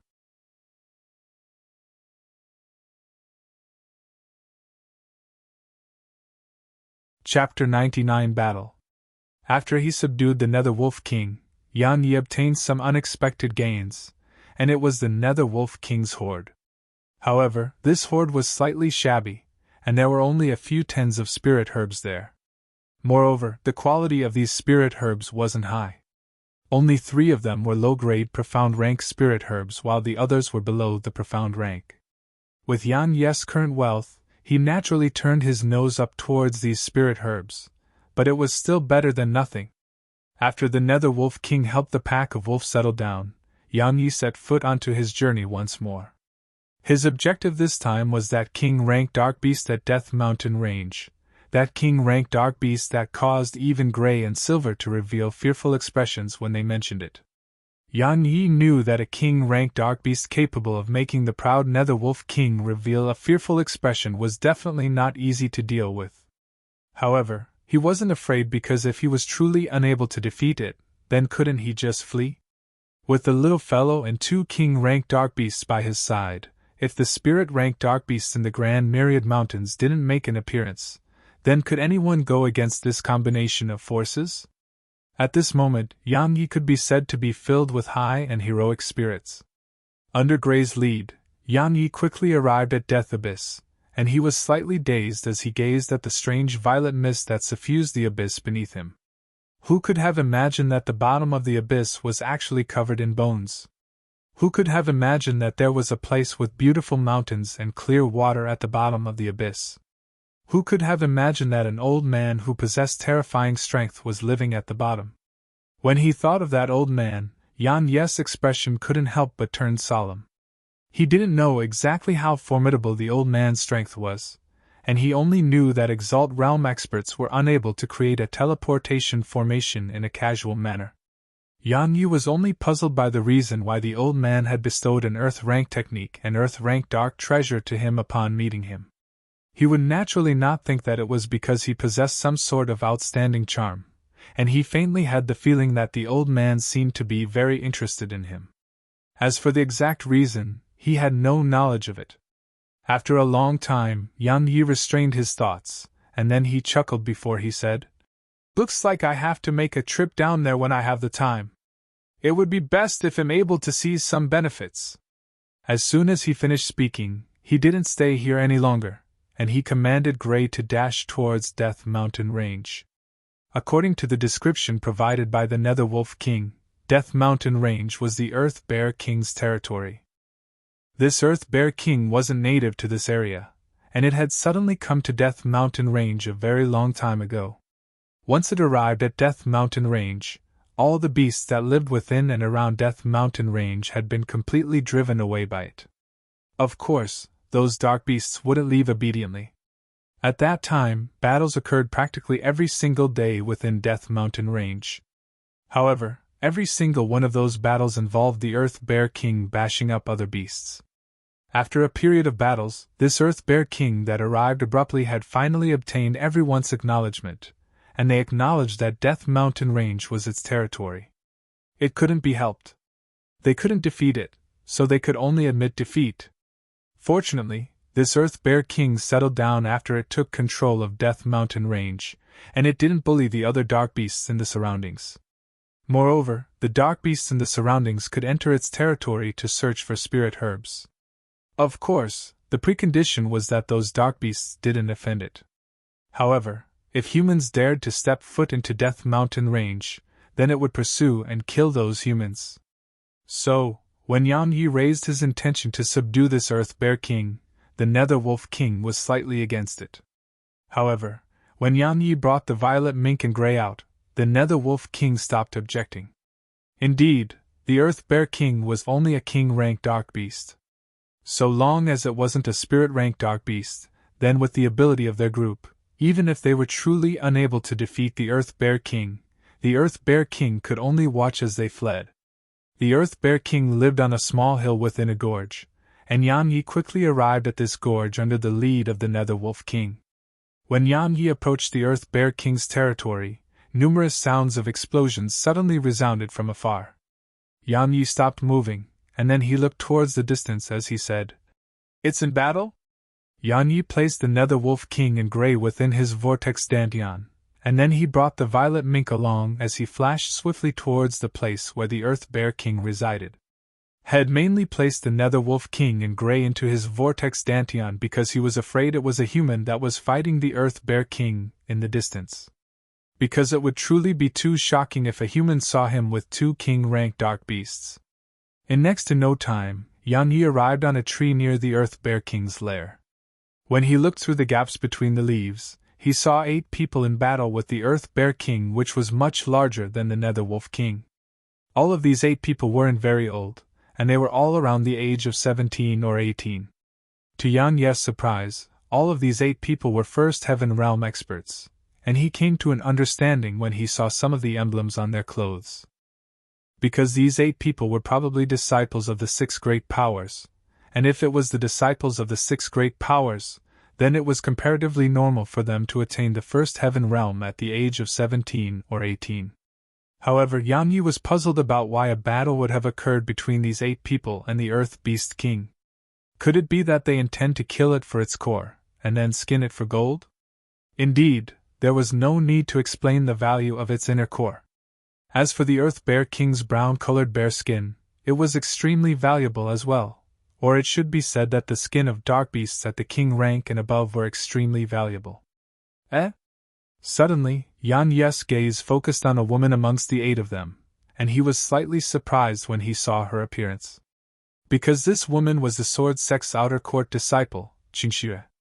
The 8 of them didn't go head-on against the Earth Bear King as had done with the Netherwolf King, and they utilized nimble movement techniques and various powerful combat techniques to fight the Earth Bear King while avoiding direct collisions with it.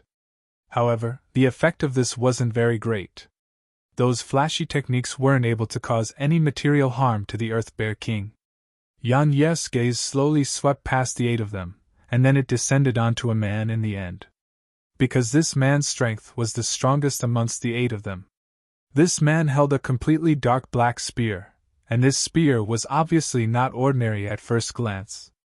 Every single time the man waved the spear, it would drag along a string of faint afterimages, and every single time it descended onto the Earth Bear King, it would definitely leave behind a bloody hole on the Earth Bear King's body. This man was the only one amongst the 8 that was able to pierce through the Earth Bear King's defense without utilizing any techniques. However, that was all he was able to accomplish. Those small injuries were like mosquito bites to the Earth Bear King. On the other hand, if any of them were struck by the Earth Bear King's enormous paw, then they would absolutely be transformed into a pile of mush. He'll head over after they're defeated. The conclusion Yang Yi obtained after watching for a while was that these 8 people before him would be unable to kill the Earth Bear King. However, Yang Yi was slightly puzzled because this Earth Bear King didn't seem as formidable as the Nether Wolf King had said. Could it be that it hasn't even gotten serious? On the battlefield, Qingxue was moving and attacking nimbly at the left side of the Earth Bear King.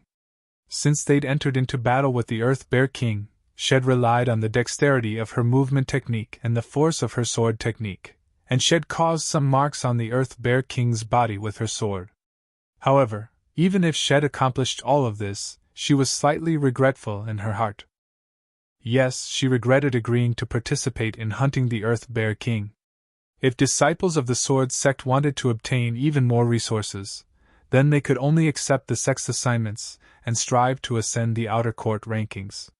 She was unable to ascend the Outer Court rankings, for now, so she could only accept the assignments in the sect. She'd come to the Grand Myriad Mountains this time merely for the sake of hunting and killing a 9th-rank dark beast, and Shed encountered these others during this process. All of them were similarly disciples of various sects that had left their sects to temper themselves. Under their persuasion, she was unable to resist the temptation of hunting a king-rank dark beast and agreed to their invitation. There were many assignments in the Sword Sect that required the tendons and blood of king-rank dark beasts. So, if she was able to kill this king-rank dark beast with them, then even though her strength was comparatively weaker when compared to the others, she would still be able to receive quite a bit of spoils. With the blood, tendons, and other materials from a king-rank dark beast, she would be able to exchange them for even more cultivation resources. Her idea was great, but the reality was brutal. According to her thoughts, all 8 of them were First Heaven Realm experts that were from various sections. So, their joint forces ought to be sufficient to deal with a king-rank dark beast. However, the brutal reality she faced told her that the sword technique and sword chi she took pride in was utterly unable to cause any material harm to a king-rank dark beast. Conversely, if she was just a moment too slow, then the attacks of this king-rank dark beast would transform her into a pile of mush. So, she regretted agreeing to participate in this hunt. Because this dark beast was utterly not something they could go against. She could still leave now, but she couldn't because the disciple in the lead who was from the Origin School hadn't said the word. Qingxue had nothing to say about the strength of this outer court disciple from the Origin School. However, she didn't dare compliment his character. Just like the rumors said, the disciples of the Origin School always had a feeling of superiority when they faced the disciples of the other sections. However, Qingxue felt that this was extremely normal. It couldn't be helped that his strength was the greatest amongst all of them. The spear-wielding man pierced his spear into the Earth Bear King's stomach, and then he suddenly spun the spear in his hand, and he relied on this force to fly backward and avoid the paw that the Earth Bear King had slapped towards him. As he sensed the constantly decreasing profound energy within his body, the man's brows knit together tightly, and then he glanced towards the thick bushes near the walls of the gorge while he said in his heart, "Why isn't it done yet?" Right when he was about to attack once more, a resounding voice suddenly resounded. "Jianwei, retreat quickly!" When he heard these words, the spear-wielding man was delighted. He suddenly stomped with his right foot, and then he flickered backward a few times to escape the battlefield. This sudden event caused the expressions of the other 7 people on the battlefield to change violently. On the other hand, the eyes of Yang Yi, who was hidden atop the tree, narrowed, and then he looked towards the source of the voice while he said, "An ambush? And more than one person?" Right at the moment that Jiang Wei suddenly left the battlefield, the other 7 were prepared to flee after they recovered from their rage. However, right at this moment, an enormous yellow-colored energy barrier enveloped the 7 of them along with the Earth Bear King. At the same time, 3 men that wore moon-white robes walked out from 3 corners of the energy barrier.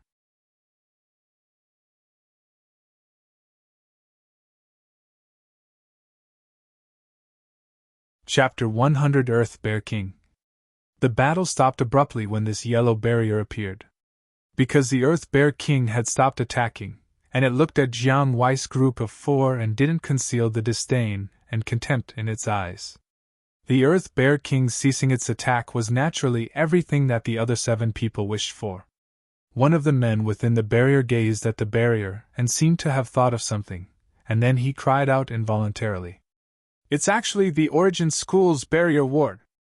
As soon as he finished speaking, he suddenly shot his gaze towards Jiang Wei that stood outside the barrier and said furiously, "Jiang Wei, what's the meaning of this?" When she heard the words barrier ward, Kinx's countenance turned pale as well. She'd heard of the barrier ward. It was a divine ability of the Origin School.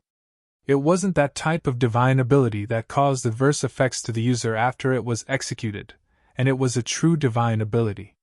The solidity of the barrier ward was something that even a spirit-ranked dark beast found difficult to break through. As for a king-ranked dark beast, it was even more difficult. Of course, she was more concerned about the intentions of Jiang Wei and the others. Jiang Wei disregarded the 7 of them, and he turned around to look at a man by his side and said, "Senior Brother Xianming, if the Grand Qin Empire's Martial Future Academy finds out about what we've done here, we'll probably be in huge trouble." Amongst the 7 people within the barrier, 2 were from Bright Moon Sect, 1 was from the Sword Sect, and 4 were from the Martial Future Academy of the Grand Qin Empire. Even though the Martial Future Academy was only a second-rate academy in the Grand Qin Empire, it still represented the Grand Qin Empire. So, if the Grand Qin Empire found out about what the 4 of them had done today, then they would definitely be in trouble. As for the Bright Moon Sect and the Sword Sect, they weren't worried about these 2 sects at all. A wisp of an evil smile arose on the corners of Xianming's mouth, and he said, "Don't worry. So long as all of them die, then would anyone know about all of this?" When he spoke up to hear, he turned around and nodded to Jiang Wei before he said, "Jiang Wei, you did well this time. If you didn't lead them over to keep the Earth Bear King busy, then we would have been utterly unable to establish the barrier ward. With the gains from this Earth Bear King, the 4 of us won't have to worry about cultivation resources for 3 months at least." Jiang Wei didn't speak any further when he heard this.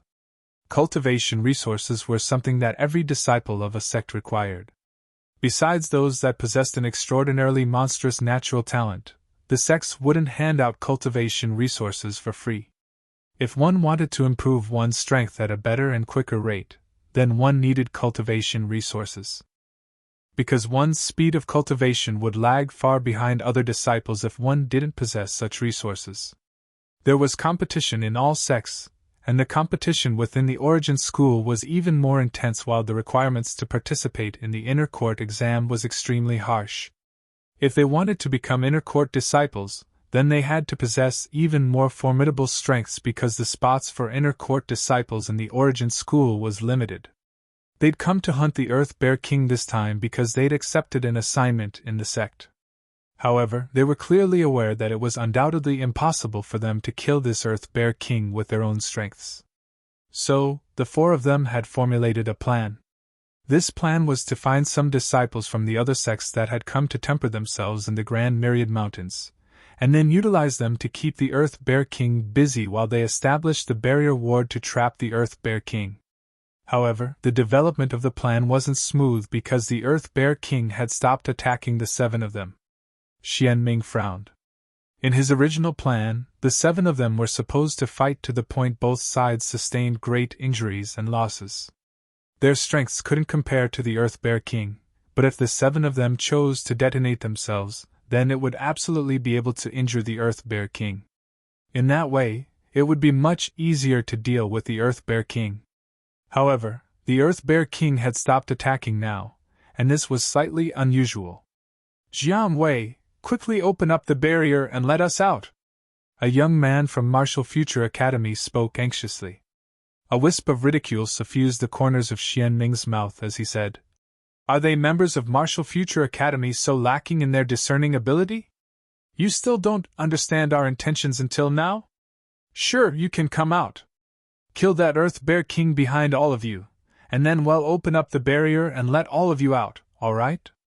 When they heard this, that last trace of hope in their hearts instantly vanished because these 4 disciples from the Origin School really intended to eliminate all 7 of them along with the Earth Bear King.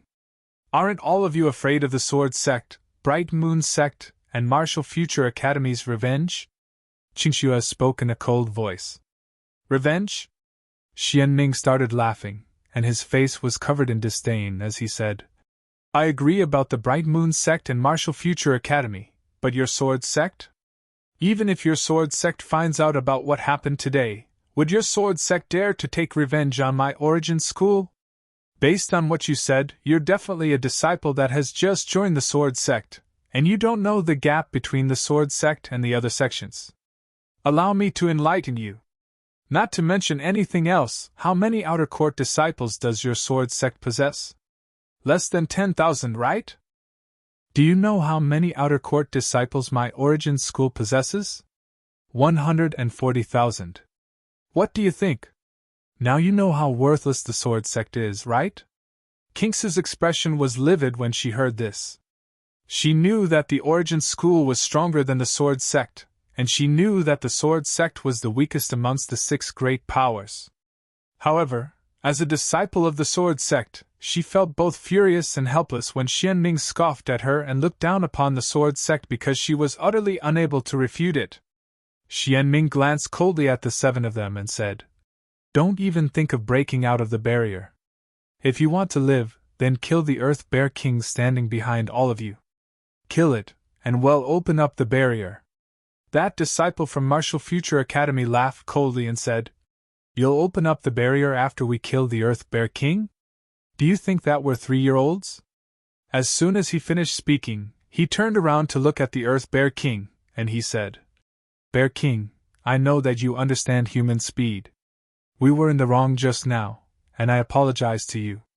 Now, we're in the same situation, so we should join forces to break open this barrier. What do you think?" The other 6 people within the barrier hurriedly apologized as well. Presently, their only path of survival was to join forces with the Earth Bear King. Xian Ming's expression changed when he witnessed this. If they joined forces with the Earth Bear King, then it would undoubtedly be a huge problem for the 4 of them. Right when he was about to instruct the other 3 to make a move in advance, the Earth Bear King made it stand clear. The Earth Bear King glanced with disdain at the 7 of them within the barrier, and then it went silent before it glanced towards the spot Yang Yi was hiding while a seemingly human glow of contemplation flickered in its eyes. Yang Yi was shocked in his heart when he noticed the Earth Bear King's gaze because the Earth Bear King had noticed him. Looks like this Earth Bear King has really concealed its strength. "Little fellow, are you able to deal with this big fellow?" Yang Yi asked in a low voice. The violet mink was displeased by Yang Yi's doubt, and it clawed randomly at Yang Yi's face. After that, it intended to go deal with the Earth Bear King. However, Yang Yi hurriedly stopped it, and then it finally calmed down after he apologized countless times. When they saw the Earth Bear King make it stand clear, the hearts of the 7 people within the barrier instantly sank. Both fighting or not led to death, and they were truly troubled. On the other hand, Xian Ming started roaring with laughter when he saw this. Beast Kings really are extremely arrogant. However, right at this moment, his laughter stopped abruptly because the Earth Bear King within the barrier had raised its enormous paw and slapped it towards the barrier. Bang! An enormous bang resounded. The ground quaked, yet the barrier didn't break. However, if one looked carefully, one would be able to notice that traces of cracks had appeared on the barrier. Bang! Another paw smashed down, and the cracks on the barrier grew larger. Bang! When the 10th paw struck the barrier rumbled and shattered under the astounded gazes of everyone. After the barrier shattered, the Earth Bear King didn't attack all of them, and it sat at the side instead while revealing a mocking expression. Because wasn't it extremely interesting to watch humans kill each other? When the barrier shattered, Qingxue and the others were delighted while the expression of Xianming and the others turned grim. Because if the 7 of them left the Grand Myriad Mountains with their lives intact, then it would undoubtedly be a disaster for the 4 of them.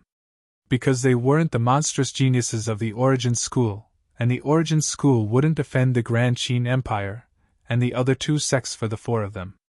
So, if the 7 of them left the Grand Myriad Mountains alive, then the best-case scenario for the 4 of them would be having their cultivations crippled before being expelled from the Origin School. Xianming and the others exchanged glances, and then they nodded. At this moment, all of their thoughts had coincided. In next to no time, Qingxue and the others noticed that something was off, and when they saw the gazes of Xianming and the others, they knew that Xianming's group intended to silence them. One of the men from Martial Future Academy quickly made a decision. He flipped his wrist before 4 talismans appeared in his hand, and then he flicked with his finger, causing 3 talismans to instantly stick onto the bodies of the other 3 disciples from Martial Future Academy. He said, "We aren't a match for the 4 of them. These are mid-grade Strider talismans, let's leave quickly." After he finished speaking, he hesitated for a moment before he withdrew 2 more Strider talismans and flicked them towards the 2 disciples from Bright Moon Sect. After that, he didn't even look back as he ran towards the distance with the other 3 disciples from Martial Future Academy. The Bright Moon Sect was the strongest amongst the 3 sects in the 6 great powers, so it would definitely be beneficial to him in the future if he formed a good relationship with these disciples from Bright Moon Sect. As for Qingxue, had completely disregarded her. Was there any point in forming a good relationship with a disciple of the Sword Sect? A mid-grade Strider talisman was worth a few tens of thousands of gold coins. Besides Qingxue, the other 6 of them ran towards the entrance of the gorge after they utilized the Strider talisman. Xianming had a gloomy expression as he said in a cold voice, "Leave that woman to Jiang Wei." As soon as he finished speaking, he withdrew 3 Strider talismans and slapped them on himself and the other 2 by his side before he moved to pursue the 6 of them. As she gazed at Jiang Wei that stood before her, Qingxue tightened her grip on the sword in her hand, and her eyes were filled with rage and unwillingness. She knew that she had been constantly disregarded since she joined this small group that was established at the last minute to hunt the Earth Bear King, yet she had never expected that it would be so undisguised this time. Jiang Wei didn't waste his breath at all. His spear shook while his figure flashed, and he stabbed it towards Qingxue. "You're tuning in to the Phoenix Knights YouTube channel. Don't forget to subscribe and join us on this journey to catch the most captivating stories.